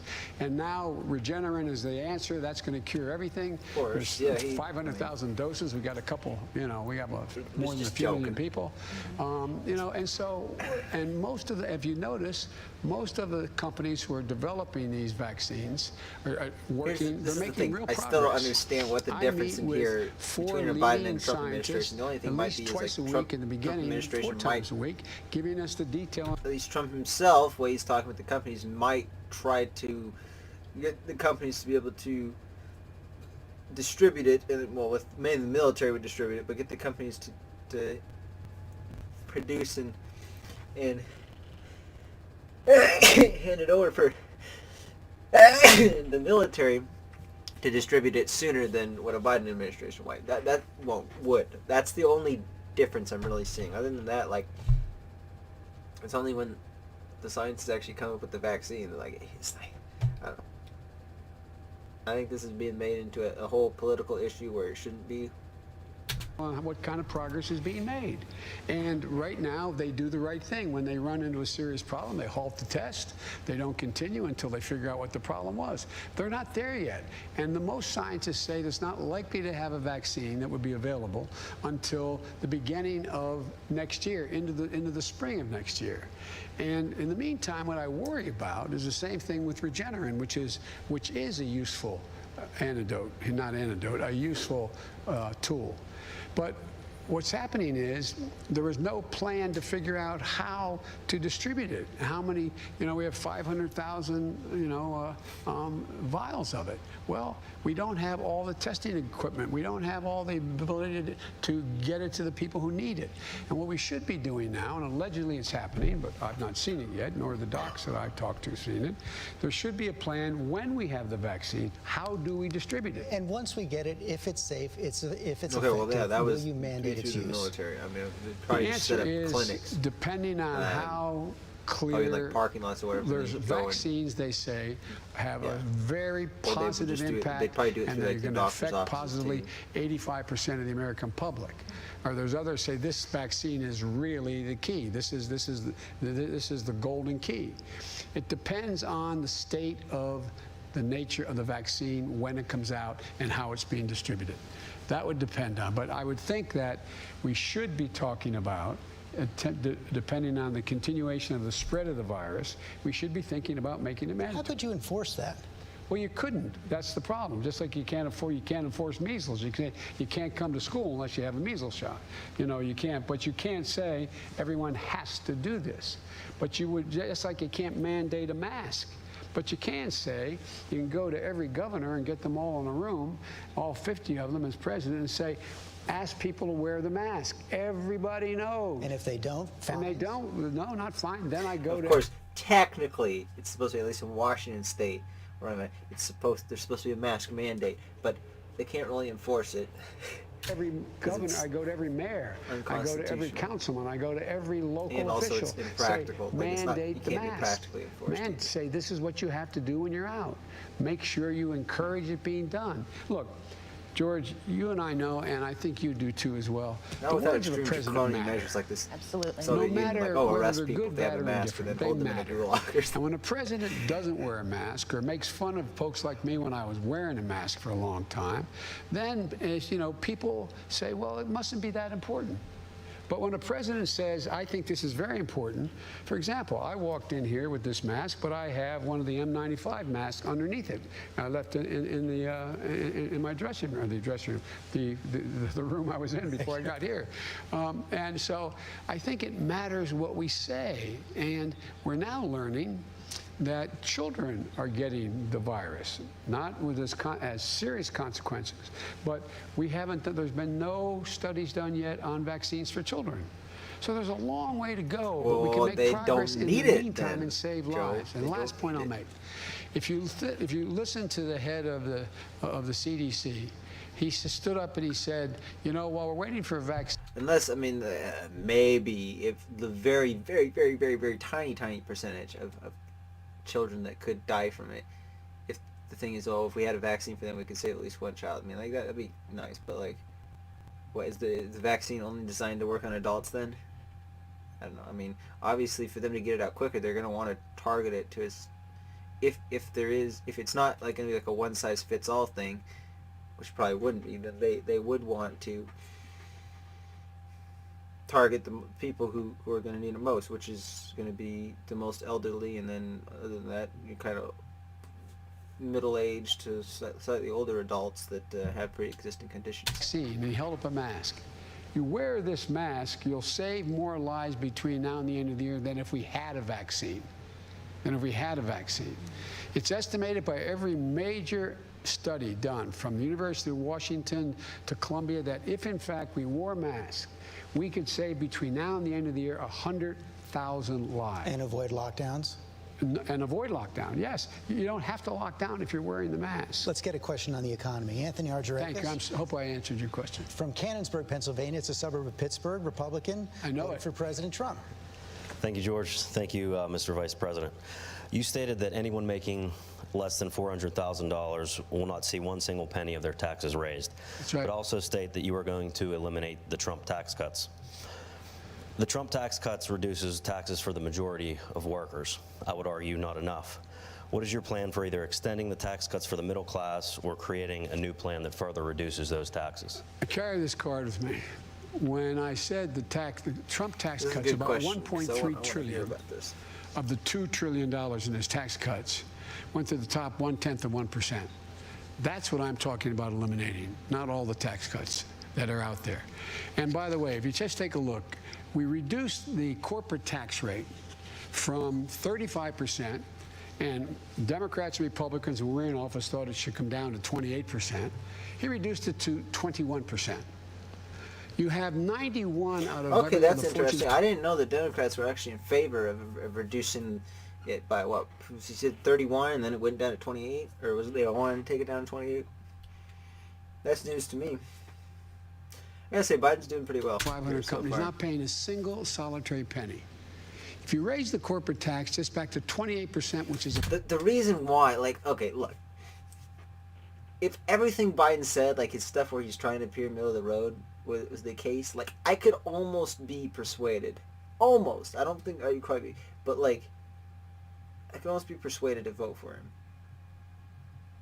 But I just know where the rest of the Democratic Party's heading and where, like, the views of his vice president, his vice presidential nominee, Kamala Harris, and the fact that she could very well end up becoming president within the next 4 years if he becomes elected. That has me worried. It's a fair tax. You'd raise $1.3 trillion by that one act. If you made sure that people making over 400 grand paid what they did in the Bush administration, 39.6%, you would raise another, it goes up to, let me get you the exact number here, about another $92 billion. So you can raise a lot of money to be able to invest in things that can make your life easier, make you change your standard of living by making sure you have affordable health care, by making sure you're in a situation where you're able to send your kid to school, and if you have a student debt, you can deal with it, making sure that your home, you can pay your mortgage. You got 20 million people right now. Mr. Vice President, let me press you on that, though. Sure. You're going to raise the corporate tax. You're going to raise taxes on the wealthy. I'll also say this. I think... All right, two observations. I think how biased the mainstream media is going to help Trump in a lot of ways. If they weren't so biased, I think that the election may actually be more in Biden's favor, to be honest. Secondly, Biden's coming across as fairly likable here, and like he actually has people's best interests in mind. But the thing is, I also know that like the capital gains tax is... There's a lot of stuff. I think what a lot of stuff is, like, it may only affect the super wealthy, but just because it may only affect the super wealthy and it doesn't affect you, like, as a middle class or lower class American, doesn't mean you shouldn't be concerned about it. I know most people won't be, and, you know, I understand that. You know, you're especially if you're really struggling, you're gonna care. You just like, hey, you know, I just care about what's gonna get me through, you know, the day and the week, and help me pay the bills, and provide a good life for my family. I get that, but at the same time, like, if you're really wanting to have like a philosophical discussion about all this and figure out, okay, what's fair, what's just, you know. Like, even a capital gains tax is, like, because that's one of the things that'll go up, the capital gains tax under his administration. So if somebody ends up, you know, making a bunch of money on some of their assets, or their, you know, their business or something goes up in value a bunch, and they have capital gains that are above a certain, I mean, that's going to get taxed even more heavily, and really that's unfair to that person. So it's like, goes back to my earlier point. It's like, just because somebody makes more money than you doesn't mean they like took it from anybody else. It's a bad way of looking at things. So it's like, you know, somebody might make more money, but as long as they made it fairly, as long as they made it without taking advantage of anybody or doing any kind of dastardly deeds, or you know, embezzling money, or committing fraud, as long as none of that happened, then, you know, what's it to you? I mean, yeah, they happen to use their gifts, use their talents, and use their resources to make a good living for themselves, and you should do the best that you can as well. Is it wise to do even that when the economy is as weak as it is right now? Another 900,000 people. That's a great question.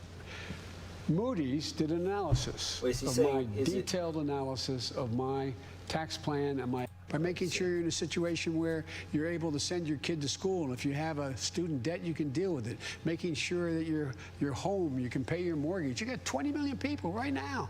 Mr. Vice President, let me press you on that, though. Sure. You're going to raise the corporate tax. You're going to raise taxes on the wealthy. Is it wise to do even that when the economy is as weak as it is right now? Another 900,000 people. That's a great question. Moody's did an analysis. You're going to raise the corporate tax. You're going to raise taxes on the wealthy. Is it wise to do even that when the economy is as weak as it is right now? Another 900,000 people. That's a great question. Moody's did an analysis. I mean, it's true. Yeah, they could afford to take the hit better than people could, and if you're giving that money to other people. But at the same time, it's still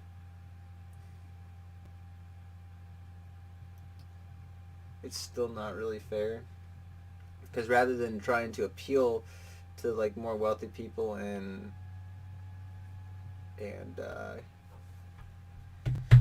maybe incentivize them to help out the people who are less fortunate and more in need during this time, they're just like mandating, like, hey, you give us more of your money. That's why, I mean, in a lot of ways, I think a lot of tax system and tax code is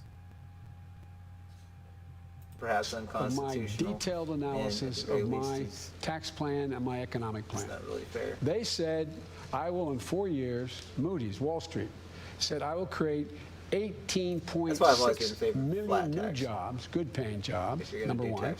Number two, the GDP will grow by $1 trillion more than it would under Trump, and 7 million more jobs than under Trump.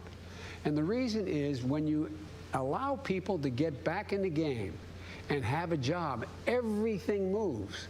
Everything moves. Right now, you got the opposite. You had last year, during this pandemic, you had the wealthiest billionaires in terms of the theory of it, was like, yeah, that's true, but world in the nation, they made another $700 billion. $700 billion. He talks about a V-shaped recovery. It's a K-shaped recovery. If you're on the top, you're going to do very well. And the other thing and if you're at the bottom, or you're in the middle or the bottom, your income is coming down. You're not getting a raise.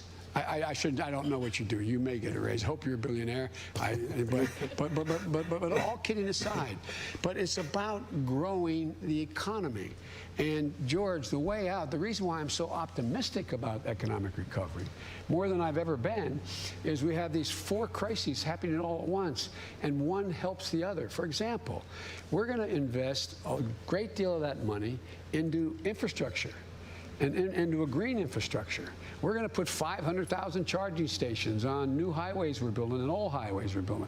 We're going to own the electric market. You know as well as I do from your days, in the old days, where the president spends about $600 billion a year on government contracts. Everything from making sure they have aircraft carriers to automobile fleets for in the United States. If you and it's not violation of any international trade agreement, made in America. If you actually insist that whatever that product is, made in America, including the material that goes into the product, it's estimated we're going to create somewhere between another 4 and 6 million jobs just by doing that. But what's happening? Well, this is the part of Biden's thing that's sounds great to me,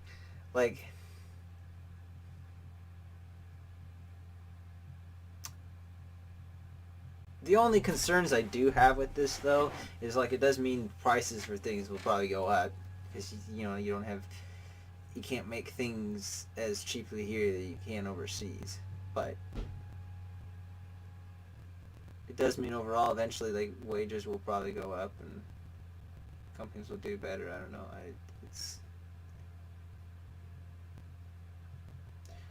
I guess in a sense, if you do that, then inadvertently companies will make less in profits. They'll still be doing well,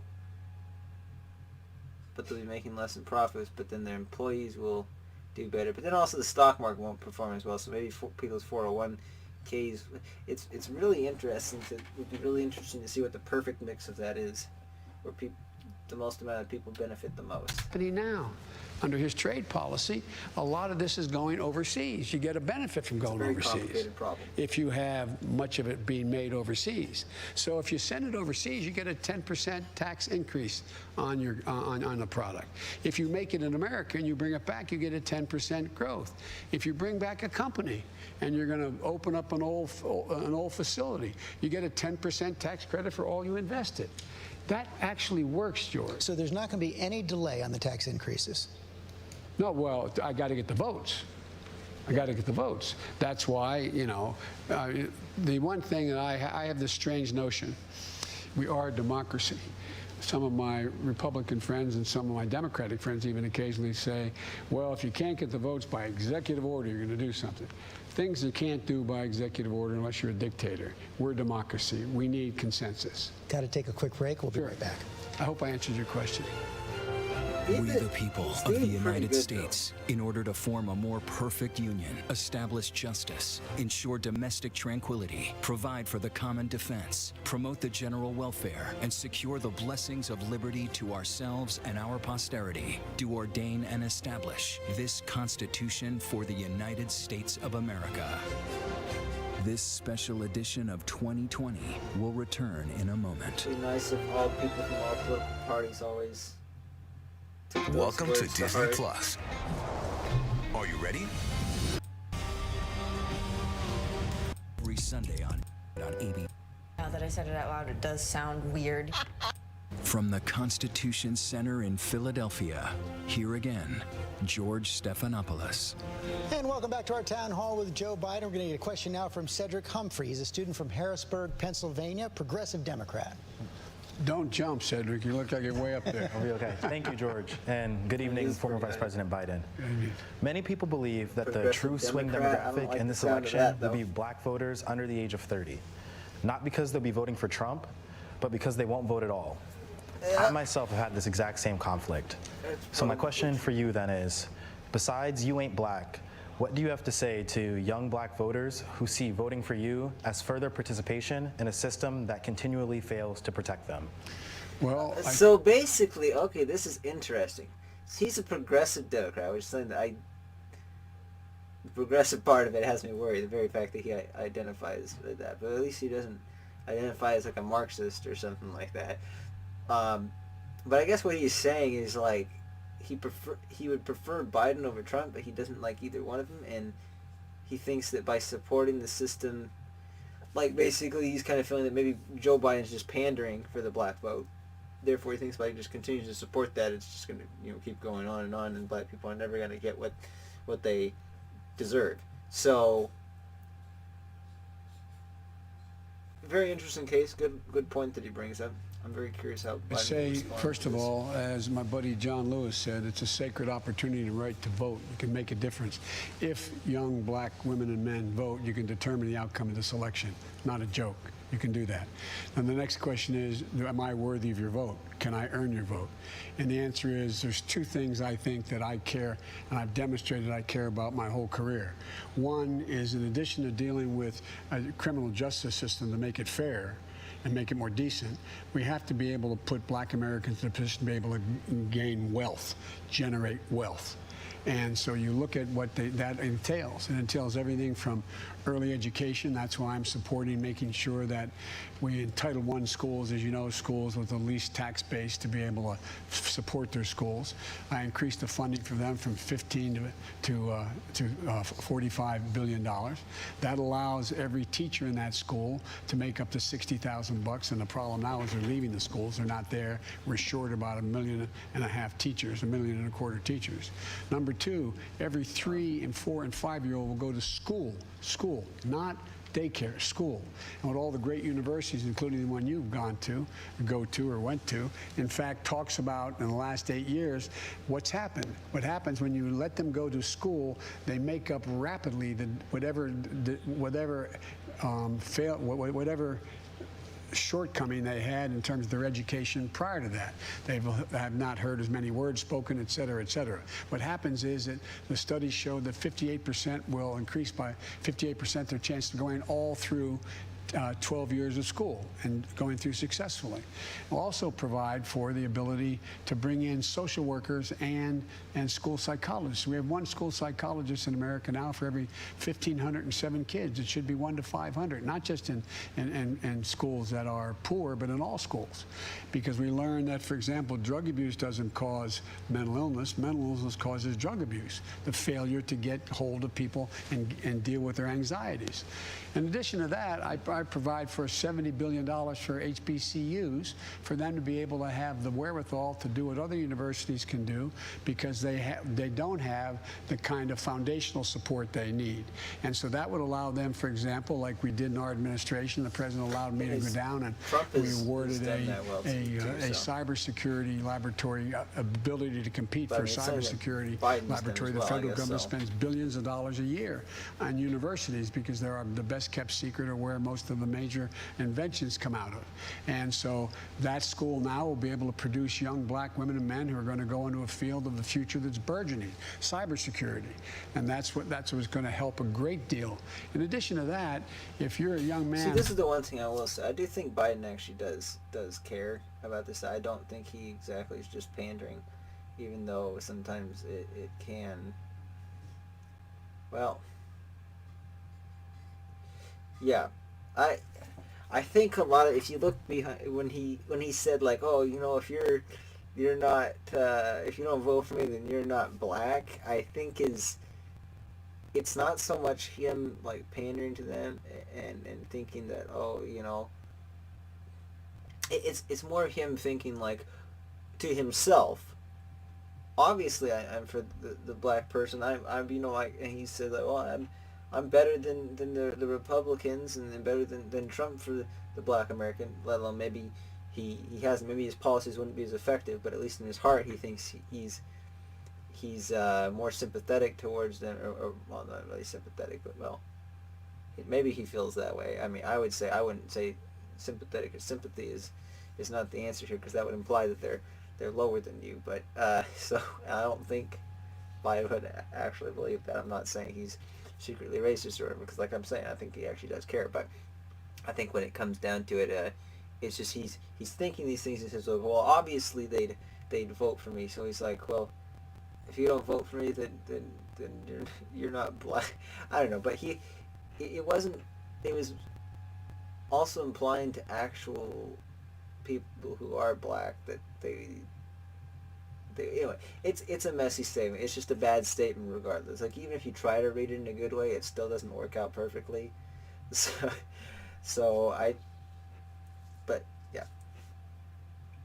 Point is, I think there are a lot of Democrats out there that I've seen that really just don't give two shits about, black Americans, and they just pander for their vote. But to be honest, I really don't think Biden's one of them, though. I think sometimes in his old age and his poor choice of words, he does come across that about way. to graduate, or you graduated from school and you want to own your first home, or it's awful hard to get them. This is also one of the reasons why I never took Kamala Harris's attack on him regarding the forced busing thing seriously, and the thing about anyway, because I know Biden's not money, racist. and depending on the background, what's your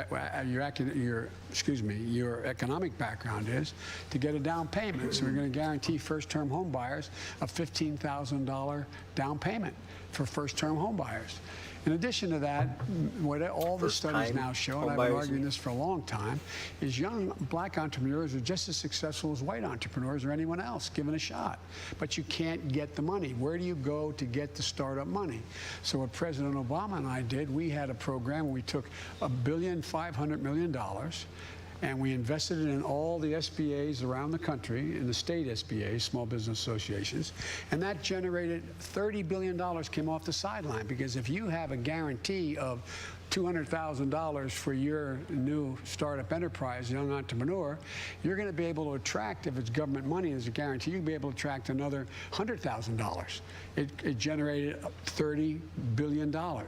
Well, I'm changing that program, and I'll get this done without much trouble, I believe, in the Congress, from $1.5 billion to $30 billion to $30 billion. That'll take $300 billion off the sideline and grow, because And for example, if you, in fact, and I were the same age, and we split our differences, and we were the same age, and we went to the same builder to buy us each the same home, but my home was in a white neighborhood on one side of a highway, and yours is in a black neighborhood. Same exact home. Your home will start off being valued 29% less than my home. Yet your insurance for that home will be higher. The thing is, okay, so I don't believe this to be the case. See, we're here, he's basically still trying to say, oh, America is systemically racist.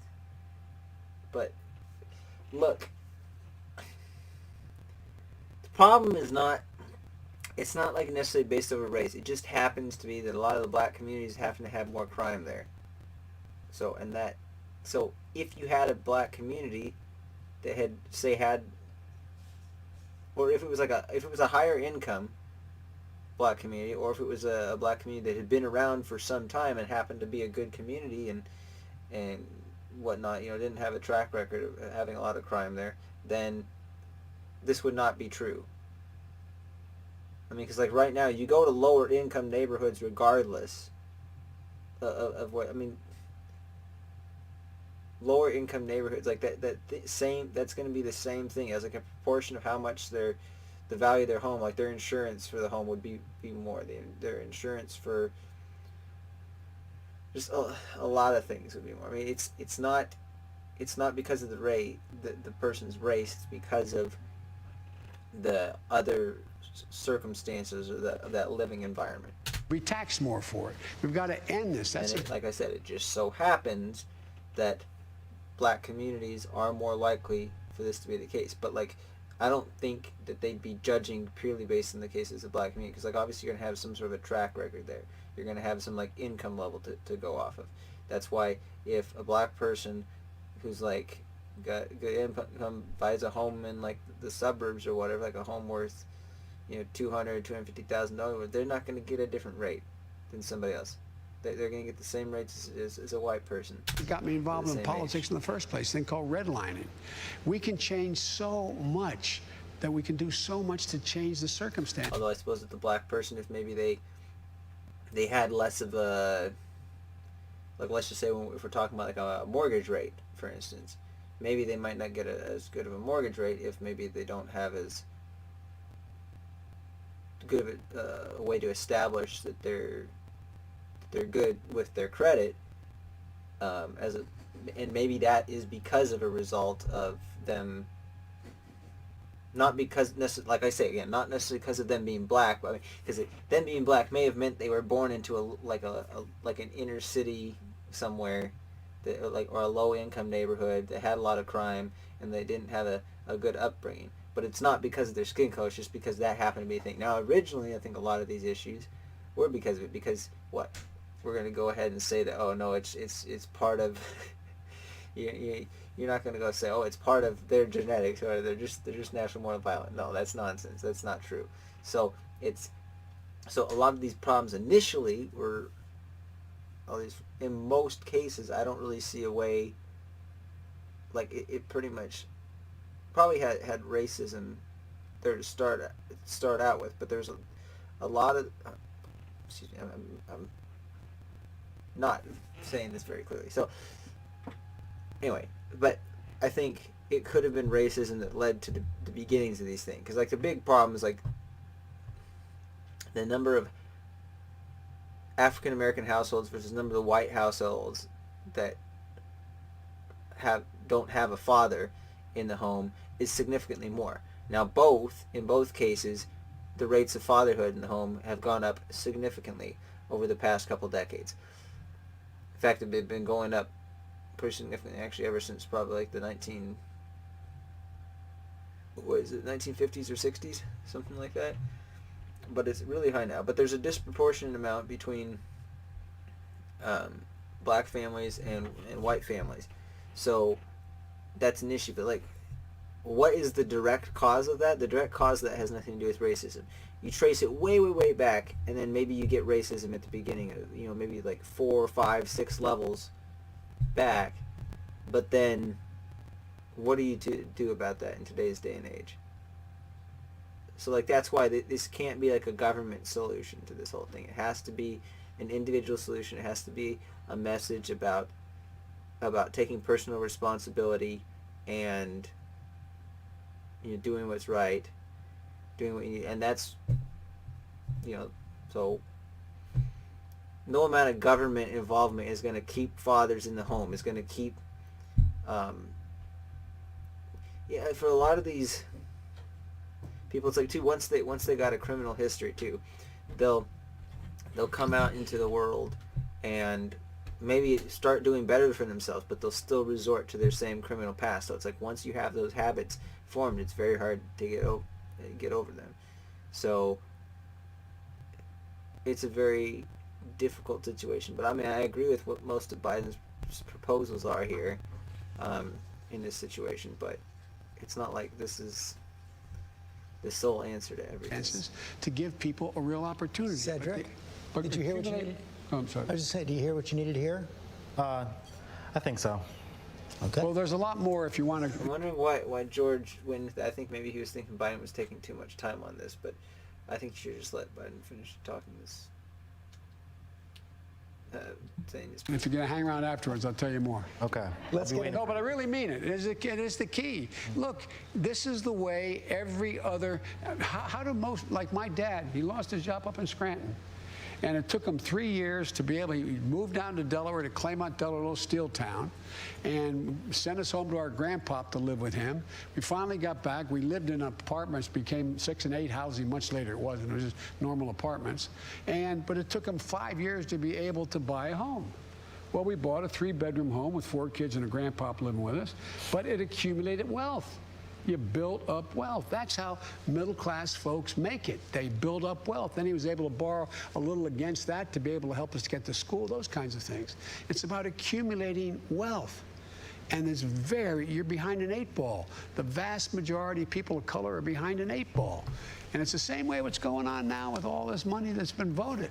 What's happened? You go to the bank if you're a black businessman, and the president fired the only inspector general to oversee all this help coming from the Congress. And what happens? You go in and they say, do you have an account here? No. Do you have a credit card with this? No. Have you borrowed from us before? No. We bail these suckers out. They're not liable for any of the money, but they still won't rent it. They still won't lend it to you. We got to change that. It's about accumulating wealth. Want to get another question in here from Angelica Politaros? No, not at all. Garnet Valley, Pennsylvania, Hi. Republican who voted for President Trump last time. Thank you, George. Thank you, Vice President Biden. Nice to meet you.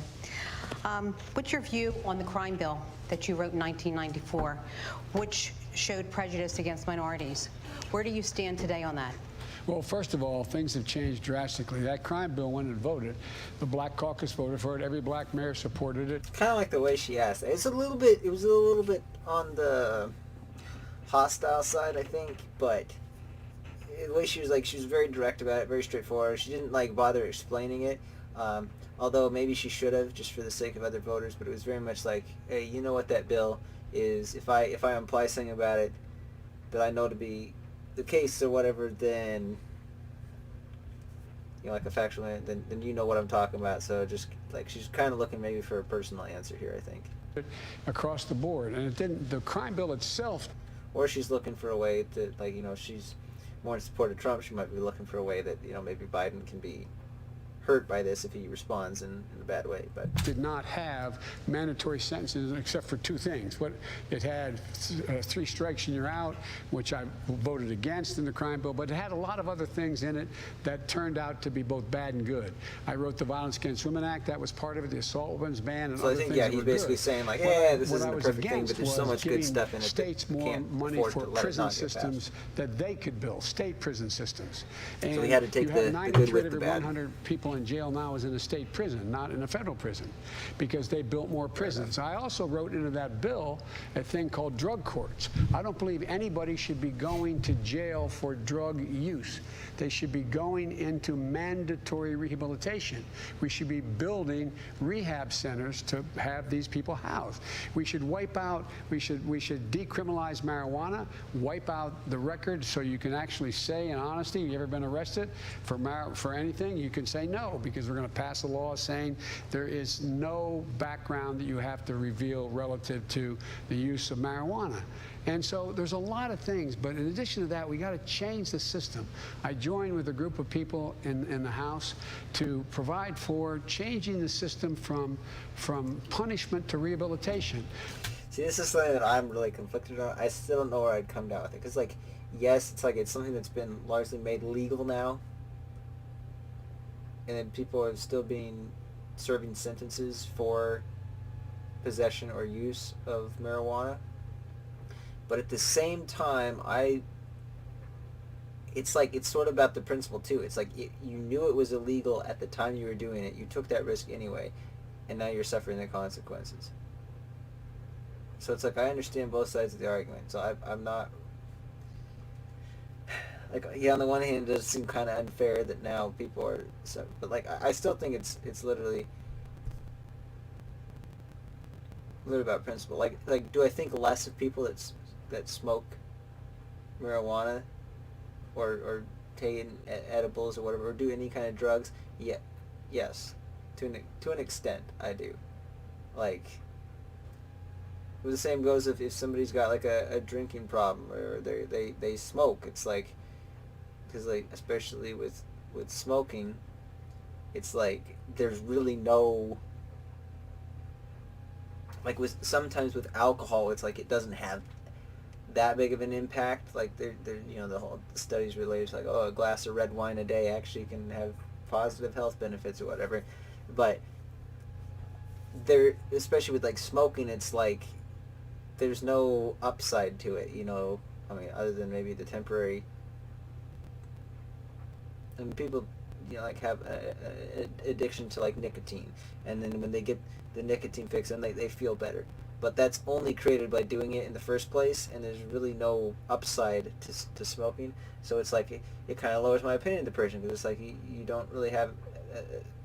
It's why should I respect you more when you don't really respect yourself that much, because you're hurting yourself, you're destroying your body, you're killing yourself as a process, and people are naturally, people that don't respect themselves, they tend to get less respect from others as well. I mean, that's just how things are. So, but yeah, as far as the whole, I kind of got a little bit off topic there, but The point that I was making though is like, I'm saying like smoking, drug. I'm not basically trying to say like, oh, it's fine for smoking and drinking to be legal, but marijuana shouldn't be legal. I mean, like, if it were ideally, if it didn't lead to more crime and stuff, like basically, if we could have got away with prohibition or banning of alcohol in the 1920s, then I would be all for it. But the fact is, you can't really get away with that. It created too much of a problem with the gangsters and all that stuff, and just crime went up. There was bootlegging and all that stuff of liquor, and then they had to make it legal again, because making it illegal was causing too many problems. I don't think that marijuana use was that, like, am I going to advocate for it being made illegal again? No, probably not. But I would say, as far as that what we were talking about here about criminal sentences for marijuana use that people have already been charged with it, then I don't know. I'm not really sure where I'd come down. If I had to make a decision, though,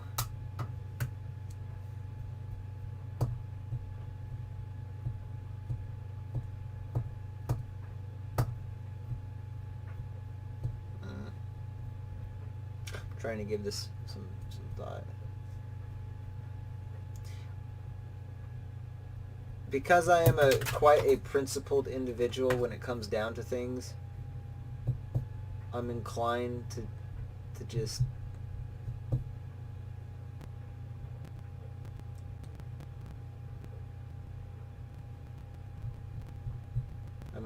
say just keep things as is. But see, it wouldn't sit right with me either way. Like, either decision, I wouldn't be able to, like,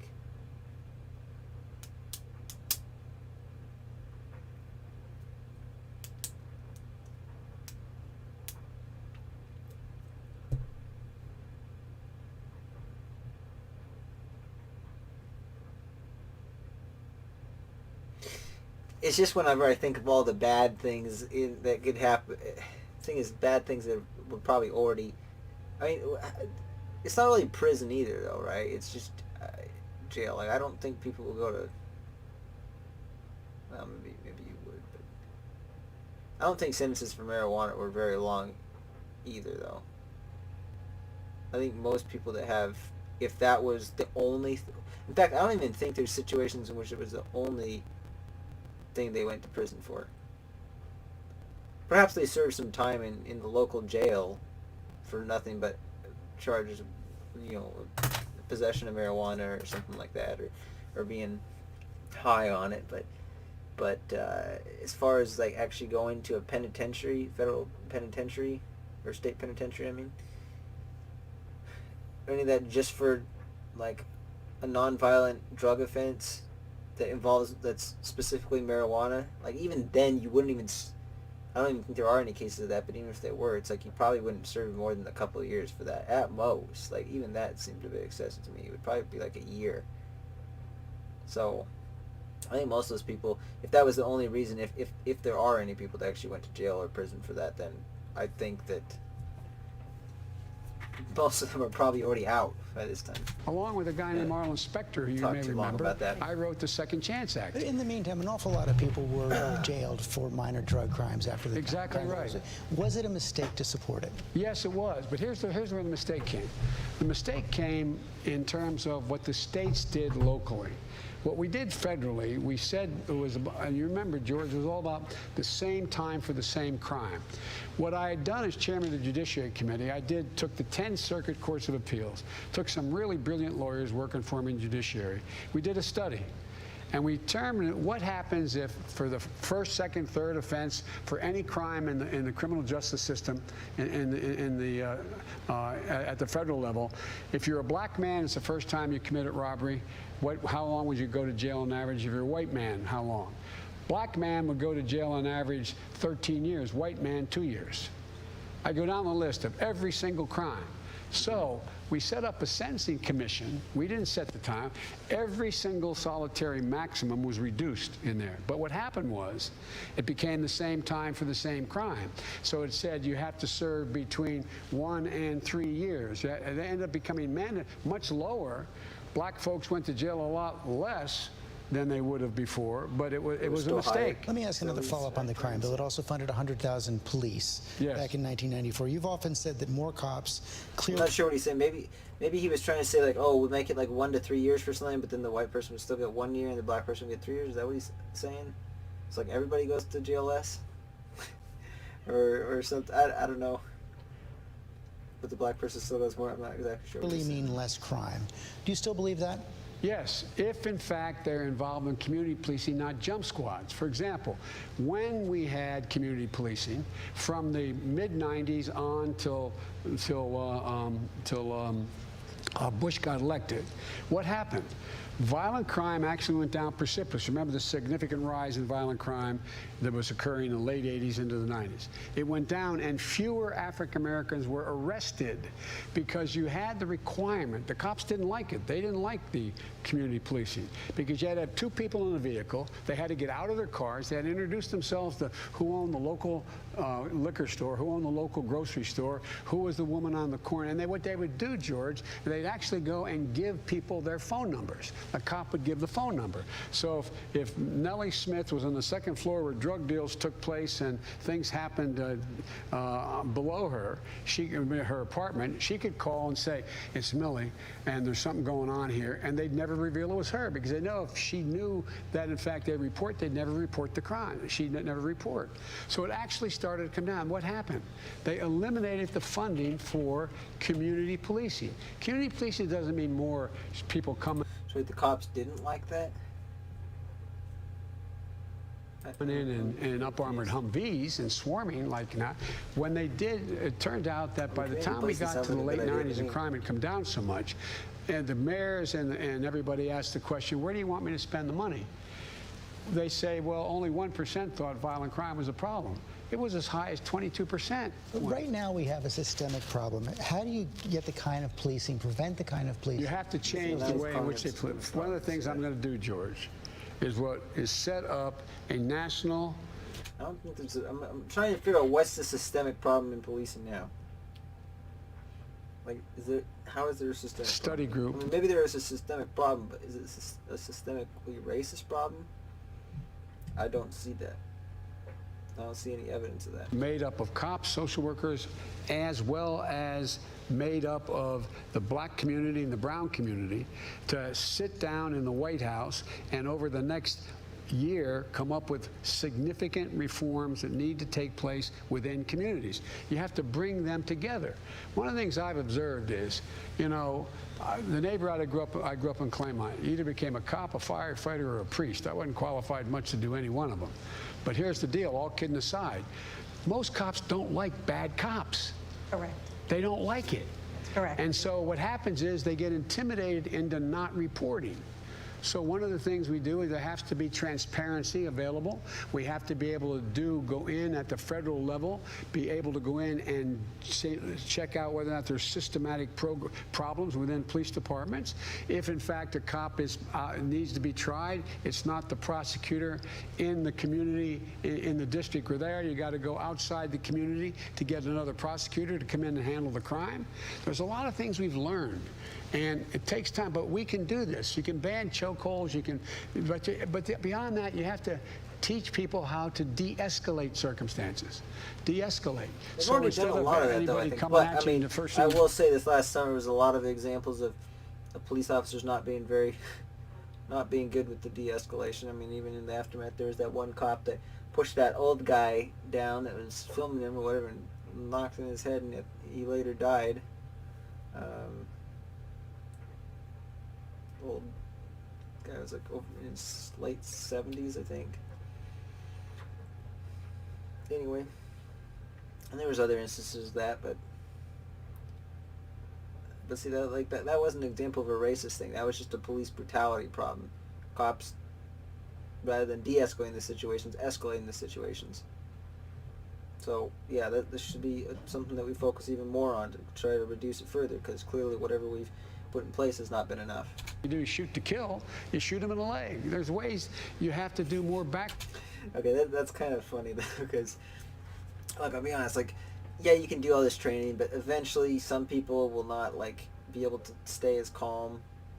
I mean, they should just have more military-based training and stuff, because, I mean, like a Navy SEAL, you can pretty much trust a Navy SEAL to not react like that. They'd actually be able to have the calmness to actually be able to take aim and actually shoot somebody in the leg like that. But your average cop, I mean, they're not going to be able to stay calm enough, slow things down in their brain enough to be able to think about exactly what they want to do.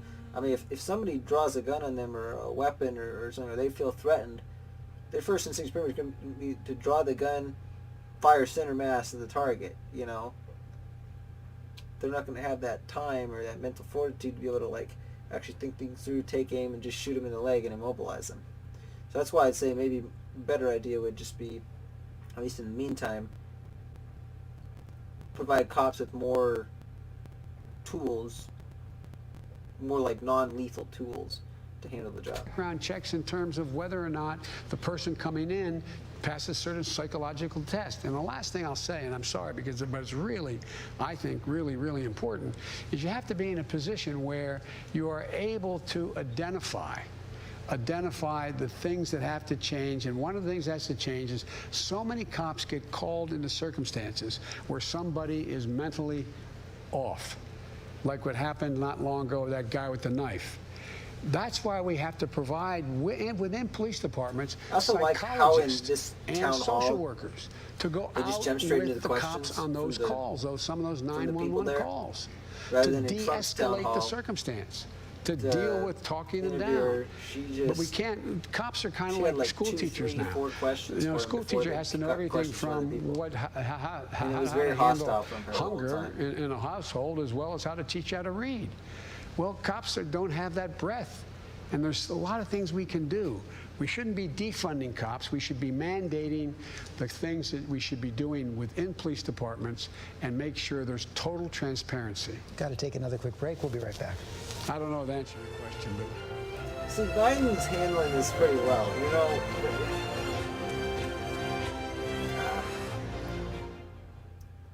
ABC News, straightforward. Tomorrow, I think most get of his ready answers for an are all-time good. high It's with just all-time low. everything else he's with an it amazing seems like performance for you. he's not going to do things as president the Tomorrow way on Good Morning America's concert series, sponsored by now. CarMax. Like, I know what happened, and I'm not guilty.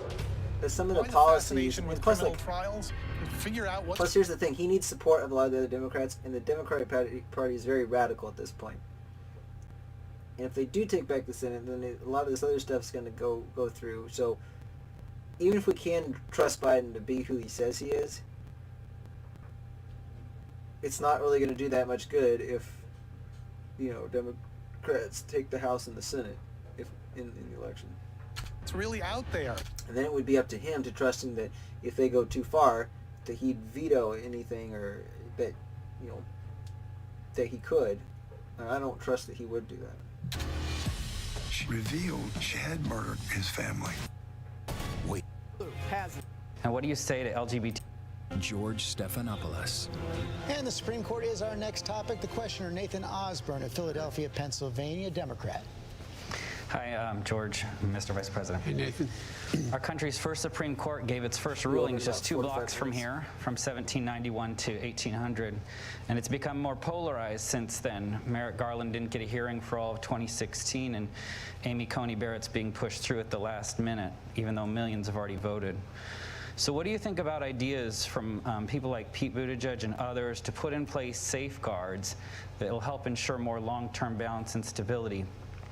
And what do you say to LGBTQ Americans and others who are very worried right now about erosions of their rights and our democracy as a whole? Well, let me start the last point, work my way back.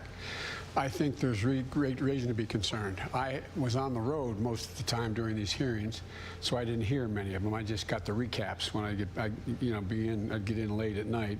I've been going around the country, Florida, and anyway. And but my reading online, what the judge said was she didn't answer very many questions at all. And I don't even think she has laid out much of a judicial philosophy in terms of the basis upon which she thinks are there unenumerated rights in the Constitution and the rest. So, number one. So I think there's great reason to be concerned for the LGBT community, something I fought back. I think there's great reason to be concerned. I was on the road most of the time during these hearings, so I didn't hear many of them. I just got the recaps when I'd get in late at night. I've been going around the country, Florida, and anyway. And but my reading online, what the judge said was she didn't answer very many questions at all. And I don't even think she has laid out much of a judicial philosophy in terms of the basis upon which she thinks are there unenumerated rights in the Constitution and the rest. So, number one. So I think there's great reason to be concerned for the LGBT community, something I fought very hard for a long time to make sure there's equality across the board. Number two, I think that also healthcare overall is very much in jeopardy as a consequence of the president's going to go directly after this election directly to the Supreme Court within a month to try to get Obamacare wiped out after 10 million people have already lost their insurance from their employer and wants to take 20 million people out of the system as well, plus 100 million people with pre-existing conditions. So there's a lot at stake. That's disingenuous. I don't think it's appropriate. I think the Constitution implies. There's no provision in the Constitution.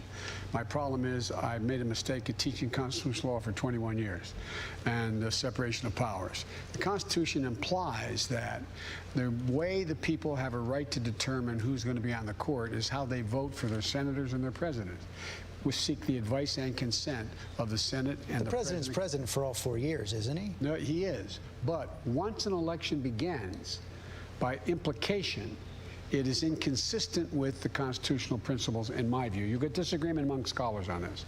But I believe it's inconsistent when millions of people already voted to put someone on the court. I think it should have been held until this election is over, see what the makeup of the Senate is going to be. If the president wins this election, he should be able to How about that question? So I'm going to just say this. I think both Biden and Trump do better in town halls. They do better when it's just like they're not going at each other. They just let you see more of their... And I think the one place where this would be an exception is if you had like a podcast-style debate. I think they would be more likely to just kind of explain their positions more. Because there's not as constrained. Because here Biden has essentially a whole hour and a half to talk. And Trump had essentially a whole hour to talk before. Whereas when they're both fighting for, 90 minutes across that, anyway. Question of expanding the court. Here's what you said exactly 1 year ago tonight at a Democratic debate. He said, I would not get into court packing. I would not pack the court. That's not what you're saying now. Is the nomination of Judge Barrett reason enough to rethink your position? What is the nomination? What I wanted to do, George, if I had answered the question directly, then all the focus would be on what's Biden going to do if he wins, instead of on, is it appropriate what is going on now? And it should stay, this is the... No, it should have been. He should have answered. It's like, will you pack the court or not? Because if his answer is no, I will not pack the court, it would have been easy for him to say. He's like, no, I will not pack the court. And then he could have turned the attention to the thing. But this makes me think that he would be willing to pack the court. In which case, I think that's a much bigger thing to be concerned about. Thing that the president loves to do, always take our eye off the ball. What's at stake? One of the things Pete has suggested is, and there's a number of constitutional scholars have suggested as well, that there are at least 4 or 5 options that are available to determine whether or not you can change the way in which the court lifetime appointment takes place, consistent, arguably, with the Constitution. I have not been a fan of court packing because I think it just generates what will happen. Whoever wins, it just keeps moving in a way that is inconsistent with what is going to be manageable. So you're still not a fan? Well, I'm not a fan. I didn't say it depends on how this turns out, not how he wins, but how it's handled. How it's handled. But there's a number of things So that are going to be... saying, depending on the situation, he would pack the court? Because that's what it sounds like he's saying. Coming up, and there's going to be a lot of discussion about other alternatives as well. What does that mean, how it's handled? How will that determine Well, for example, there's actually real live debate on the floor. If people are really going to be able to have a time to go through this, you know, I don't know anybody who's gone on the floor and you know, that's been a controversial justice in terms of fundamentally altering the makeup of the court that's gone through in a day, kind of thing. I mean, it depends on how much they rush this. And you think about it, George. Here you got a lot of people not being able to pay their mortgage, not being able to put food on the table, not being able to keep their business open, not being able to do anything to deal with what's going on in terms of the economy as a consequence of COVID. And they have no time to deal with that, but they have time to rush this through. Well, right now, it looks like they're going to have a vote around Halloween. So if they vote on it before the election, you are open to expanding the court? I'm open to considering what happens from that point on. You know, you said so many times during the campaign, all through the course of your is he saying that career, it's important to level with It is, American but George, people. if much they rush this, and you think about it, George, here you got a lot of people not being able to pay their mortgage, not being able to put food on the table, not being able to keep their business open, not being able to do anything to deal with what's going on in terms of the economy as a consequence of COVID, and they have no time to deal with that. But they have time to rush this through. Well, right now, it looks like they're going to have a vote around Halloween. So if they vote on it before the election, you are open to expanding the court? I'm open to considering what happens from that point on. All right. There's no other way to read this. Basically, he's saying that once this happens, if she becomes... I'm gonna read into it a little bit. So I think there's an important step here. So if Amy Coney Barrett becomes confirmed, which I think she will, I think there's a part that he's adding up, but basically if it seems to him within a short period of time that she will rule on things in a way that he would not, that he would be against her ruling, then he'd be open to packing the court. So I think potentially if she does, I don't think he's saying regardless, like if she gets if she does get confirmed, that no matter what he's going to expand the court or pack it. But he's basically saying if she rules the way I guess that he suspects she may rule on certain things, then he will consider packing the court. Which I don't think is a good idea. I think under any circumstances, it's a bad idea to pack the court. You know, you said so many times during the campaign, all through the course of your career, it's important to level with It is, American but George, people. if I say, no matter what answer I gave you, if I say it, that's the headline tomorrow. It won't be about what's going on now, the improper way. Maybe it would be the headline because it should be. I mean, look, in all honesty, especially with how biased the media is, if there's something that Biden says that's extreme and that they're going to post a headline on, then it's very much worthy of being the headline. They're proceeding. But don't voters have a right to know where you stand? They do have a right to know where they stand, and they'll have a right to know where I stand before they vote. So you'll come out with a clear position before Election Day? Yes, depending on how they handle this. But look, what you should do is you got to make sure you vote, and vote for a senator who, in fact... I mean, nice of you. You'd also explain depending on how they handle this, because now I'm not even sure. Now he's maybe saying if they try to confirm her in with a short period of time or something. Maybe if he thinks that she is rushed through too fast and they didn't properly vet her, then he'd be doing it. But maybe if they actually take time and like this is, I don't know. Unless he's saying depending on how they handle this, one way being having this nominee and confirming her at all before Biden becomes president, assuming he assumes he's going to win, or like before the next, like before election or before January 21st, whenever Inauguration Day would be. And then maybe the other alternative is that they decide to actually wait until whoever the next president is. In which case then, but he said he would, but no, it's got to be before Election Day, 'cause he said he would release something before Election Day. So I'm not exactly sure what he's trying to say. Reflects your general view on constitutional interpretation. And vote for a president who think is more in line with you. And if you oppose the position that I would not have appointed her, but if you oppose my position, vote for Trump. Vote for a Republican who shares that view. But that's your opportunity to get involved in lifetime appointments that have presidents come and go. Justices stay and stay and stay. We have a question from a Republican, Andrew Lewis. I guess a disaffected Republican. You cast a write-in vote for John Kasich in 2016. You're going to vote against President Trump this year. And John's writing in for me, by the way. I know that. Mr. Vice President. I'm sorry. Mr. Vice President, my father, Drew Lewis, served as Secretary of Transportation under President Ronald Reagan in his first term. Oh, yeah. I'll be darned. And some of his closest allies and friends were Democrats, including House Speaker Tip O'Neill and Senator Ted Kennedy. Sadly, today we have highly partisan and dysfunctional governance, and I believe President Trump is primarily responsible for creating this toxic environment. As president, how will you avoid the temptation to exact revenge and instead take the high road and attempt to restore bipartisanship, civility, and honor to our democracy? As written by a fellow who won the Pulitzer Prize for a book he wrote about the presidency, he said, you know, I doubt whether Biden is really Irish. He doesn't hold a grudge. In politics, grudges don't work. They make no sense. I really mean it. I have never, and the second point I'd make is, everybody talks about, yeah, Joe, when you were a senator and a chairman of foreign relations or chairman of judiciary, you got a lot of things done.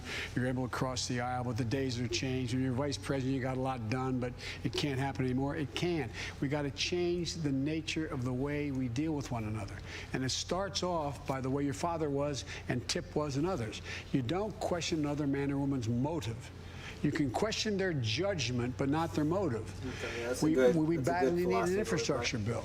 Well, what happens? I stand up and I say, you know, we need an infrastructure bill, Senator, but I tell you what, you're in the pocket of the cement industry. The thing is, things have gotten so out of hand now that, I don't know, I'll be honest, I think sometimes you do have to question people's motives. I think there are a lot of badly motivated people out there. I think most people know, but I think there are a sizable number of people now, as this radical wing of the Democratic Party is taking over, there are a lot of them that actually are motivated by bad things, and they do want to just tear down America and watch it all burn. Certainly the unelected people, certainly like groups like Antifa are like that.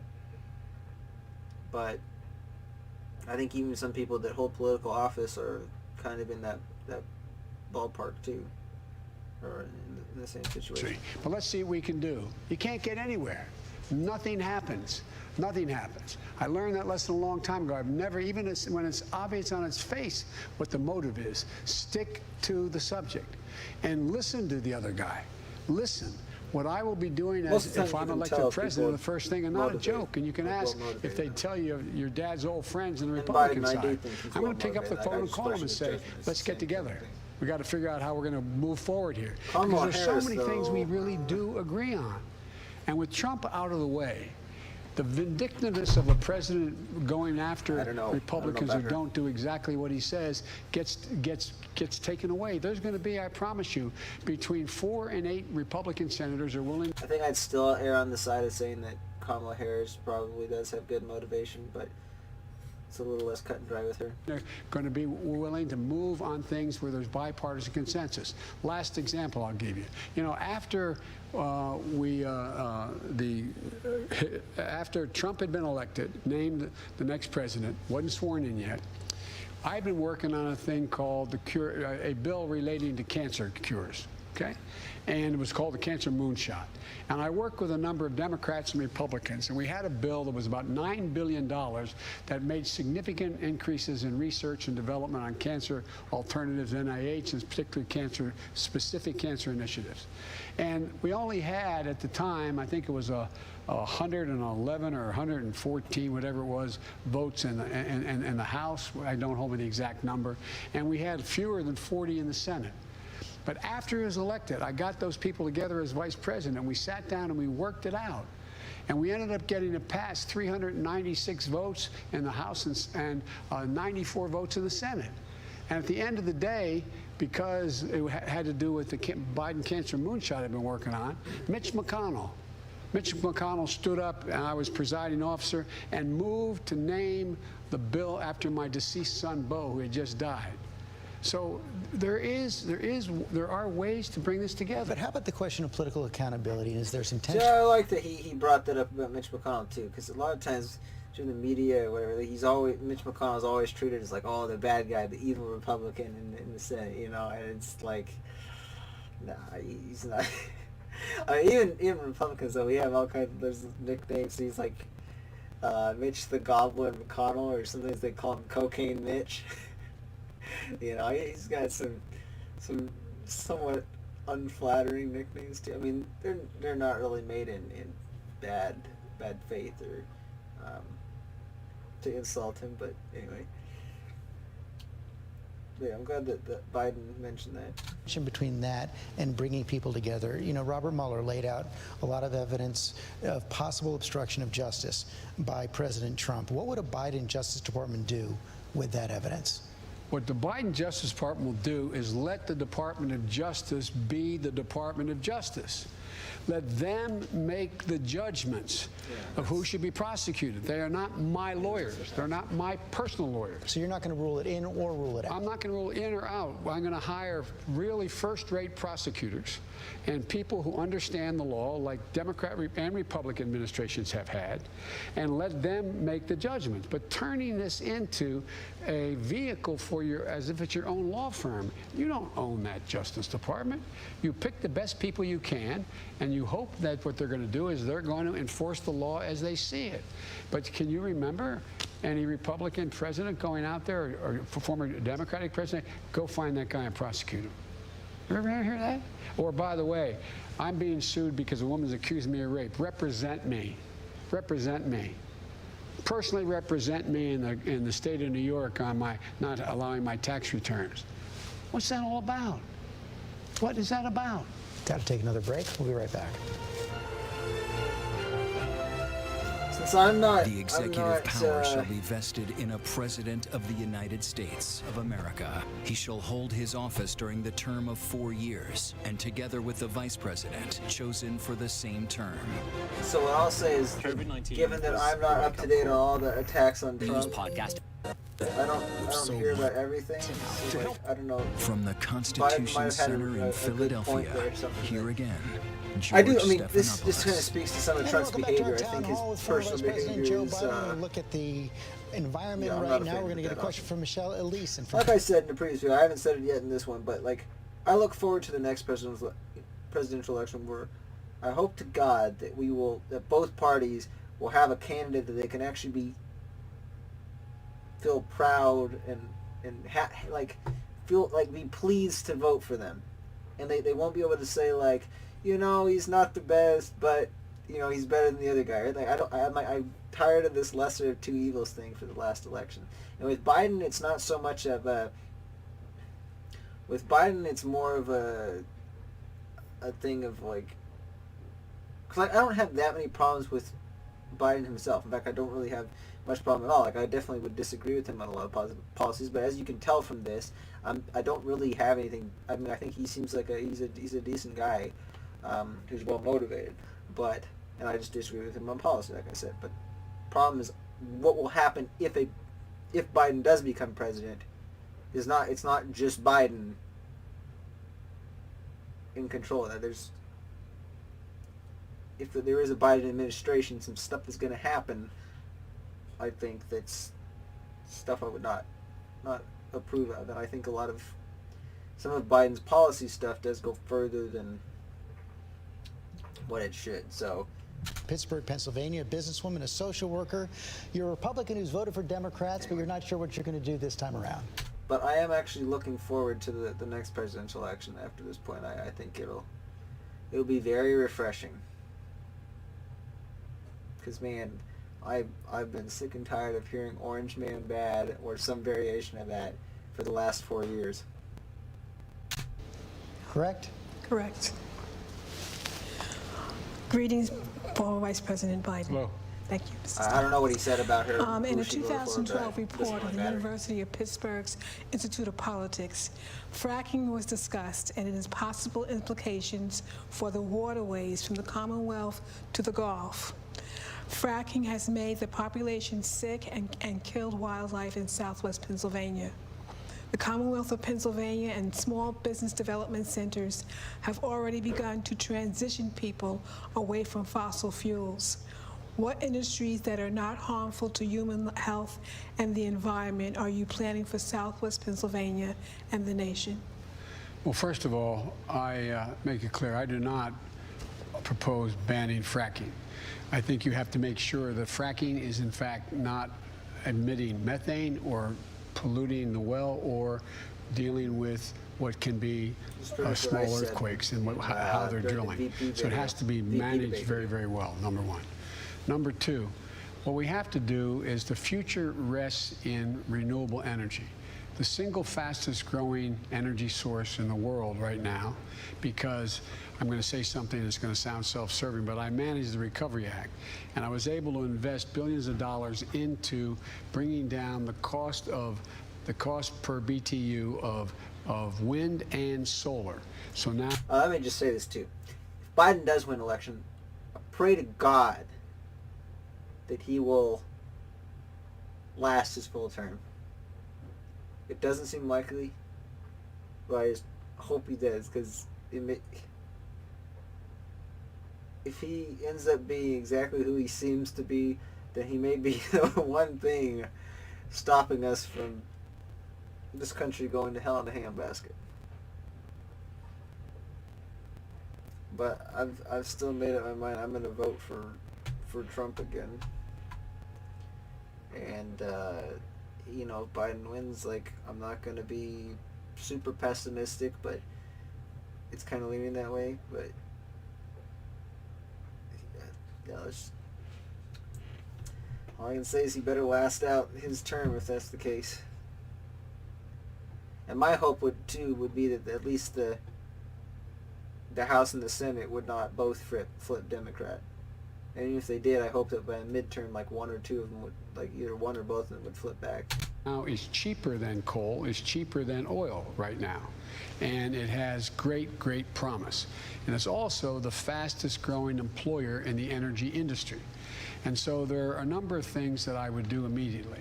Number one, there are well over 100,000 wells that are left uncapped in the region. We could hire 128,000 of these people who are working in the industry to cap these wells and get a good salary doing it now, number one. Number two, we should be moving toward finding the new technologies that are going to be able to deal with carbon capture. So ultimately, as a transition, we moved to a net zero emission of carbon, that we're still going to be able to use, if we find the right technology, some gas to be able to, if we can carbon capture. And I think we're going to be able to move in a direction where by the year 2035, we'll be able to have net zero emissions of carbon from the creation of energy creation. So we can move it by dealing with those. And every time we talk about global warming or the environment, the president thinks it's a joke, and I think it's jobs. Because what we're going to have happen is, you'll be able to see now, as I started to say before, I, as president, am going to invest that $600 billion we spend in government contracts only on those things that, in fact, also are not only made in America, but building an infrastructure that's clean and new. And what we have to do is focus on the transmission of energy across the country from areas relating to solar and wind. The reason is that that has not been mastered yet. I met a lot of people in Silicon Valley. The battery technology is increasing significantly, so you're going to be able to have, for example, solar on your home and a battery the size this by this, as I'm showing you here, in your basement. So when the sun doesn't shine for 5 days, you still have enough energy. So we're making significant progress. The other thing we're going to do is provide an awful lot of work.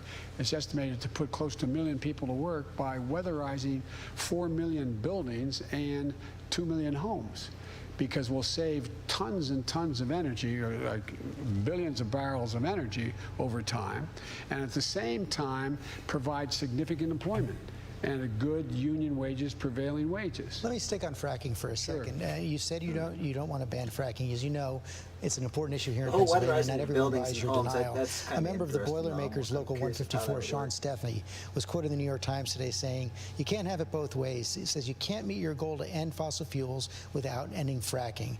What do you say to people like Sean who doubt your denial because they think you want to keep that promise? Tell them the Boilermakers overwhelmingly endorsed me, okay? So the Boilermakers union has endorsed me because I sat down with them in great detail with the leadership exactly what I would do, number one.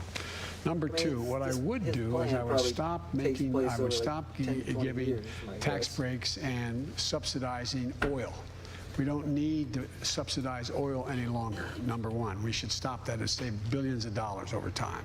What I would also do with regard to, the difference between me and the new Green Deal, they say automatically by 2030, we're going to be carbon free.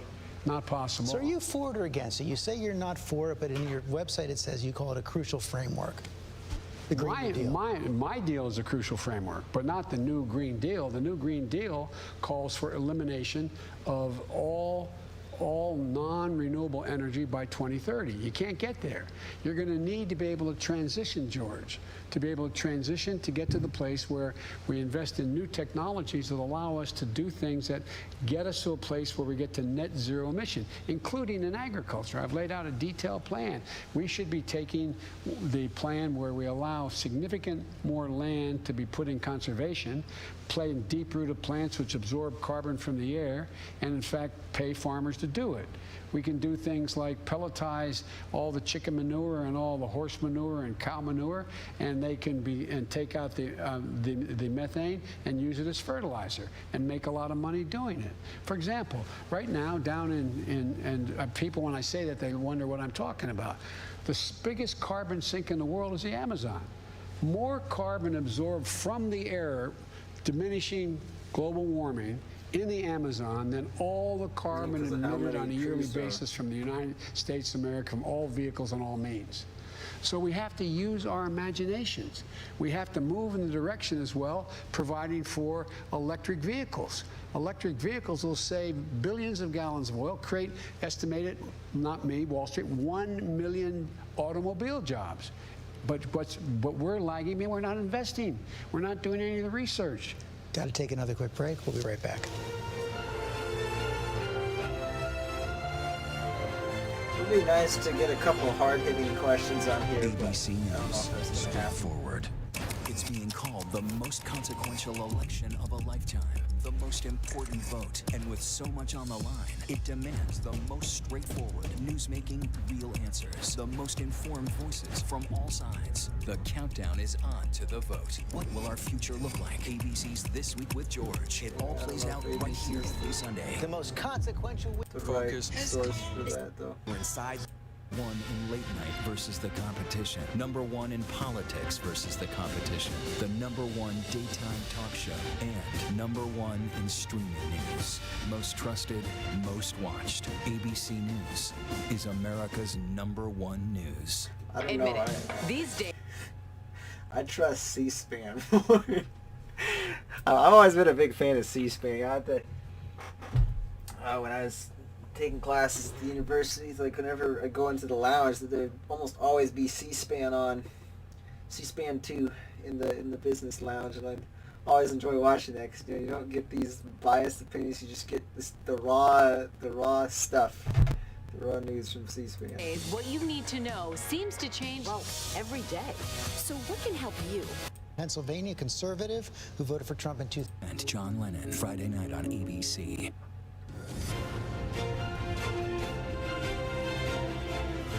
Welcome back to our town hall with former Vice President Joe Biden. The next question comes from Mark Hoffman, Center Valley, Pennsylvania conservative who voted for Trump in 2016. Welcome to Pennsylvania, Mr. Vice President. Good to be back home. I'm from Pennsylvania. Yes, I know. Scranton, right? Yep. So, Yeah, he always peace says is that. breaking out all over the world. Our troops are coming home. Serbia is talking to I love how Kosovo. he says that.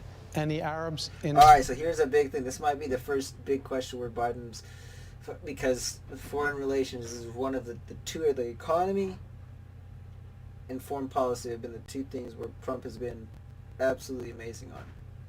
So let's see how Biden responds to this. Israelis are talking peace, which I believe is a modern-day miracle, what's going on. Does President Trump's foreign policy deserve some credit? A little, but not a whole lot. We find ourselves in a position where we're more isolated in the world than we've ever been. Our allies are our goat alone. America first has made America alone. You have Iran closer to having enough nuclear material to build a bomb. North Korea has more bombs and missiles available to it. We find ourselves where our NATO allies are publicly saying they can't count on us. We're in a situation as well where in the Far East we find ourselves in the Western Pacific where we're isolated as well. You have Japan and South Korea at odds with one another. China is making moves. So I would say we find ourselves less secure than we've been. I do compliment the president on the deal with Israel recently, but if you take a look, we're not very well trusted around the world. When 17 major nations in the world were asked who they trust more, who's the better leader, and the president came in behind both the international survey, both behind Putin as well as Xi. And look what Putin's doing. You have Americans, bounties on American military's heads in Afghanistan. They have more people there now, by the way, than when we left in Afghanistan. And we find ourselves in a situation where he's talked to Putin 6 times, hadn't said a word to him. And NATO is on the risk of beginning to crack because they doubt our concern whether we're there. You see what's happening in everything from Belarus to Poland to Hungary, and the rise of totalitarian regimes in the world, and as well as this president embraces all the thugs in the world. I mean, he's best friends with the leader of North Korea, sending love letters. He doesn't take on Putin in any way. And this is the one situation where I think Trump's foreign policy, it's more like, it's not really his foreign, it's just his diplomacy, I think, is a little bit too, it goes a little bit too soft on some of them, at least. In terms of their personal interaction, but maybe he's able to do that because he goes hard on them. He is just, he's learned the art of the steal from the art of the deal by Xi in China. So I would respectfully suggest, no, there is no plan, no coherent plan for foreign policy. We've always ruled, we've been most effective as a world leader, in my humble opinion, not just by the exercise of our power, the most powerful nation in the world, but the power of our example. That's what's led the rest of the world to follow us on almost everything. He's pulled out of almost every international organization. He gets laughed at when he goes to the, literally, not figuratively, when he goes to the United Nations. I mean, it's just not, it's not about the president per se, it's about the nation and the lack of respect that's shown to us. I want to get one more question in this segment. See, I don't know, this is weird, because I've been hearing on this stuff recently, but months prior, and especially within the last, just within the last 3 years for the most part, I've been hearing the exact opposite. All the time, I'm hearing that other countries are respecting us more whenever they talk to people from those countries. They seem to have viewed the U.S. as being stronger with Trump as the president. Our military has been strengthened. A lot of our alliances what I've heard have been strengthened. So like, there's a huge disconnect in what I'm hearing. And I think what Joe Biden was referencing was the same thing that Kamala Harris referenced in the VP debates last week. So, what I think that my perception has still been that the rest of the world has greater respect for America, but we'll see if that changes soon. Comes from Mika Hack. She's from State College, Pennsylvania. This is your first presidential election that you're voting. Yes. Hi, Mika. How are you? I'm good, thank you. I'm the proud mom of 2 girls, 8 and 10. My youngest daughter is transgender. The Trump administration has attacked. So, given that she's saying her current daughter is transgender, does that mean it's actually a he and it's a boy? Or is she saying she was born her daughter and now she's a boy? Or now she thinks she's a boy? So I don't know if he's a she or she's a he now. I mean, he thinks she's a she, or she thinks she's a he. He thinks he's a she, or she thinks she's a he. There we go. The rights of transgender people, banning them from military service, weakening non-discrimination protections, and even removing the word transgender from some government websites. How will you, as president, reverse this dangerous and discriminatory agenda? So I don't know about the thing about the government websites, but I will say when it comes to banning transgenders from the military, I think that is, from the standpoint of inclusivity, like, look, it sucks that we have to do it, but it's just the reality of the fact. Like, it weakens military units, at least on average. And maybe there are some trans people that can deal with it okay, but most of the time it weakens the strength of the whole unit if there's somebody like that in it, because they have to undergo the therapy. A lot of times they're even on, not able to function fully because of how invasive that kind of a procedure is on their body. So it'd be better if you just didn't have people who are transgender in the military, because they're not really going to be able to cut it.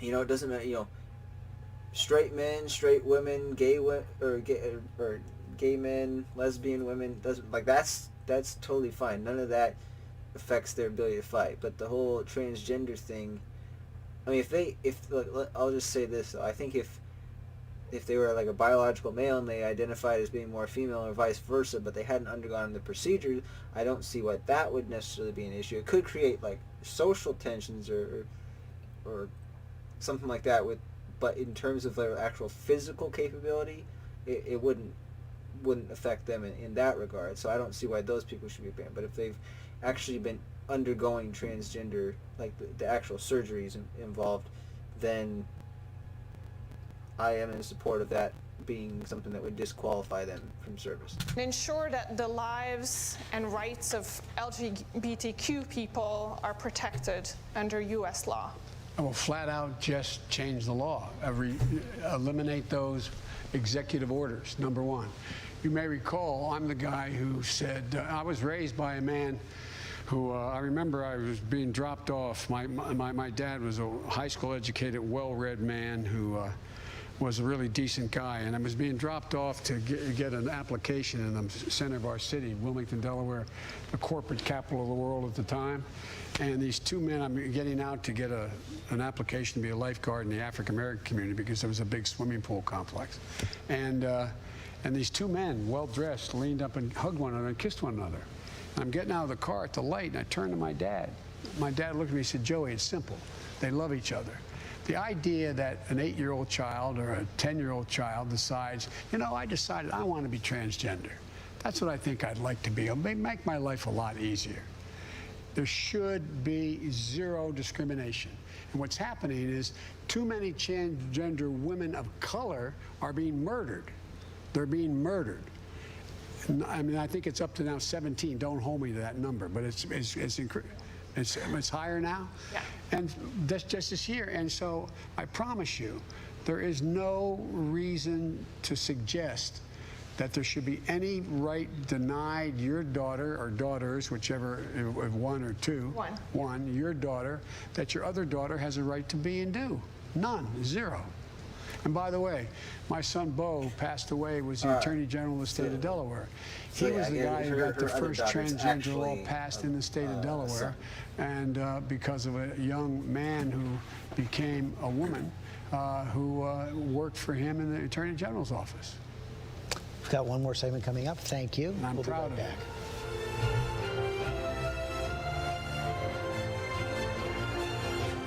ABC News, straightforward, with so much at stake. Get set!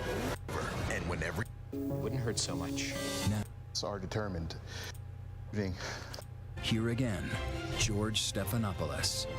And welcome back to our town hall with former Vice President Joe Biden. The next question comes from Keenan Wilson, Narberth, Pennsylvania, Democrats. Good evening. You say that you committed to entering this race after the events of Charlottesville in 2017.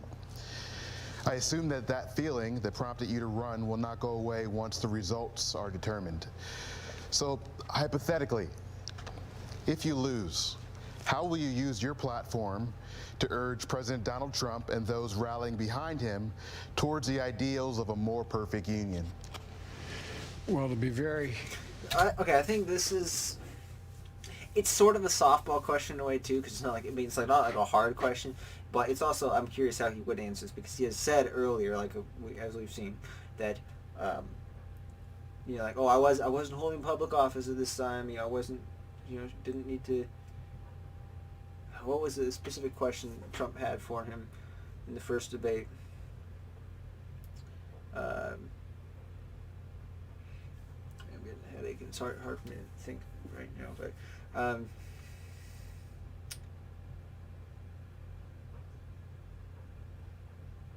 think it was something.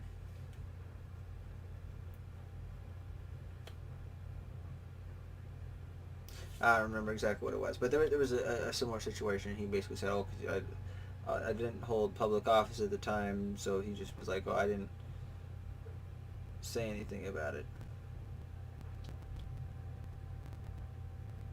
Oh, it was regarding talking to the governors of the states and with the whole COVID thing, and insisting, not the COVID thing, but the protests and stuff, and telling the governors like, "Hey, you know, get this thing under control. You know, stop the rioting and looting." And he said, "Well, I don't really, you know, I don't have public office, so that's not very responsible." Honest with you, I think that's very hard. He is not. Things have not lent themselves to him learning from what's happened, what's gone before. Instead of being chastened by being one of the few presidents, the only president to be impeached and then have a member of his own party vote to expel him, it emboldened him. So, but what I will do, hopefully I'll go back to being a professor at the University of Pennsylvania and making the case that I've been made, and at the Biden Institute at the University of Delaware, focusing on these same issues relating to what constitutes decency and honor in this country. It's the thing that got me involved in public life to begin with. As a kid, I moved from Scranton, where there were no African Americans, and moved down to Claymont, Delaware, and in Delaware we have the 8th largest black population as a percent of population. It was an epiphany for me, seeing what was going on, and I got deeply involved. I'm no great shakes. I don't mean I wasn't John Lewis. I don't mean to imply that, but it's the thing that's motivated. My dad used to have an expression, for real. He said, "Everyone's entitled to be treated with dignity." Everybody. And it was real. Everybody is. And so whether I'm a defeated candidate for president back teaching, or I'm elected president, it is a major element of everything that I'm about, because it reflects who we are as a nation. And it's what makes us, this is every single solitary generation. The dial has moved closer and closer and more to inclusion. And we are a country that is a country of slaves who came here 400 years ago, indigenous people, and everyone else is an immigrant. And we're a diverse country. And unless we are able to treat people equally, we're just never going to meet our potential. But I think the American people want to see that happen. I think they're ready to see it happen. And I tell you one thing, if I'm elected president, you will not hear me race baiting, you'll not hear me dividing, you'll hear me trying to unify. And unify with, bring people together. When I said I was running because I wanted to unify the country, people said, well, they were the old days. We better be able to do it again. We better be able to do it again. Mr. Vice President, if you lose, what will that say to you about where America is today? It's just, I think a lot of the policies, Well, could say especially that when it comes to like the whole racial thing, see,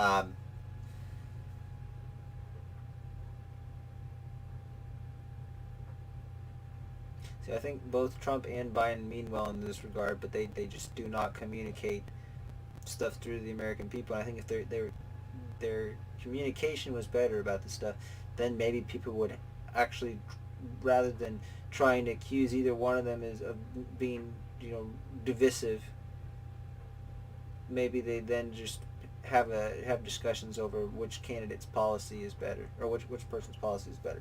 Candidate, and I didn't do a good job. But I think, I hope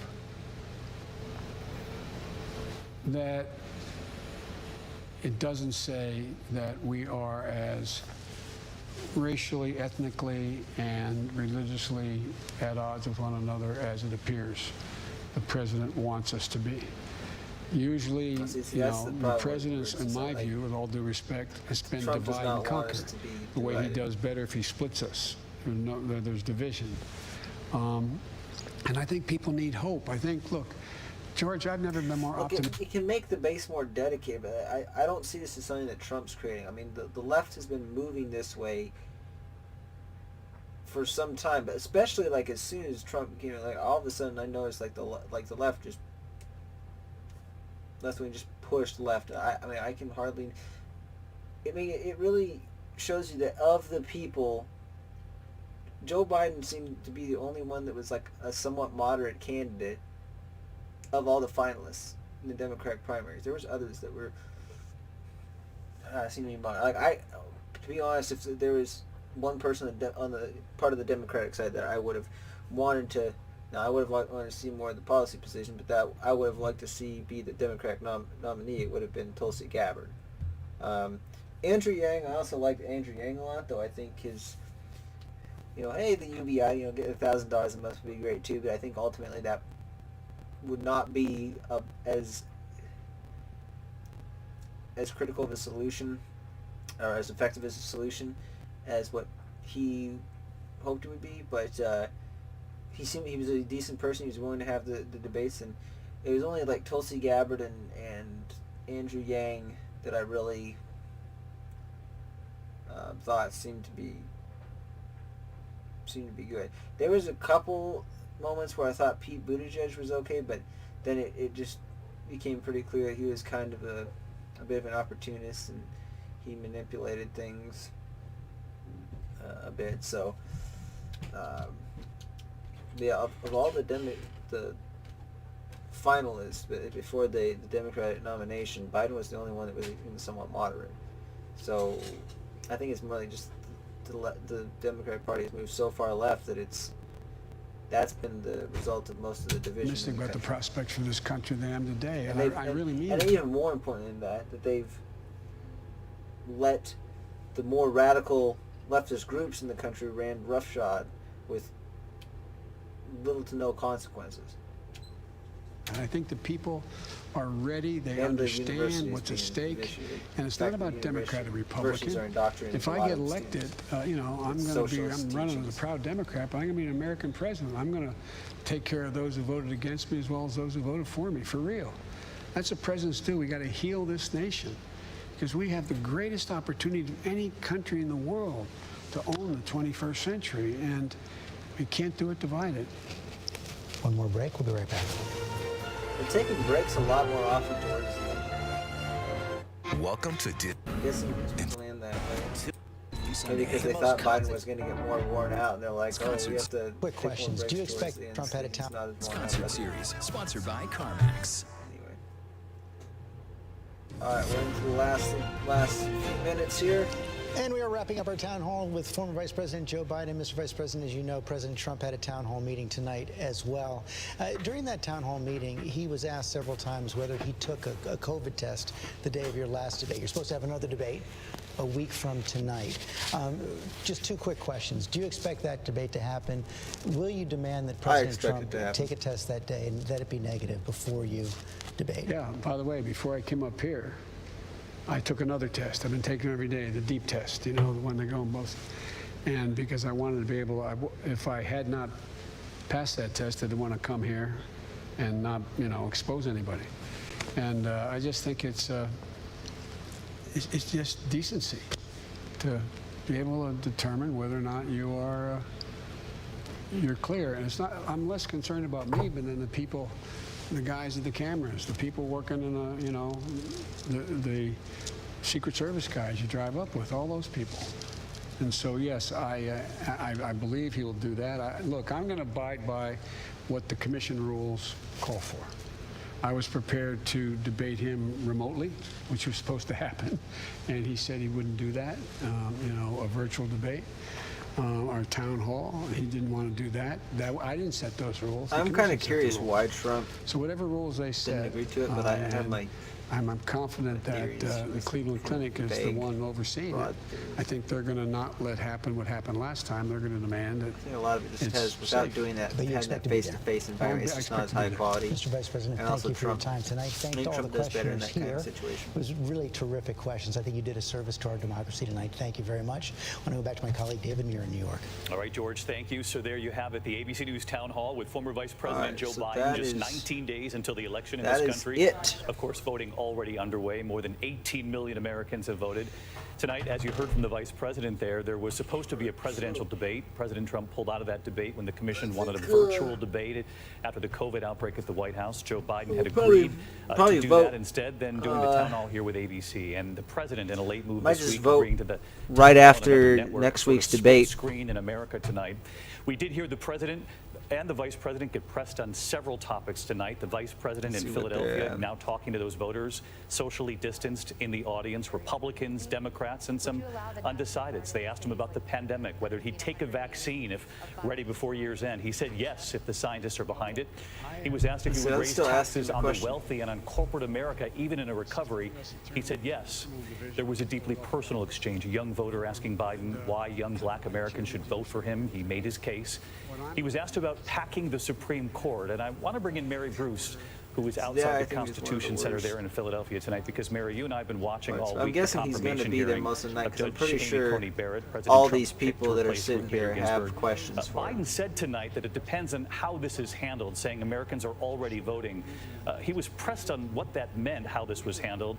He was pressed, will he have a position on packing the court before Election Day? I'm glad that George Stephanopoulos actually did ask a follow-up question to that. I didn't really expect that, to be honest. This issue than he has before. He has been pressed on this repeatedly, and while he still isn't giving a clear answer on whether he would expand the court, saying he's, quote, not a fan of court packing, tonight he notably didn't rule it out, saying that he will have a clear answer on this by Election Day after the confirmation hearings for Amy Coney Barrett, saying that Americans have and voters have a right to know. But David, of course, voting is already well It'd be nice underway. if there was like an extended version of this where we could actually hear all these other questions too and his responses. Cast their ballot. All right, so yeah, that does it for this. Overall, Biden I think did quite a good job in here. A lot of it was because the moderator slash questioner slash interviewer, we'll just call it, it's more of an interviewer or questioner in this case, was not as hostile towards him. Of course, with George Stephanopoulos, we knew he wouldn't be. But he of course, did have a couple of those little things where he pushed Biden a little bit further to try to make it seem like he's objective. But he's not really objective, because, like, obviously in the Trump town hall, he went really hard on Trump. And a lot of ABC News, there still is a lot of an agenda being pushed. So I gotta say, though, I mean, like, even all things considered, you know, like, I think Biden still did look better after his debate than Trump did, and I think a lot of it might just be because Trump was a little bit agitated because of the way, the hostile environment. But I think also the one thing I will say about Biden is Biden doesn't really repeat himself as much. Trump does have, his very Trumpy things where he'll say the same phrase multiple times, but I think there might be less nuance with Trump sometimes. I don't know. Ultimately with Trump, the way his personality, the way he talks, and just kind of his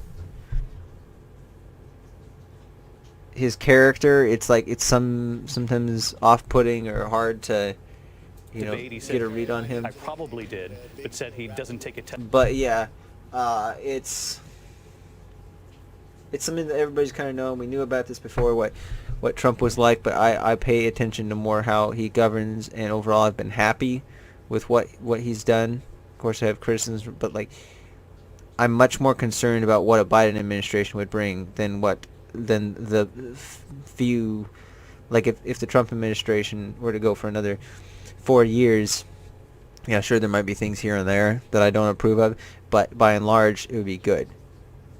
But with the Biden administration, we're talking about Democrats having way more power, because even if they do get the House and the Senate and Trump's president, there'll be some sort of safeguards in place to prevent them from just passing everything through. And then, of course, if Biden became president, I'm more concerned that Kamala Harris would probably be president, because he's looking pretty good in these debates, but there's no doubt he's being heavily medicated, for these or whatever, because they're wanting to ensure that he doesn't make any gaffes or anything. I don't mind some of the stuttering and when he has to close his eyes and think. I get that. I mean, if I was even consciously aware of it, towards the end, one of those last questions, the way he was speaking at one point was sort of the way I speak too, when I'm really, he was taking one word at a time and kind of really thinking things through. So that's fine. Some of the stuttering, though, is a result of old age, I should say stuttering or kind of stumbling over his words, but some of it's just the fact that he's trying to think through it and find the best way to describe it, but also because, specifically when it comes to the stuttering, that's also a bit of a byproduct of the fact that he did have a stutter when he was younger, and it's been hard to overcome it. I'm sure he still has to work to not stutter now as well. So there's that. But if Trump had Biden's character or personality, well, maybe not personality, but if he had Biden's character, I think Trump would win super easily. So that's why if Trump could be a little less Trumpy, but still, govern the same and all that, and get things done, make deals, then I think Trump would win in a landslide.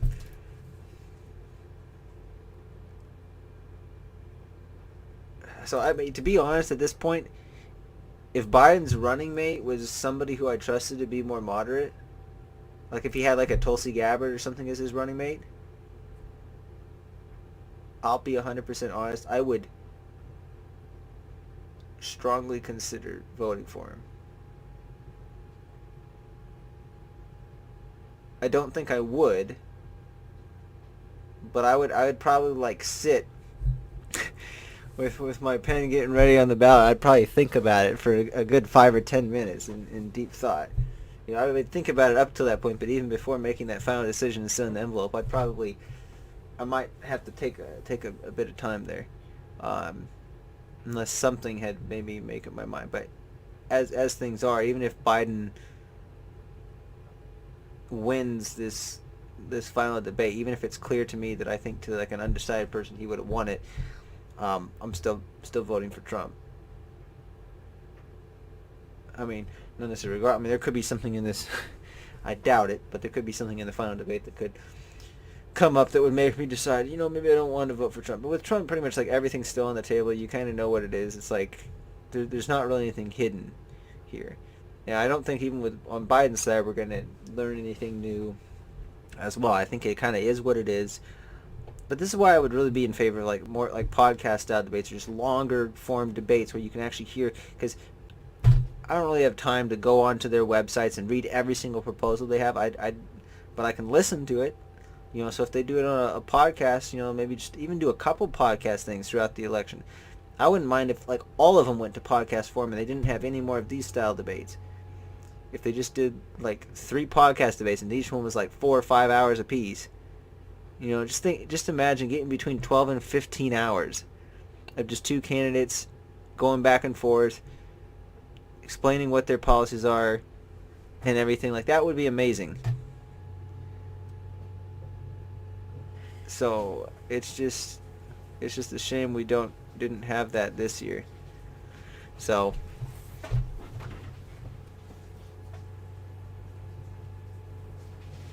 yeah, I don't know if there's really much more for me to say, but except for I will be live. I finally got the streaming thing figured out. It was actually a really simple thing. It just wouldn't let me the GeForce thing, because I'm using streaming with NVIDIA GeForce thing with that encoding software. But I couldn't get it to log into my account last time. This time I figured out what the hiccup was. It was something real simple. So I should be ready to go next time. Next week on the, what is it, the 22nd? Yeah, it's on October 22nd when the next debate is. So I'll see you guys then, and I think that does it. So as far as the town halls go, Biden did well. Actually did really well, but he didn't have that many hard questions. Trump did well, but not stellarly, but also he had tougher questions. So I think all things considered, both candidates performed about equally well, more or less like they performed on the first debate, which was much different. Quite entertaining, but also a mess. So we'll see what this third debate holds in store. Hopefully it'll be able to be entertaining, but also not a complete mess. So that's the one thing. The debates versus Clinton, they were in a complete mess, at least. So, but they were entertaining. So, all right, everyone, thank you for watching, and I look forward to next week.